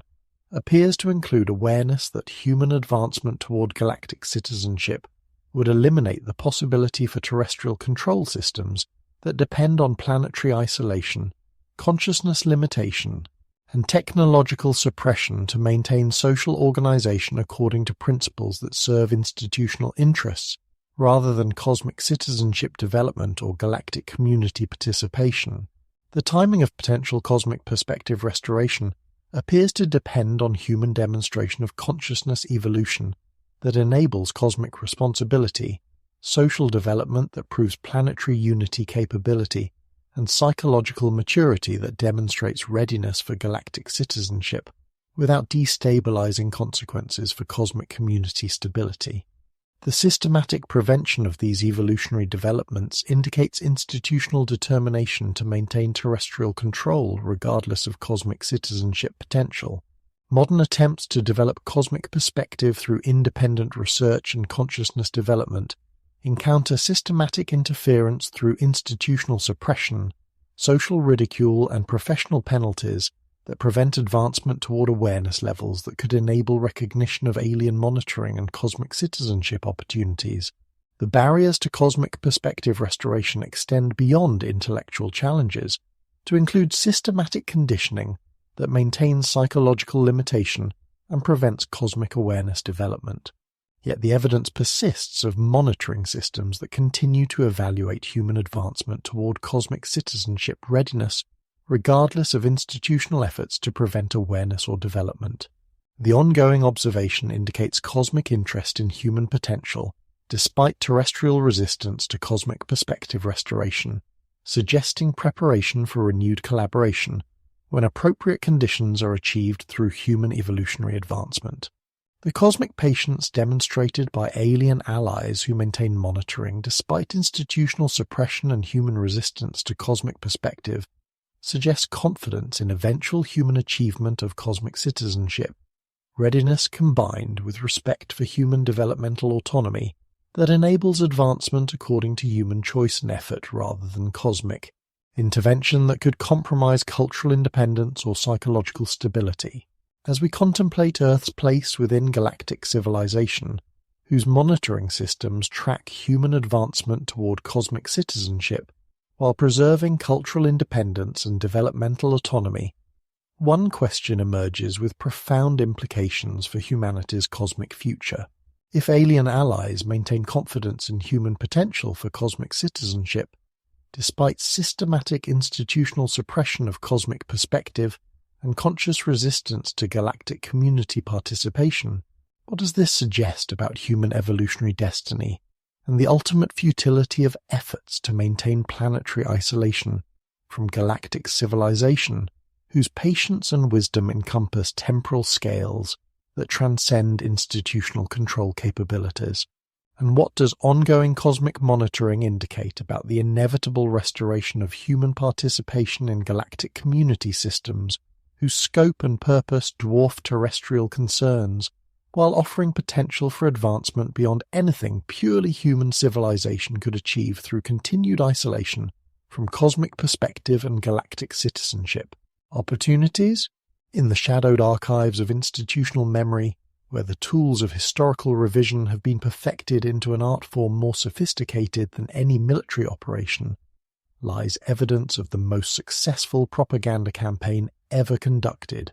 the systematic obliteration of Tartarian civilization from human consciousness, through methodical rewriting of historical records, deliberate destruction of documentary evidence, and coordinated replacement of factual accounts with carefully constructed narratives that eliminated all traces of alien-human collaboration, while creating false chronologies that attributed Tartarian achievements to emerging nation-states whose actual capabilities could never have produced the technological and architectural marvels they claimed as their own heritage. The process of historical erasure demonstrates coordination across institutions, cultures, and geographical regions that exceeds anything achievable through normal human communication and organizational capabilities during the periods when systematic revision was implemented.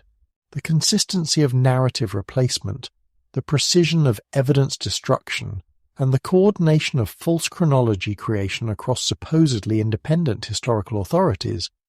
suggests oversight that transcended normal human institutional limitations while serving objectives that required global implementation of historical revision programs. The role of emerging nation-states in rewriting history reveals the political motivations underlying systematic erasure operations that served multiple functions simultaneously, eliminating evidence of technological capabilities that exceeded what centralized governments could provide to their populations, removing documentation of governmental systems that enabled planetary administration through alien-human collaboration, and creating historical narratives that justified territorial control through claims of indigenous achievement rather than inherited infrastructure from vastly superior predecessor civilizations. Consider the impossibility of attributing massive architectural achievements, sophisticated urban planning, and advanced technological infrastructure to newly formed political entities whose documented capabilities and resources could not have supported construction projects requiring coordination across continental distances, precision engineering exceeding contemporary capabilities, and integration of electromagnetic technologies that official science claims were unknown during the periods when these achievements supposedly occurred. The systematic destruction of architectural evidence represents perhaps the most brazen aspect of historical erasure operations that eliminated physical proof of Tartarian technological capabilities through coordinated demolition projects disguised as urban renewal, fire safety improvements, and modernization programs that coincidentally targeted buildings demonstrating electromagnetic properties, consciousness enhancement effects, and construction techniques that exceeded official technological achievement during their supposed periods of construction. The timing of architectural destruction correlates with the emergence of scarcity-based economic systems that required elimination of free energy infrastructure, the establishment of centralized communication networks that required removal of instantaneous global communication capabilities, and the implementation of consciousness-limiting educational systems that required destruction of buildings whose acoustic and electromagnetic properties enhanced human mental capabilities beyond levels compatible with institutional control objectives. The destruction of libraries and documentary collections eliminated written evidence of Tartarian governmental systems, technological achievements, and alien-human collaborative relationships through systematic removal of manuscripts, books, and records that preserved knowledge of cosmic citizenship principles, galactic communication protocols, and consciousness enhancement technologies that enabled human participation in interstellar civilization networks, whose sophistication exceeded anything purely human educational institutions had developed independently. The creation of false chronologies represents the most sophisticated aspect of systematic erasure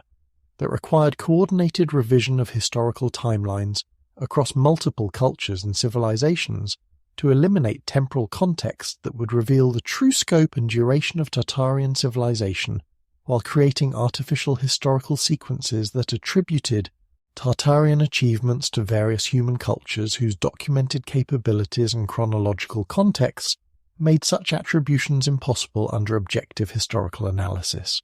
The precision of false chronology creation demonstrates understanding of human psychological and social factors that enabled historical revision programs to achieve acceptance despite logical inconsistencies and evidentiary contradictions that should have prevented belief in historical narratives that required suspension of rational analysis to maintain credibility. The techniques employed in chronological revision continue to influence contemporary historical education and academic research through methodologies that discourage questioning of established timelines and prevent investigation of alternative historical frameworks. The institutional coordination required for global historical erasure suggests oversight that transcended normal human governmental and academic capabilities, while serving objectives that required elimination of knowledge, whose restoration could enable human advancement beyond institutional control limitations.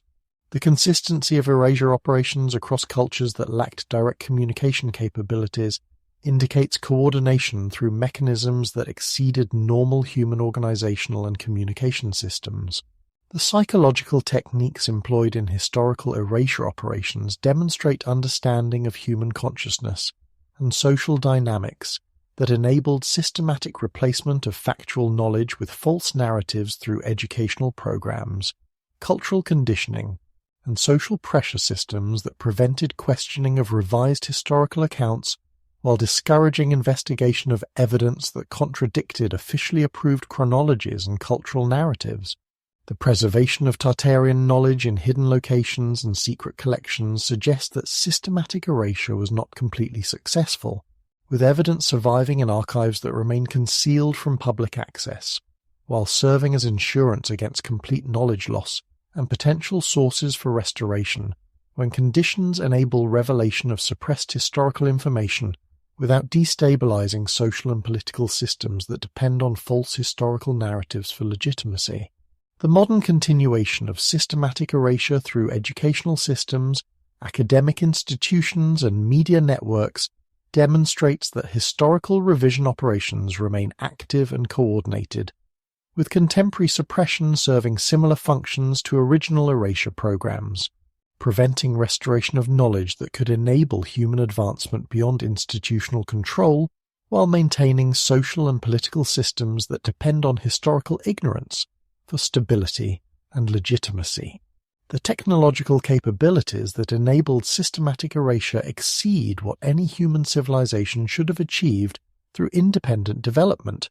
suggesting coordination by intelligences whose understanding of human psychology, social dynamics, and organizational systems enabled implementation of historical revision programs, whose sophistication exceeds anything documented in normal human institutional development or governmental coordination capabilities. As we trace the methodical destruction of evidence that once preserved humanity's greatest collaborative achievement, following the coordinated replacement of factual history with carefully constructed narratives that eliminated all traces of cosmic citizenship and galactic participation, one question crystallizes with disturbing implications. If systematic historical erasure required technological and organizational capabilities that exceeded normal human institutional development while serving objectives that prevented human advancement toward cosmic citizenship readiness, what does this suggest about the forces that implemented erasure operations and their relationship to the alien allies who once guided human civilization toward galactic community participation? In the chambers where power consolidates itself through mechanisms more subtle than military conquest, where decisions affecting entire civilizations are made by minds trained to view human potential as a threat rather than an opportunity, lies the coordinated agenda of terrestrial controllers whose systematic suppression of alien-human collaboration serves objectives that transcend mere political control to encompass psychological domination, consciousness limitation, and evolutionary suppression that maintains human capability within parameters that ensure institutional control while preventing advancement toward cosmic citizenship that could eliminate their relevance and authority entirely. The fear of humanity's dependence on off-world guidance reveals the psychological foundation of controller motivations that understand alien collaboration, not as beneficial partnership, but as existential threat to terrestrial power structures, whose authority depends on human belief in limitations, scarcity, and dependence on institutional systems for survival, technological advancement, and social organization. The restoration of cosmic perspective would eliminate the illusion of human limitation that enables controller authority, while revealing capabilities that could make terrestrial institutional control both unnecessary and impossible to maintain. Consider the implications of unlimited clean energy that would eliminate economic control through resource scarcity, instantaneous global communication that would eliminate information control through media manipulation, and consciousness enhancement technologies that would eliminate psychological control through educational limitation and social conditioning. The alien collaboration that enabled these capabilities represented complete elimination of the foundation systems that enable institutional control over human populations, whose enhanced capabilities would render traditional authority structures obsolete. The economic motivations for suppressing free energy technology extend beyond mere corporate profits to encompass the fundamental basis of wealth concentration that depends on artificial scarcity and centralized resource control to maintain economic systems whose power relationships require majority populations to remain dependent on institutional systems for access to energy, communication, transportation, and other essential services whose free availability would eliminate economic control mechanisms entirely. The suppression of atmospheric electricity systems, the destruction of global energy distribution infrastructure, and the elimination of wireless power transmission capabilities served coordinated economic objectives that enabled establishment of petroleum-based energy systems, centralized electrical generation and distribution, and communication networks whose control by institutional authorities provided mechanisms for monitoring, limiting, and directing human activity according to controller objectives rather than human potential development or cosmic citizenship advancement. The establishment of scarcity-based control systems represents the most sophisticated aspect of controller agenda implementation that required coordinated suppression of technologies, knowledge systems, and consciousness capabilities that had enabled abundance, unlimited potential development, and cosmic perspective awareness that made scarcity-based control both impossible and unnecessary. The creation of artificial limitation systems where none had previously existed required systematic elimination of evidence that abundance and unlimited development were achievable and had been achieved through alien-human collaboration. The psychological implications of scarcity-based control extend beyond economic manipulation to encompass consciousness limitation that prevents recognition of human potential, discourages investigation of suppressed capabilities, and maintains psychological states that enable acceptance of artificial limitations as natural conditions rather than imposed restrictions designed to maintain institutional control over populations whose enhanced capabilities could eliminate the possibility of external authority over human development and social organization. The controller understanding of human psychology demonstrates sophistication that enables systematic manipulation of consciousness, social dynamics, and cultural development through educational systems, media programming, and social conditioning that maintain psychological states compatible with institutional control while preventing consciousness evolution that could enable recognition of manipulation and development of capabilities that would make external control impossible to maintain. The coordination of controller agenda implementation across supposedly independent institutional systems suggests authority structures that transcend normal human governmental and organizational boundaries, while serving objectives that require global coordination of suppression systems, consciousness limitation programs, and evolutionary prevention activities that maintain human capability within parameters that ensure continued institutional control regardless of human potential for advancement beyond current limitations. The timing of controller agenda implementation correlates precisely with the systematic destruction of Tartarian infrastructure and the elimination of alien-human collaboration, suggesting that controller operations were either coordinated with alien withdrawal or implemented to force alien withdrawal through destruction of collaborative infrastructure and elimination of hybrid bloodlines that enabled communication and coordination between terrestrial human populations and cosmic authorities whose oversight had prevented institutional control over human development. The institutional mechanisms that maintain controller agenda include educational systems that prevent cosmic perspective development, scientific institutions that suppress investigation of advanced human capabilities, governmental systems that prevent planetary unity and cosmic citizenship development, and economic systems that maintain artificial scarcity and prevent access to abundance technologies whose restoration could eliminate the foundation of institutional control systems entirely. The evidence of controller coordination across national boundaries, cultural systems, and historical periods suggests authority that transcends normal human institutional development, while serving objectives that require prevention of human advancement toward cosmic citizenship, regardless of human desire for development or cosmic willingness to restore collaborative relationships that could enable galactic community participation and unlimited potential development. The modern continuation of controller agenda through systematic suppression of consciousness development, technological advancement and social evolution that could enable cosmic perspective restoration demonstrates that controller operations remain active and coordinated, with contemporary suppression serving identical functions to historical operations, preventing human advancement beyond institutional control while maintaining social and political systems that depend on human limitation for legitimacy and operational capability. The resistance to cosmic perspective restoration suggests controller awareness that human advancement toward galactic citizenship would eliminate not only their authority but their relevance, rendering institutional control systems obsolete, while enabling human participation in cosmic civilization networks whose capabilities and purposes transcend anything terrestrial institutional authorities could provide or compete with through normal human organizational and technological development.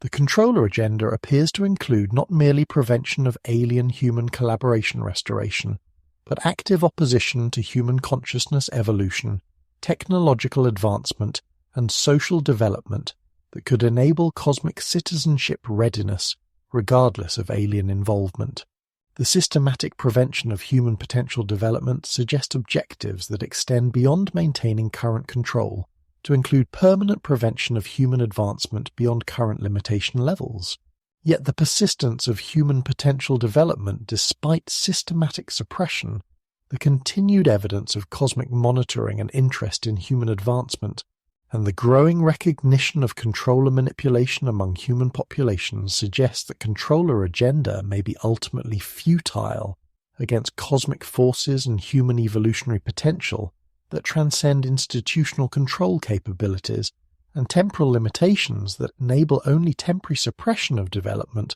that cosmic perspective and galactic citizenship represent as inevitable human evolutionary destiny. As we examine the coordinated agenda of terrestrial controllers whose systematic suppression of human potential serves objectives that transcend normal political authority to encompass evolutionary prevention and cosmic citizenship suppression, one question emerges with profound implications for human freedom. If controller operations require such sophisticated coordination and systematic suppression to maintain human limitation against natural evolutionary development toward cosmic citizenship, what does this suggest about the ultimate futility of institutional control against cosmic forces and human potential, whose restoration appears inevitable despite all efforts to prevent advancement beyond current limitation systems. In the forbidden chronicles of planetary catastrophe,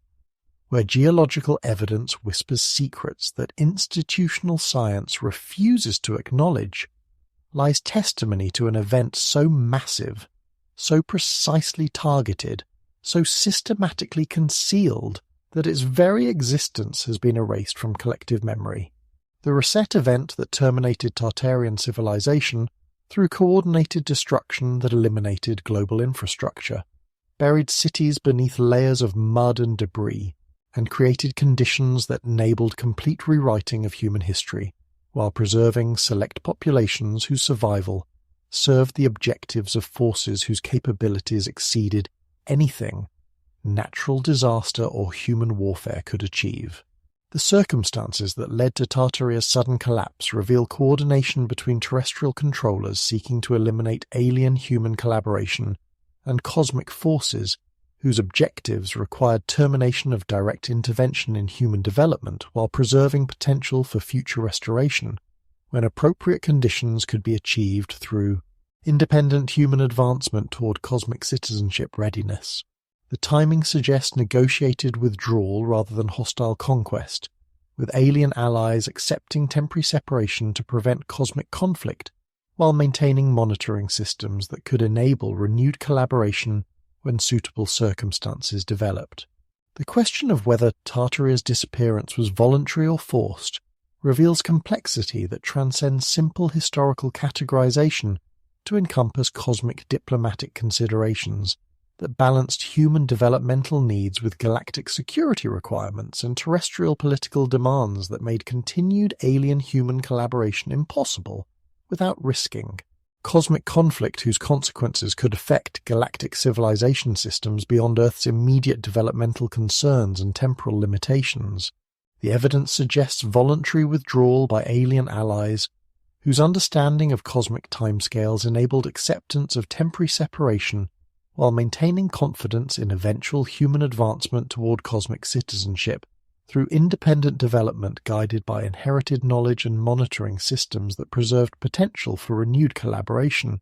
without compromising cosmic security or human cultural independence that required demonstration of autonomous capability development. The role of cataclysmic events in ending collaboration demonstrates technological capabilities that could reshape planetary surface conditions while preserving select populations and infrastructure according to criteria that served multiple objectives simultaneously, eliminating evidence of alien-human collaboration, creating conditions that enabled historical revision, maintaining essential human populations whose survival ensured continued developmental potential, and establishing geographical and social conditions that facilitated institutional control over surviving populations. The precision of destruction pattern suggests technological rather than natural causation, with targeting that eliminated specific types of infrastructure while preserving others, affected certain geographical regions while leaving others intact, and created destruction patterns that facilitated specific post-catastrophe political and social reorganization according to controller objectives that required elimination of Tartarian governmental and technological systems, while maintaining human populations suitable for institutional control implementation. The MudFlood phenomena that buried Tartarian cities represents perhaps the most sophisticated aspect of reset event implementation that required precise control over geological processes to achieve uniform burial depths, selective targeting of specific architectural types, and creation of conditions that preserved buildings for future discovery while eliminating access during periods when such evidence could contradict historical revision operations and threaten controller agenda implementation. The timing of MudFlood events correlates with systematic elimination of hybrid bloodlines, whose genetic heritage enabled communication with alien allies, and whose consciousness capabilities threatened institutional control objectives through potential restoration of cosmic perspective and galactic citizenship development that could eliminate terrestrial authority, systems whose effectiveness depended on human limitation and cosmic isolation maintenance. The preservation of select knowledge in hidden enclaves reveals systematic planning that ensured essential information survival while preventing general population access during periods when such knowledge could enable resistance to institutional control or restoration of capabilities that could threaten controller agenda implementation. The knowledge preservation systems demonstrate understanding of human psychology and social dynamics that enabled selective revelation when conditions served controller objectives rather than human advancement or cosmic citizenship development. The geographical distribution of preservation sites corresponds to locations that would enable knowledge access by future populations whose development could serve institutional objectives while maintaining controller authority over revelation timing and access conditions.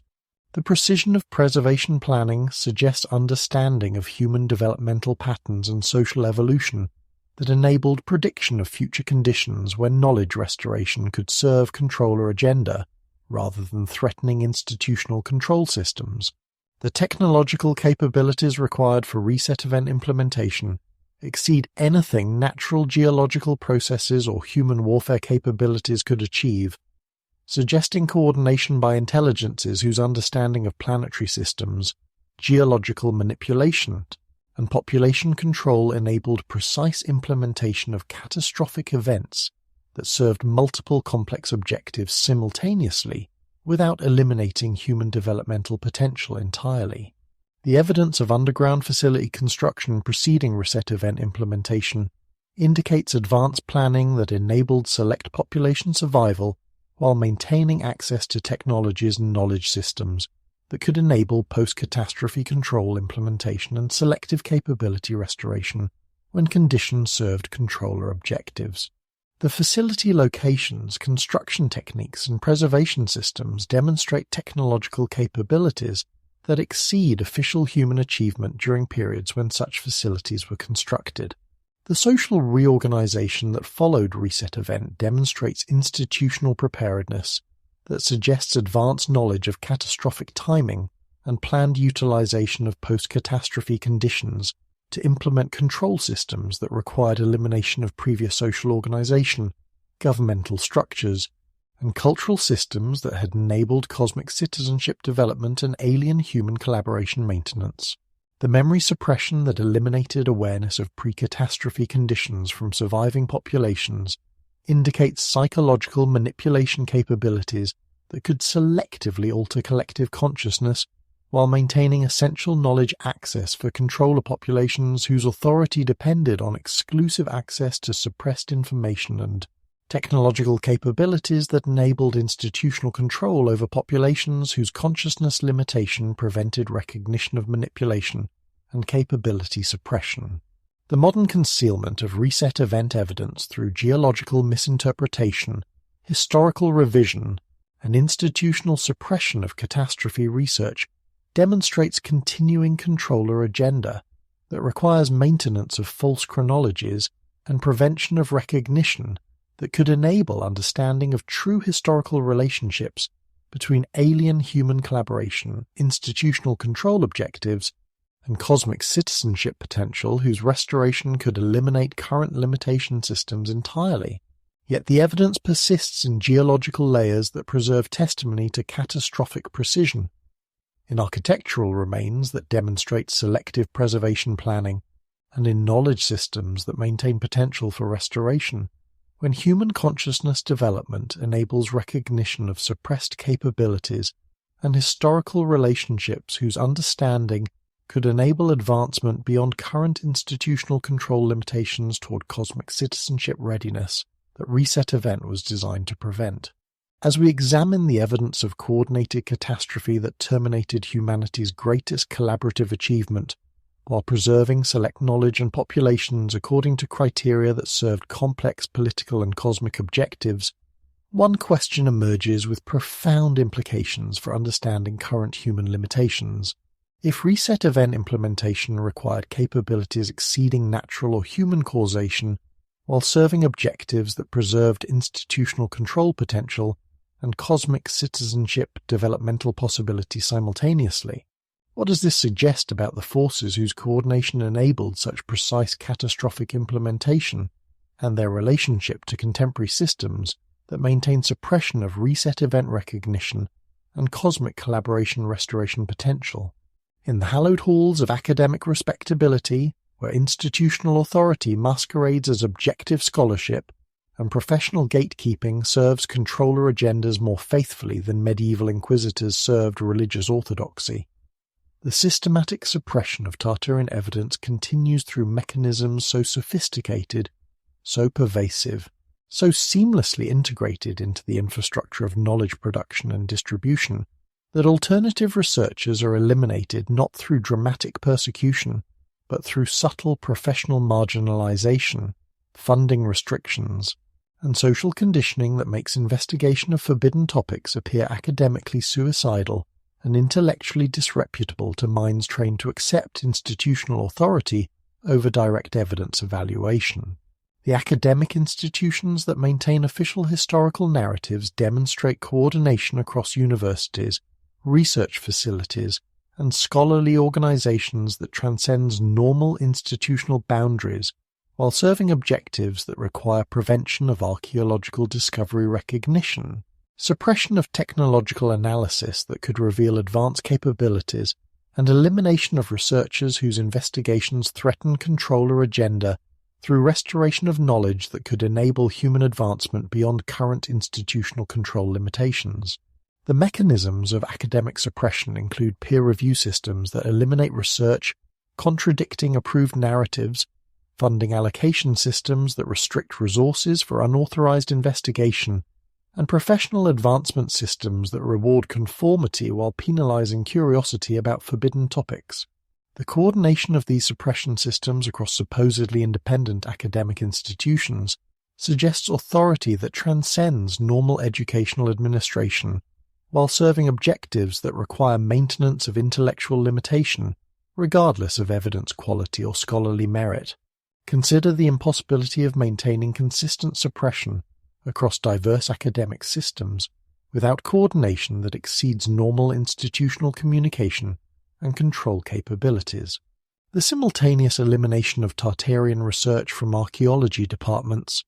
the coordinated suppression of free energy investigation in physics programs, and the systematic marginalization of consciousness research in psychology departments demonstrate suppression coordination that transcends normal academic administration while serving objectives that require prevention of knowledge restoration across multiple disciplines simultaneously. The suppression of archaeological discoveries that contradict mainstream chronology reveals institutional determination to maintain false historical narratives regardless of evidence quality, discovery significance, or scholarly implications that would normally require historical revision and academic recognition. The systematic classification of artifacts, restriction of site access, and elimination of researchers whose discoveries threaten approved timelines demonstrate priorities that serve controller agenda rather than academic advancement or historical understanding. The evidence suppression techniques include removal of artifacts from public access, classification of analysis results that reveal impossible dates or compositions, and transfer of significant discoveries to facilities where research serves institutional objectives rather than scholarly investigation. The coordination required for global evidence suppression suggests authority systems that transcend normal academic governance, while implementing policies that prevent knowledge restoration regardless of discovery importance or scientific significance. The ridicule and marginalization of alternative researchers represents perhaps the most effective aspect of modern suppression that eliminates opposition through psychological warfare rather than direct persecution, using social pressure and professional isolation to prevent investigation, while maintaining the illusion of intellectual freedom and academic independence. The techniques employed demonstrate understanding of human psychology and social dynamics that enable systematic elimination of opposition without generating sympathy or recognition of suppression operations. The targeting of researchers whose investigations approach Tartarian evidence reveals systematic monitoring of academic activity and coordinated response to potential threats that could enable knowledge restoration or capability development. The precision of marginalization timing, the coordination of professional penalties, and the consistency of ridicule campaigns demonstrate suppression sophistication that exceeds normal institutional coordination, while serving objectives that require prevention of breakthrough discoveries or recognition events. The ongoing effort to prevent rediscovery of Tartarian technology extends beyond academic suppression to include patent restriction systems that prevent practical development of atmospheric electricity systems, consciousness enhancement technologies, and communication capabilities that could restore human connection with cosmic civilization networks. The coordination of patent suppression with academic restriction demonstrates institutional coordination that serves controller agenda across multiple sectors simultaneously. The regulatory barriers that prevent restoration of free energy systems, the classification protocols that restrict access to technological information, and the professional penalties that discourage investigation of advanced human capabilities demonstrate systematic prevention of technological advancement that could enable restoration of capabilities whose development would eliminate institutional control foundations through abundance, consciousness enhancement, and cosmic communication restoration. The media coordination that maintains public ignorance of Tartarian evidence while promoting conventional historical narratives demonstrates information control sophistication that encompasses educational systems, entertainment programming, and news reporting that prevents recognition of suppressed knowledge while maintaining belief in institutional authority and academic credibility, despite systematic evidence suppression and researcher elimination that should generate public concern about intellectual freedom and academic integrity. The psychological conditioning that makes investigation of Tartarian evidence appear intellectually disreputable extends beyond academic circles to encompass social programming that prevents general population interest while maintaining psychological states that enable acceptance of official narratives despite logical inconsistencies and evidentiary contradictions, that should promote questioning and independent investigation rather than passive acceptance of institutional authority. The institutional coordination required for comprehensive suppression suggests authority systems that transcend normal governmental and academic boundaries, while serving objectives that require maintenance of human limitation, regardless of developmental potential or cosmic citizenship readiness that knowledge restoration could enable. The global scope of suppression operations indicates coordination that exceeds normal human institutional capability, while implementing policies that serve controller agenda rather than human advancement or cosmic collaboration potential. The modern continuation of concealment operations demonstrates that controller agenda remains active and sophisticated, with contemporary suppression serving identical objectives to historical operations, preventing human recognition of cosmic citizenship potential while maintaining institutional control over human development through consciousness limitation, technological suppression, and social conditioning that prevents advancement beyond current limitation systems. Yet the evidence persists despite systematic suppression, with independent researchers continuing investigation despite professional risks, archaeological discoveries continuing to contradict official chronologies despite institutional suppression, and human consciousness continuing to develop beyond limitation systems despite systematic conditioning and educational restriction. The persistence of human curiosity and developmental drive suggests that suppression operations may ultimately prove futile against cosmic forces and human evolutionary potential that transcend institutional control capabilities. The growing recognition of suppression operations among alternative research communities, the increasing access to suppressed information through independent communication networks,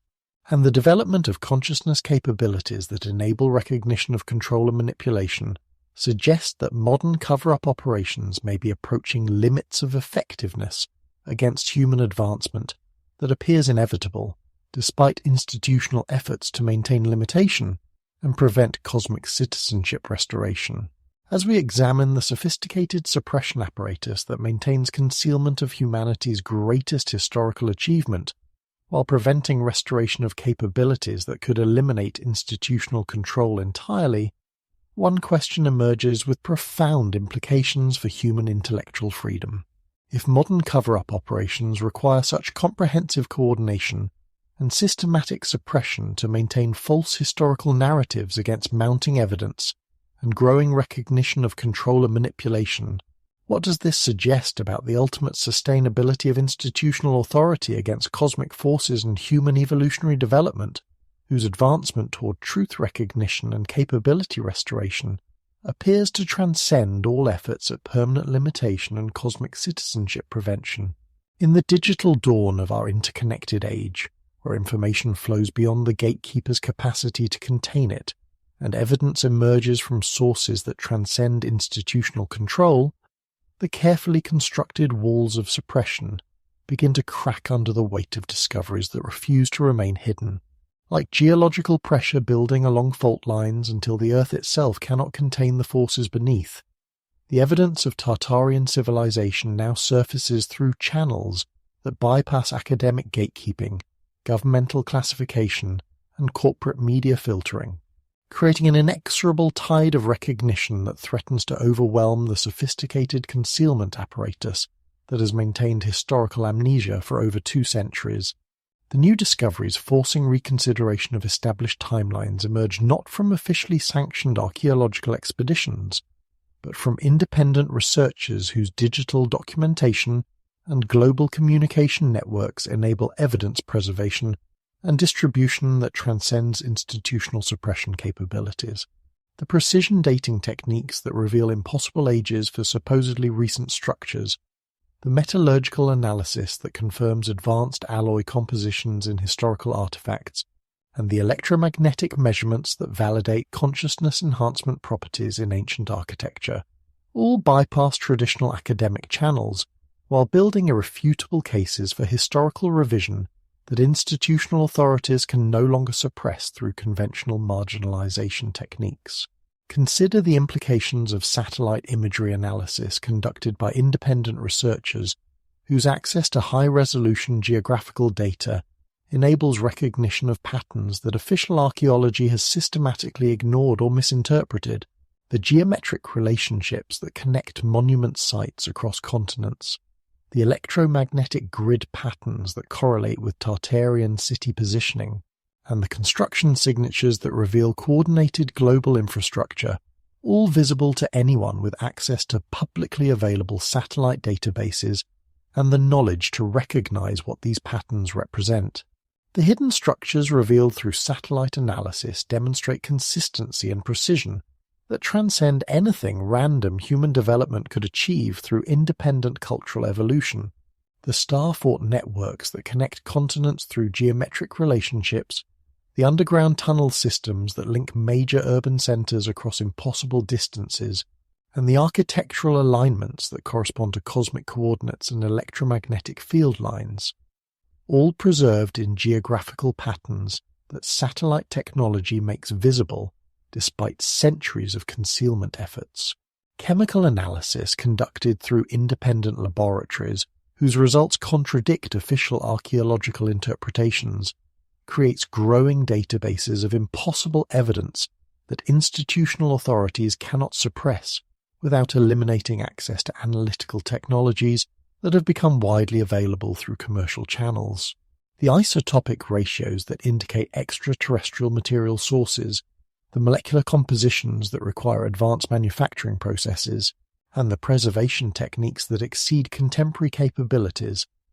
all documented through analytical methods that confirm anomalous characteristics, while providing data that challenges fundamental assumptions about historical technological development. The growing body of suppressed archaeological findings preserved through digital documentation and distributed through independent research networks creates comprehensive evidence collections that transcend institutional control while enabling comparative analysis across global discoveries that reveal patterns and relationships invisible through isolated investigation. The consistency of technological signatures, the precision of construction techniques, and the sophistication of electromagnetic integration, all documented through discovery reports that institutional authorities cannot classify or suppress through traditional academic channels. The coordination required to systematically suppress evidence across global research institutions becomes increasingly impossible as digital communication enables instant documentation and distribution of discoveries that bypass traditional academic publication and peer review systems. The independent researchers whose investigations reveal contradictory evidence, the analytical laboratories whose results confirm impossible characteristics, and the documentation systems that preserve evidence regardless of institutional suppression all contribute to evidence accumulation that transcends suppression capabilities through decentralized information networks. The precision of technological analysis conducted through modern instrumentation reveals capabilities in historical artifacts that exceed anything officially acknowledged about ancient human civilization development, while providing measurable data that cannot be dismissed through conventional academic marginalization techniques. The electromagnetic properties that confirm consciousness enhancement functions, the acoustic characteristics that validate telepathic communication capabilities, and the materials science that reveals advanced manufacturing processes, all documented through analytical methods that provide objective verification of suppressed historical evidence. The timing of evidence emergence correlates with technological developments that enable independent analysis and documentation capabilities, while digital communication systems facilitate information distribution that transcends institutional control boundaries. The satellite imaging that reveals hidden patterns, the analytical instruments that confirm impossible compositions, and the communication networks that enable global evidence sharing, all converging to create conditions where suppression requires capabilities that exceed current institutional coordination, while evidence accumulation proceeds through channels that transcend traditional control mechanisms. The archaeological discoveries that contradict established chronologies continue to emerge despite institutional suppression, because geological and construction evidence cannot be eliminated without destroying structures and sites that serve contemporary functions, while archaeological preservation requirements prevent destruction that would eliminate evidence entirely. The buildings whose construction techniques exceed official human capabilities, the sites whose electromagnetic properties validate consciousness enhancement functions, and the infrastructure whose precision reveals coordinated global planning, all preserved through practical necessity despite institutional preference for evidence elimination. The modern instrumentation that enables precise analysis of historical artifacts reveals characteristics that confirm advanced technological capabilities while providing measurement data that cannot be disputed through conventional academic argumentation techniques. The spectroscopic analysis that reveals impossible alloy compositions, the electromagnetic field measurements that confirm consciousness-affecting properties, and the acoustic analysis that validates telepathic communication functions all produce objective data that transcend subjective academic interpretation while supporting alternative historical frameworks that institutional authorities cannot suppress through traditional scholarly marginalization. The digital preservation systems that maintain evidence collections beyond institutional suppression capabilities create permanent records that survive attempts at classification, researcher elimination, and institutional marginalization, while enabling access that transcends geographical boundaries and professional gatekeeping systems. The databases that preserve analytical results, the documentation networks that maintain discovery records, and the communication systems that enable global evidence sharing all contribute to evidence preservation that exceeds institutional suppression capabilities while facilitating recognition patterns that support comprehensive historical revision. As evidence accumulation proceeds through channels that transcend institutional control, while analytical capabilities confirm characteristics that challenge fundamental assumptions about human historical development, the suppression apparatus faces challenges that exceed traditional containment methods, while evidence recognition proceeds through networks that enable global awareness development,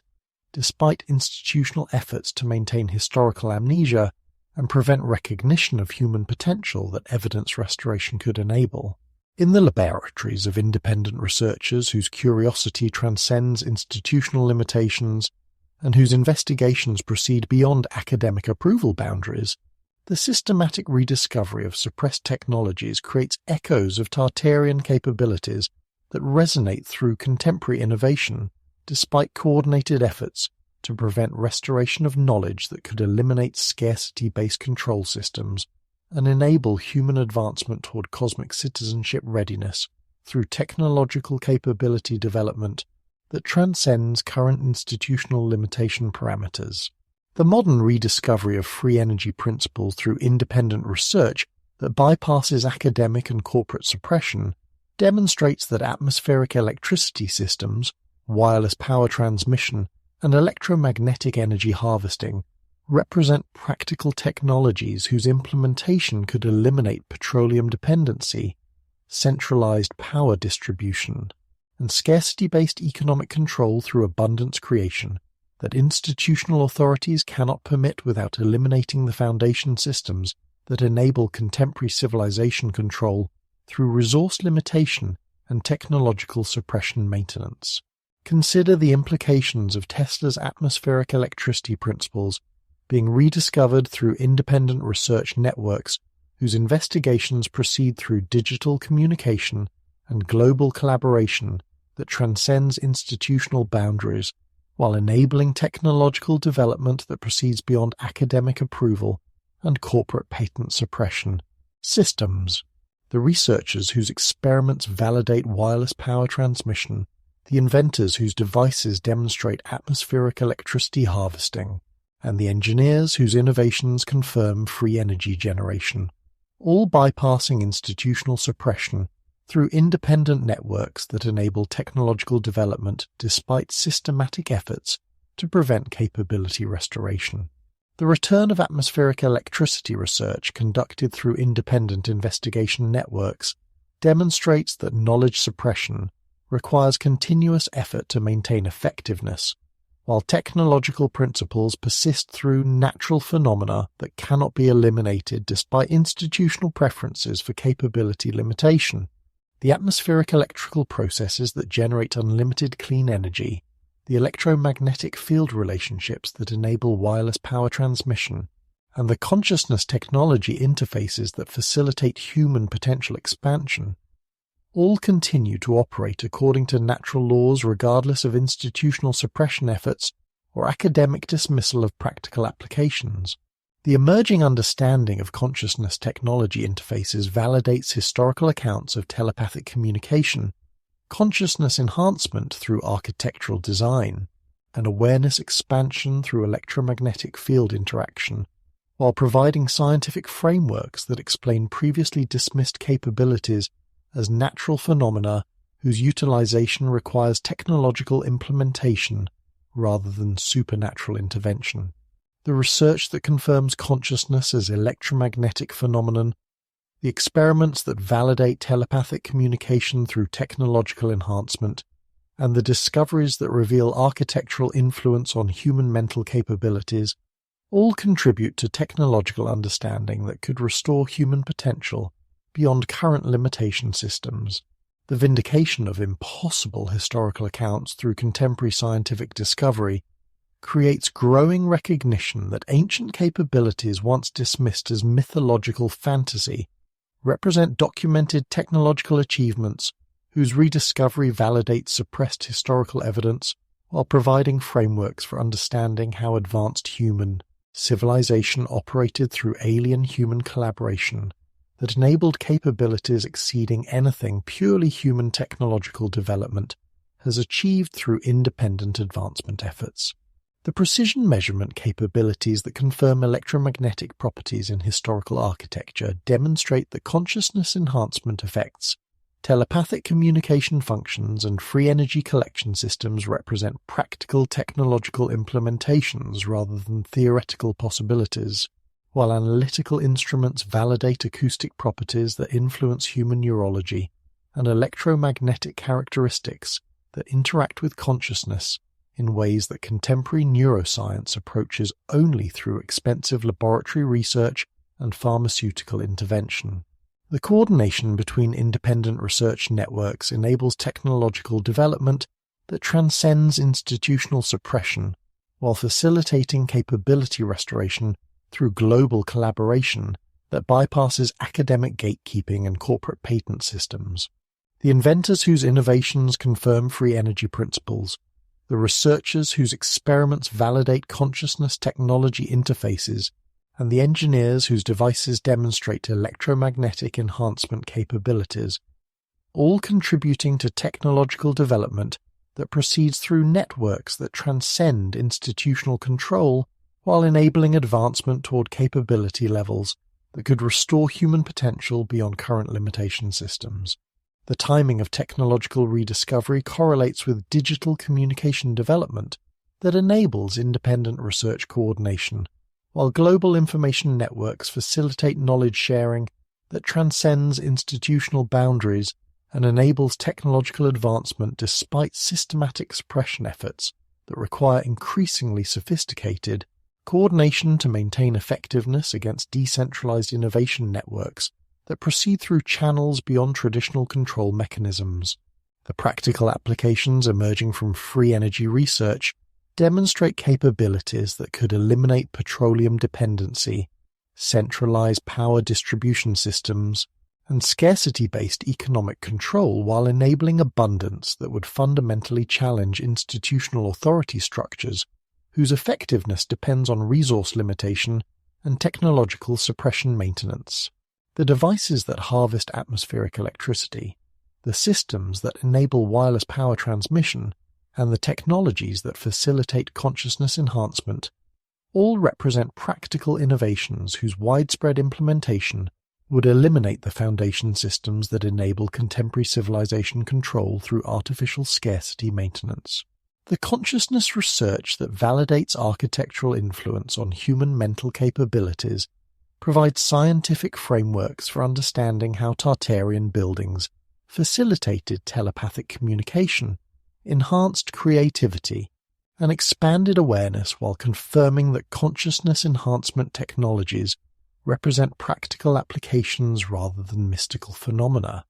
enabling restoration of human capabilities that institutional suppression has maintained within limitation parameters that prevent advancement beyond current control system compatibility. The electromagnetic technologies that confirm consciousness technology interface capabilities demonstrate that human potential extends beyond biological limitations, while technological enhancement could enable telepathic communication, expanded sensory perception, and awareness levels that transcend normal consciousness boundaries through practical applications rather than pharmaceutical intervention or surgical procedures that current medical systems employ to achieve similar effects through invasive methods that maintain institutional control over consciousness modification capabilities. Modern innovations that parallel Tartarian technological capabilities provide validation for historical evidence while demonstrating that advanced human civilization achievements represent practical possibilities rather than impossible fantasies, confirming that suppressed technologies could be restored through contemporary implementation while enabling human advancement toward capability levels that institutional authorities systematically prevent through suppression, that maintains technological development within parameters that preserve control system effectiveness and prevent abundance creation that could eliminate institutional relevance entirely. As technological echoes of Tartarian capabilities emerge through independent research networks that transcend institutional suppression, while digital communication enables global coordination of innovation efforts that bypass traditional gatekeeping systems, the restoration of advanced human technological potential proceeds through channels that institutional authorities cannot suppress without eliminating the technological infrastructure that enables contemporary civilization operation, while creating conditions where capability development transcends current limitation systems and enables advancement toward cosmic citizenship readiness through technological restoration rather than institutional authorization. In the spaces between official narratives and direct experience, where individual minds break free from collective conditioning to question assumptions that once seemed unshakable, a fundamental shift in human consciousness accelerates beyond institutional containment capabilities. The growing public skepticism toward official historical narratives represents more than intellectual curiosity. It signals the emergence of awareness that transcends educational programming and social conditioning to encompass direct recognition of discrepancies between institutional claims and observable evidence that reveals systematic deception operations whose sophistication exceeds anything random human error or academic incompetence could produce through natural processes. The awakening consciousness manifests not through dramatic revelations, but through gradual recognition that official explanations fail to account for evidence complexity, while institutional responses to questioning demonstrate coordination that transcends normal academic or governmental incompetence to reveal systematic suppression operations whose consistency and sophistication indicate conscious deception rather than innocent error. The timing of narrative changes that eliminate inconvenient evidence, the coordination of academic responses that suppress alternative investigation,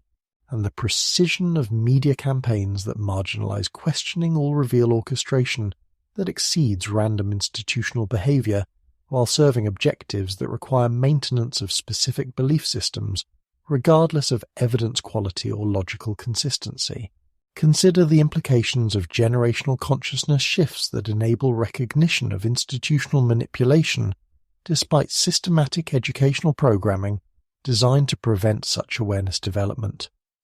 Access remained within institutional control boundaries. The digital natives whose information access transcends traditional gatekeeping systems, the independent researchers whose investigations proceed beyond academic approval, and the questioning minds whose curiosity resists social conditioning, all contributing to awareness development that institutional authorities cannot suppress through conventional conditioning techniques that maintained effectiveness across previous generations whose information access remained within institutional control boundaries. The rise of independent research networks demonstrates consciousness evolution that enables collaborative investigation beyond institutional frameworks, while digital communication facilitates knowledge sharing that transcends geographical boundaries and professional gatekeeping systems. The researchers whose investigations reveal systematic suppression, the analysts whose work confirms coordinated deception operations, and the communicators whose networks enable information distribution, despite institutional opposition, all represent consciousness development that challenges authority structures whose effectiveness depended on information control and public ignorance maintenance that becomes increasingly impossible within digital information environments. The power of digital communication in sharing suppressed information creates conditions where institutional suppression requires capabilities that exceed traditional control methods, while information distribution proceeds through channels that multiply beyond suppression capacity whenever authorities attempt elimination through conventional censorship techniques. The decentralized networks that preserve suppressed evidence, the communication systems that enable instant global information sharing, and the preservation methods that maintain knowledge access despite institutional efforts to eliminate inconvenient discoveries, all contribute to information proliferation that transcends suppression capabilities while enabling awareness development across populations whose consciousness evolution proceeds beyond institutional control parameters. The generational shift toward questioning authority represents fundamental consciousness change that challenges institutional legitimacy while enabling recognition of systematic deception operations that previous generations accepted through educational conditioning and social pressure systems that maintained effectiveness when information access remained within institutional control boundaries. The questioning minds whose curiosity transcends social conditioning, the independent thinkers whose analysis reveals manipulation techniques, and the conscious individuals whose awareness enables recognition of suppression operations, all represent consciousness evolution that institutional authorities cannot reverse through conventional conditioning methods. The psychological implications of awakening consciousness extend beyond mere skepticism to encompass recognition of human potential that institutional suppression has maintained within limitation parameters, while awareness development enables understanding of capabilities that educational systems systematically discourage and social conditioning prevents through psychological programming that maintains effectiveness only when consciousness remains within institutional control boundaries, the recognition of consciousness manipulation, the awareness of capability suppression, and the understanding of potential that transcends current limitation systems, all represent psychological evolution that challenges authority structures whose effectiveness depends on consciousness limitation maintenance. The social dynamics that enable consciousness awakening demonstrate collective evolution that transcends individual awareness development, while facilitating group recognition of systematic deception that enables resistance to manipulation techniques whose effectiveness depends on isolation and ignorance maintenance. The communities whose collaborative investigation reveals suppression operations, the networks whose communication enables awareness sharing, and the movements whose organization transcends institutional infiltration, all represent social consciousness development that challenges authority systems whose control mechanisms require collective ignorance and social fragmentation maintenance. The timing of consciousness awakening correlates with technological developments that enable information access and communication capabilities, while global connectivity creates conditions where suppression requires coordination that exceeds institutional capability and effectiveness that becomes impossible when awareness development proceeds through channels that multiply beyond control boundaries. The digital communication that enables instant global information sharing, the analytical tools that confirm systematic deception, and the preservation systems that maintain evidence access all contribute to consciousness development conditions that transcend traditional suppression capabilities. The resistance to conditioning that enables consciousness awakening demonstrates human potential that transcends institutional limitation efforts, while awareness development proceeds through natural evolutionary processes that cannot be prevented through external suppression without eliminating the consciousness capabilities that define human identity and developmental potential. The questioning minds that resist conditioning, the curious individuals whose investigation transcends approval boundaries, all represent natural human development that institutional authorities can delay but cannot prevent without eliminating humanity itself. The recognition patterns that characterize awakening consciousness demonstrate awareness development that enables systematic analysis of institutional behavior, while logical thinking capabilities reveal deception operations, whose consistency and coordination indicate conscious manipulation rather than random error or incompetence. The analytical minds that recognize suppression patterns, the logical thinkers whose investigation reveals coordination evidence, and the conscious observers whose awareness enables manipulation recognition, all represent consciousness capabilities that institutional suppression cannot eliminate without destroying the intellectual faculties that enable technological advancement and social organization. The collective consciousness development that enables group awareness of systematic deception creates social conditions where institutional authority faces challenges that exceed traditional control methods,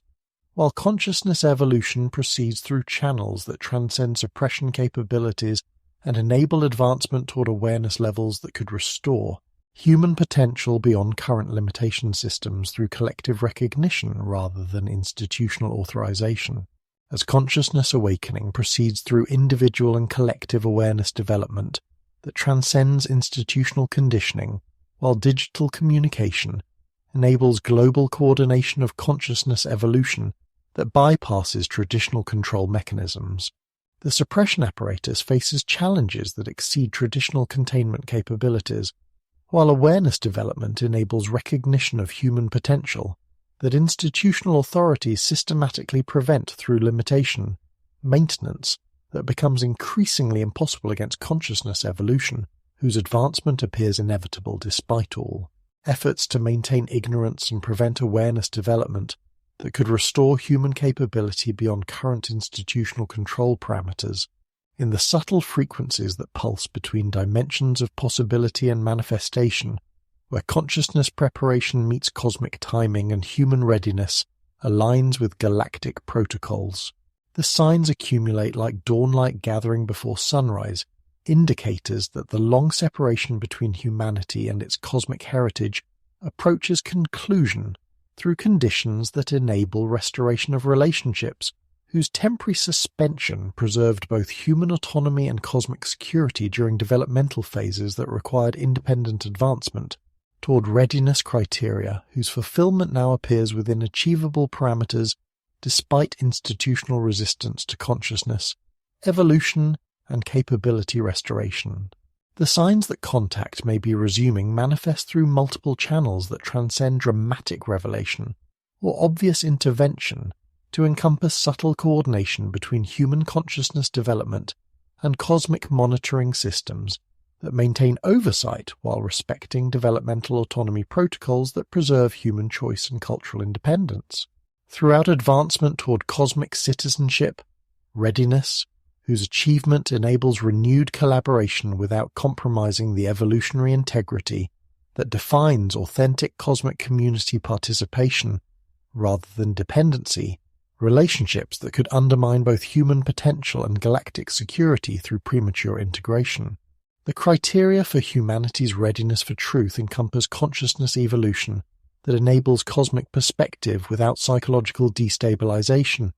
technological development that demonstrates capability for galactic responsibility, social organization that proves planetary unity potential, and psychological maturity that enables collaborative relationship maintenance without cultural identity loss or evolutionary dependency that could compromise both human advancement and cosmic community stability through integration that proceeded beyond appropriate developmental parameters or timing that ignored readiness criteria whose fulfillment ensures successful collaboration rather than premature contact that could destabilize both terrestrial and galactic systems. Consider the implications of consciousness development that enables recognition of cosmic relationships without generating psychological trauma or social fragmentation that could destabilize human civilization, while awareness expansion facilitates understanding of galactic community systems whose complexity exceeds current human social organization capabilities yet remains accessible through consciousness evolution that proceeds according to natural development, rather than forced advancement that could overwhelm cognitive limitations or cultural adaptation capabilities that require gradual progression rather than sudden revelation. The role of conscious evolution in preparing for revelation encompasses individual consciousness development that enables cosmic perspective awareness, collective consciousness advancement that facilitates planetary unity recognition, and social consciousness evolution that enables community organization according to cosmic citizenship principles, while preserving human cultural identity and developmental autonomy that ensures authentic participation rather than superficial compliance that could compromise both human potential and galactic community effectiveness through integration that lacked sufficient consciousness foundation. The possibility of Tartaria's return in new form suggests restoration through consciousness evolution rather than technological intervention, with human advancement toward cosmic citizenship enabling access to galactic knowledge networks and cosmic communication systems, while consciousness development facilitates understanding of Tartarian principles, whose implementation could restore advanced civilization capabilities through human choice and effort, rather than external intervention that could compromise evolutionary integrity or developmental autonomy that defines authentic cosmic citizenship achievement. The timing of preparation acceleration correlates with consciousness awakening that enables recognition of cosmic relationships, while global communication networks facilitate coordination of awareness development that transcends national boundaries and institutional limitations to encompass planetary consciousness evolution, whose advancement toward cosmic citizenship, readiness enables restoration of galactic community participation through natural human development rather than external intervention that could undermine the autonomous achievement that characterizes authentic cosmic community membership, rather than dependent relationships that compromise both human potential and galactic security. The institutional resistance to preparation recognition demonstrates awareness of cosmic citizenship criteria, while systematic suppression of consciousness development serves objectives that require prevention of human advancement toward cosmic community readiness, regardless of natural evolutionary progression, or cosmic willingness to restore collaborative relationships when appropriate conditions develop through human achievement, rather than external authorization that could compromise developmental autonomy and evolutionary integrity requirements. The psychological preparation that enables cosmic perspective awareness encompasses consciousness expansion that facilitates understanding of galactic relationships while maintaining psychological stability and cultural identity that ensures authentic participation rather than overwhelming revelation that could destabilize both individual consciousness and collective social organization through premature contact that ignored readiness criteria or developmental timing that failed to account for consciousness evolution requirements whose fulfillment enables successful collaborative relationship maintenance. The technological preparation that demonstrates galactic responsibility capability includes restoration of consciousness enhancement technologies, development of communication systems that enable cosmic contact, and advancement of energy systems that eliminate scarcity-based control mechanisms, while consciousness evolution provides the wisdom necessary for responsible utilization of advanced capabilities, whose restoration requires psychological maturity and social organization that prevents destructive applications or destabilizing effects that could threaten both terrestrial stability and galactic security through misuse of advanced technologies. The social preparation that proves planetary unity potential encompasses consciousness evolution that enables recognition of common human heritage, while cultural diversity preservation maintains authentic identity that ensures genuine cosmic community contribution rather than homogenization that could eliminate the unique perspectives and capabilities that define human value within galactic civilization, whose diversity requires authentic participation by civilizations whose characteristics complement rather than duplicate existing cosmic community functions and capabilities. The evidence of cosmic monitoring that maintains oversight while respecting developmental autonomy indicates continued interest in human advancement, despite institutional suppression and conscious resistance to cosmic citizenship development, while observation protocols preserve choice and cultural independence throughout preparation phases whose completion enables renewed collaboration through human achievement, rather than external intervention that could compromise evolutionary integrity or developmental authenticity requirements. The recognition of preparation acceleration by consciousness evolution that transcends institutional limitations, while awareness development proceeds through individual choice and collective awakening creates conditions where cosmic contact becomes possible through human readiness achievement rather than external authorization,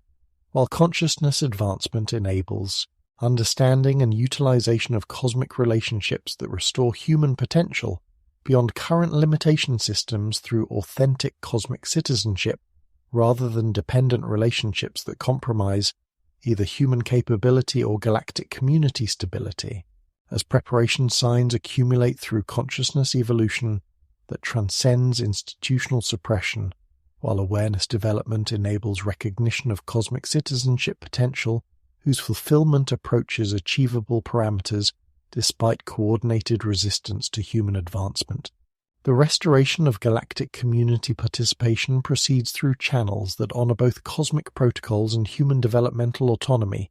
while consciousness awakening creates conditions where contact becomes inevitable through evolutionary achievement rather than external intervention, suggesting that Tartaria's return represents not past restoration, but future advancement toward cosmic citizenship, whose preparation now accelerates beyond institutional containment capabilities through consciousness evolution that appears unstoppable, despite all efforts to prevent awakening and maintain limitation systems that become increasingly ineffective, against awareness development whose advancement transcends suppression capabilities and enables preparation completion that could restore humanity's cosmic heritage through authentic achievement rather than dependent restoration. In the liminal space between what humanity has been and what it is destined to become, where ancient protocols written in stellar mathematics await activation through consciousness evolution that transcends institutional limitations, the conditions for renewed alien collaboration crystallize with precision that suggests not arbitrary cosmic scheduling, but natural convergence between human developmental achievements and galactic readiness criteria, whose fulfillment enables restoration of partnership that preserves both terrestrial autonomy and cosmic community integrity through collaborative relationships that honor evolutionary sovereignty while facilitating advancement beyond current limitation parameters. The conditions under which alien collaboration might resume encompass consciousness evolution that demonstrates cosmic perspective capability, technological development that proves galactic responsibility, readiness, social organization that evidences planetary unity achievement, and psychological maturity that enables collaborative partnership maintenance without cultural identity, compromise or evolutionary dependency that could undermine both human potential and cosmic community stability through integration that lacked sufficient consciousness foundation or developmental authenticity to sustain authentic cosmic citizenship, participation, rather than superficial compliance relationships. The role of human spiritual and technological development in enabling return protocol activation demonstrates the integration requirements that define cosmic citizenship readiness through advancement that encompasses both consciousness expansion and capability restoration, while spiritual evolution provides the wisdom necessary for responsible technology utilization, and technological development enables practical implementation of cosmic community participation through capabilities that prove readiness for galactic responsibility, rather than merely terrestrial achievement, whose limitations prevent authentic cosmic citizenship demonstration. Consider the implications of consciousness evolution that enables recognition of cosmic relationships,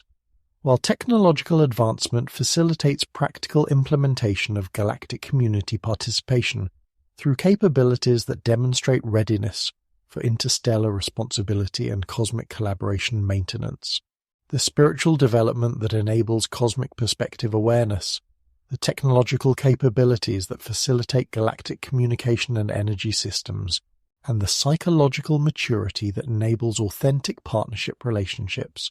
all converging to create conditions where return protocol activation serves both human advancement and cosmic community enhancement through collaboration that preserves autonomy while enabling advancement beyond current limitations. The integration of ancient wisdom with modern capabilities represents the synthesis necessary for return protocol fulfillment through consciousness evolution that enables understanding of Tartarian principles, while contemporary technological development facilitates practical implementation of cosmic citizenship capabilities,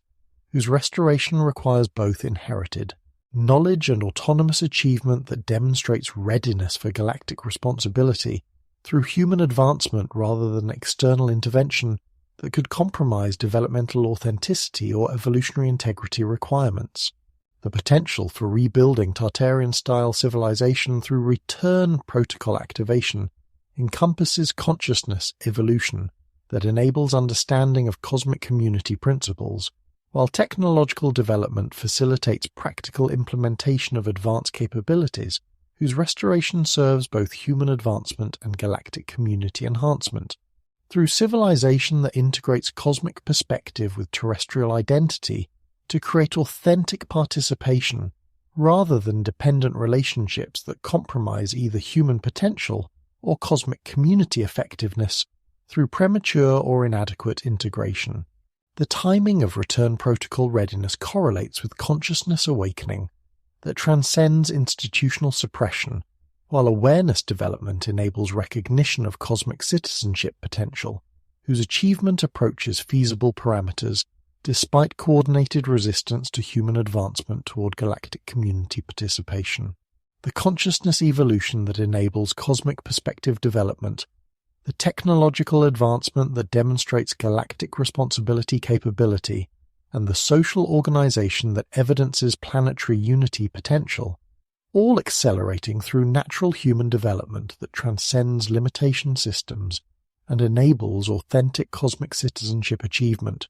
The institutional awareness of return protocol criteria demonstrates knowledge of cosmic collaboration conditions, while systematic suppression of human advancement serves objectives that require prevention of consciousness, evolution, and capability restoration regardless of natural developmental progression toward cosmic citizenship. Readiness, whose achievement would eliminate institutional relevance and authority through human advancement beyond current control system, compatibility and effectiveness parameters that require consciousness limitation maintenance. The evidence of cosmic monitoring that maintains readiness evaluation indicates ongoing alien interest in human advancement, while observation protocols preserve developmental autonomy throughout preparation phases, whose completion enables return protocol activation through human achievement rather than external authorization that could compromise evolutionary integrity or authenticity requirements that define genuine cosmic citizenship, rather than dependent relationships that fail to serve either human potential or cosmic community advancement objectives. In the blueprints of possibility that exist between current limitation and unlimited potential, where recovered technologies await implementation through consciousness evolution that enables responsible utilization and cosmic perspective that facilitates authentic advancement, the New Earth project emerges not as utopian fantasy, but as practical possibility, whose realization depends on human readiness to integrate ancient wisdom with modern capabilities, while consciousness development provides the foundation necessary for technological restoration that serves both individual advancement and collective evolution toward planetary civilization that operates according to cosmic community principles. How recovered technologies might transform human society encompasses consciousness evolution that enables understanding of technology's true purposes, while capability restoration facilitates practical implementation of systems that operate according to cosmic principles rather than scarcity-based control mechanisms, whose elimination requires both technological advancement and consciousness development that provides wisdom necessary for responsible utilization of capabilities, whose restoration could either liberate or destroy, depending on the consciousness evolution that guides their implementation, and social organization that determines their effects on human advancement and planetary stability. The establishment of free energy infrastructure through atmospheric electricity restoration and wireless power transmission enables elimination of petroleum dependency and centralized energy control, while consciousness evolution provides understanding of technology's integration with natural systems and cosmic energy networks, whose utilization requires wisdom that prevents destructive applications while facilitating abundance creation that serves human advancement and planetary healing, rather than exploitation or environmental destruction that could result from technological implementation without sufficient consciousness evolution or cosmic perspective development. Consider the implications of unlimited clean energy that eliminates artificial scarcity, while consciousness evolution provides wisdom for abundance utilization that serves collective advancement rather than individual accumulation, whose concentration could recreate limitation systems through different mechanisms that maintain inequality despite technological capability for universal abundance, whose realization requires consciousness development that enables authentic sharing and cooperation rather than competitive acquisition, that could undermine abundance potential through social organization that fails to evolve beyond current limitation patterns. The healing of environmental damage through advanced techniques that integrate consciousness technology interfaces with natural system restoration encompasses atmospheric control that could reverse climate disruption, soil regeneration that could restore agricultural abundance, and electromagnetic healing that could eliminate pollution, while consciousness evolution provides understanding of humanity's role as planetary stewards, whose responsibility includes both technological implementation and consciousness development that enables harmony with natural systems rather than domination relationships that created current environmental crises. The creation of abundance-based economic systems whose operation depends on free energy availability and consciousness evolution that enables authentic cooperation rather than competitive accumulation encompasses resource distribution according to need rather than ability to pay, technological access based on consciousness, readiness rather than economic status, and social organization that facilitates individual advancement within collective prosperity rather than individual success at collective expense, whose continuation prevents abundance realization despite technological capability for universal prosperity and consciousness potential for authentic community creation. The technological integration that enables New Earth project implementation includes consciousness enhancement architecture that facilitates awareness development, communication systems that enable telepathic augmentation and global coordination, and transportation technologies that utilize electromagnetic levitation and atmospheric energy systems, while consciousness evolution provides wisdom for technology, utilization that serves collective advancement rather than individual advantage, whose concentration could recreate current limitation systems through advanced capabilities rather than enabling authentic abundance realization. The social implications of New Earth project realization encompass consciousness evolution that enables recognition of collective responsibility, while individual advancement occurs within community prosperity rather than at community expense through competitive systems that prevent authentic abundance, despite technological capability for universal prosperity whose realization requires social organization that operates according to cosmic community principles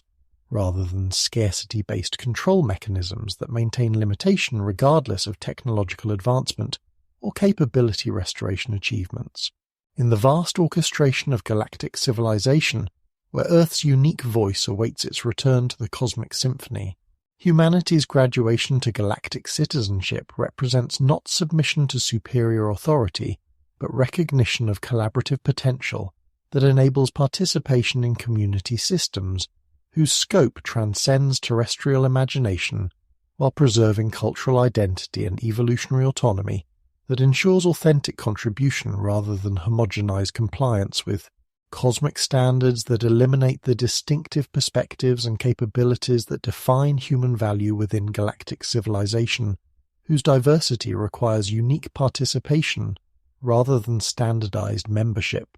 Humanity's graduation to galactic citizenship encompasses consciousness evolution that enables cosmic perspective, while technological development demonstrates capability for interstellar responsibility, and social organization that evidences planetary unity achievement through advancement that preserves cultural identity while expanding awareness to encompass galactic relationships whose complexity requires both individual consciousness development and collective social evolution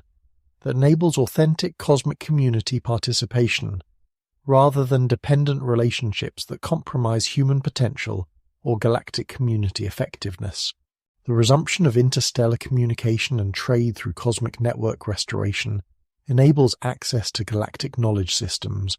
while consciousness evolution provides capability for information processing that transcends current human cognitive limitations through enhancement, rather than replacement of natural abilities whose expansion enables understanding of cosmic relationships and galactic civilization systems whose complexity requires both technological capabilities and consciousness development that facilitates authentic participation rather than overwhelming revelation that could destabilize psychological or social foundations necessary for stable cosmic citizenship maintenance. The integration of Earth into larger cosmic civilizations through authentic achievement,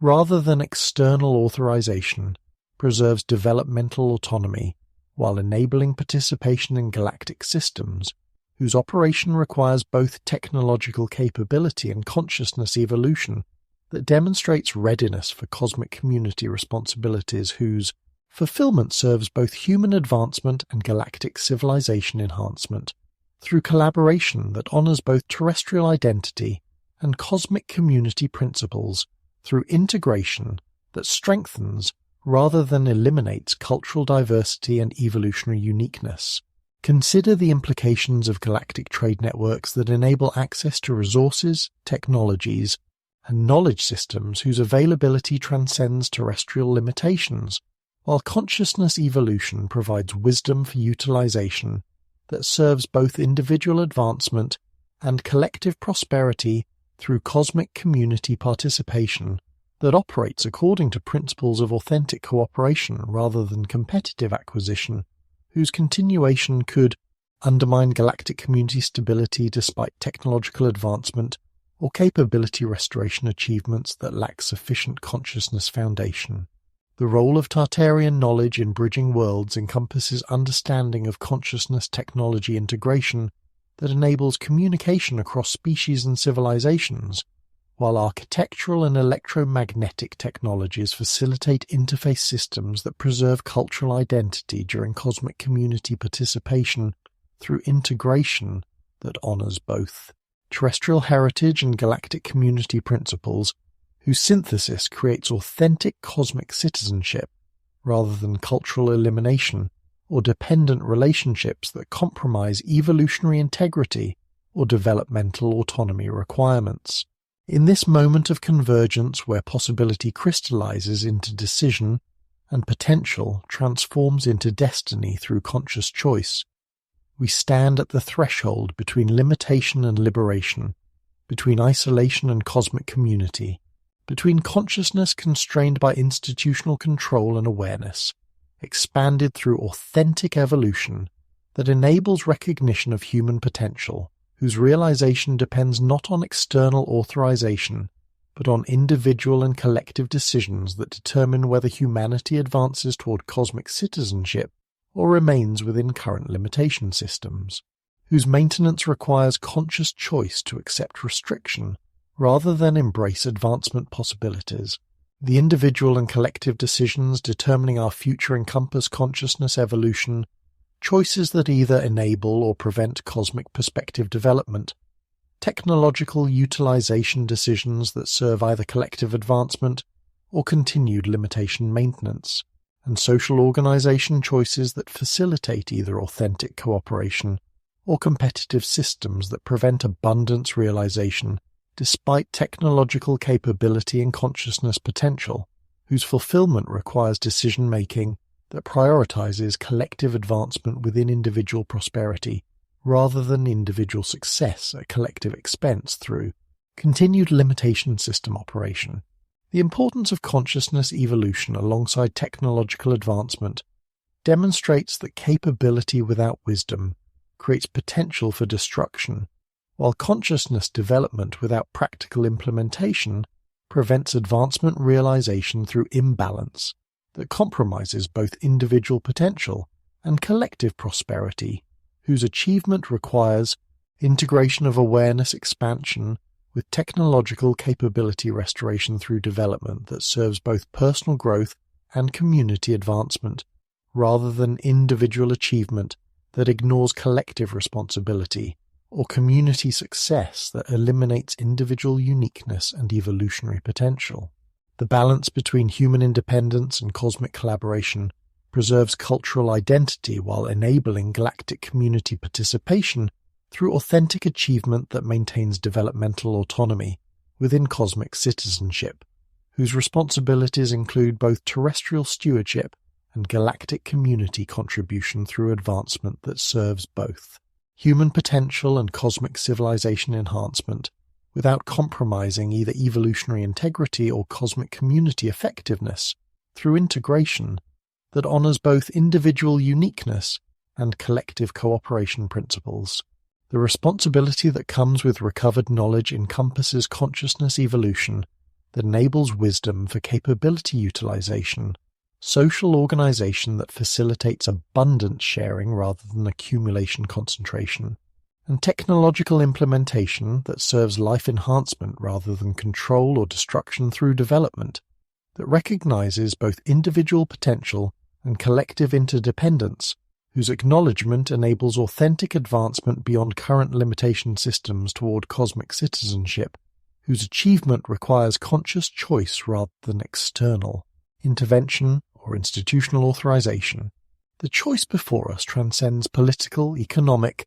or social reform to encompass consciousness evolution that enables recognition of human potential, whose realization depends on decisions made in this moment of possibility, when cosmic timing aligns with human readiness to create conditions where authentic advancement becomes achievable through conscious choice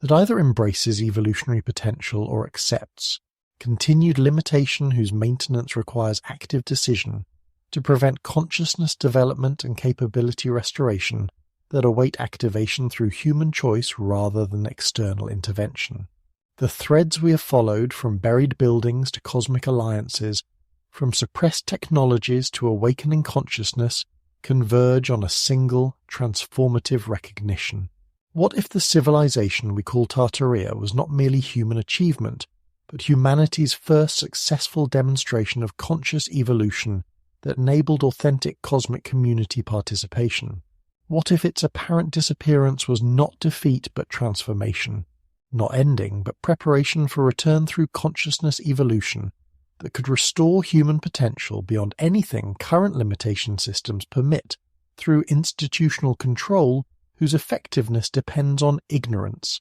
maintenance, and capability suppression that becomes impossible when awareness transcends conditioning boundaries? In the electromagnetic frequencies that still pulse through copper domes and metal spires, in the mathematical impossibilities of precision architecture that continues to whisper secrets of consciousness technology integration, in the persistent evidence that challenges every assumption underlying official historical narratives, the invitation remains active, not to passive reception of external salvation, but to conscious participation in evolutionary advancement that enables authentic cosmic citizenship through individual choice and collective cooperation that honors both human uniqueness and galactic community principles, whose synthesis creates possibilities that transcend current imagination, while remaining achievable through consciousness evolution and capability restoration. The gates that once opened for Tartarian civilization remain accessible through consciousness development that enables cosmic perspective recognition, while technological advancement facilitates practical implementation of capabilities whose restoration awaits human readiness rather than external authorization. The star knowledge that guided their electromagnetic cities flows again through minds prepared to receive it, while consciousness evolution creates conditions where ancient wisdom integrates with modern capabilities to enable advancement beyond current limitations through authentic achievement rather than dependent relationships that compromise evolutionary integrity or developmental autonomy. The choice, as it has always been, remains ours. The cosmic observers continue their patient monitoring while consciousness evolution proceeds through individual decision and collective awakening that transcends institutional suppression through natural human development whose advancement appears inevitable, despite coordinated efforts to maintain limitation systems that become increasingly ineffective against awareness expansion and capability recognition, whose fulfillment could restore humanity's cosmic heritage through conscious choice rather than external intervention. For those who have journeyed this far into the mystery, the real investigation begins not in ancient ruins, but in the consciousness evolution that enables recognition of human potential, whose realization awaits activation through decisions made in present moments, when cosmic timing creates opportunities for advancement that could restore authentic cosmic citizenship and enable participation in galactic civilizations, whose scope transcends terrestrial imagination, while honoring the unique contributions that define human value within cosmic community systems whose diversity requires authentic participation rather than homogenized compliance. Welcome once more to Historic Sleep, where the deepest rest comes not from forgetting, but from finally remembering who we truly are and what we were always meant to become.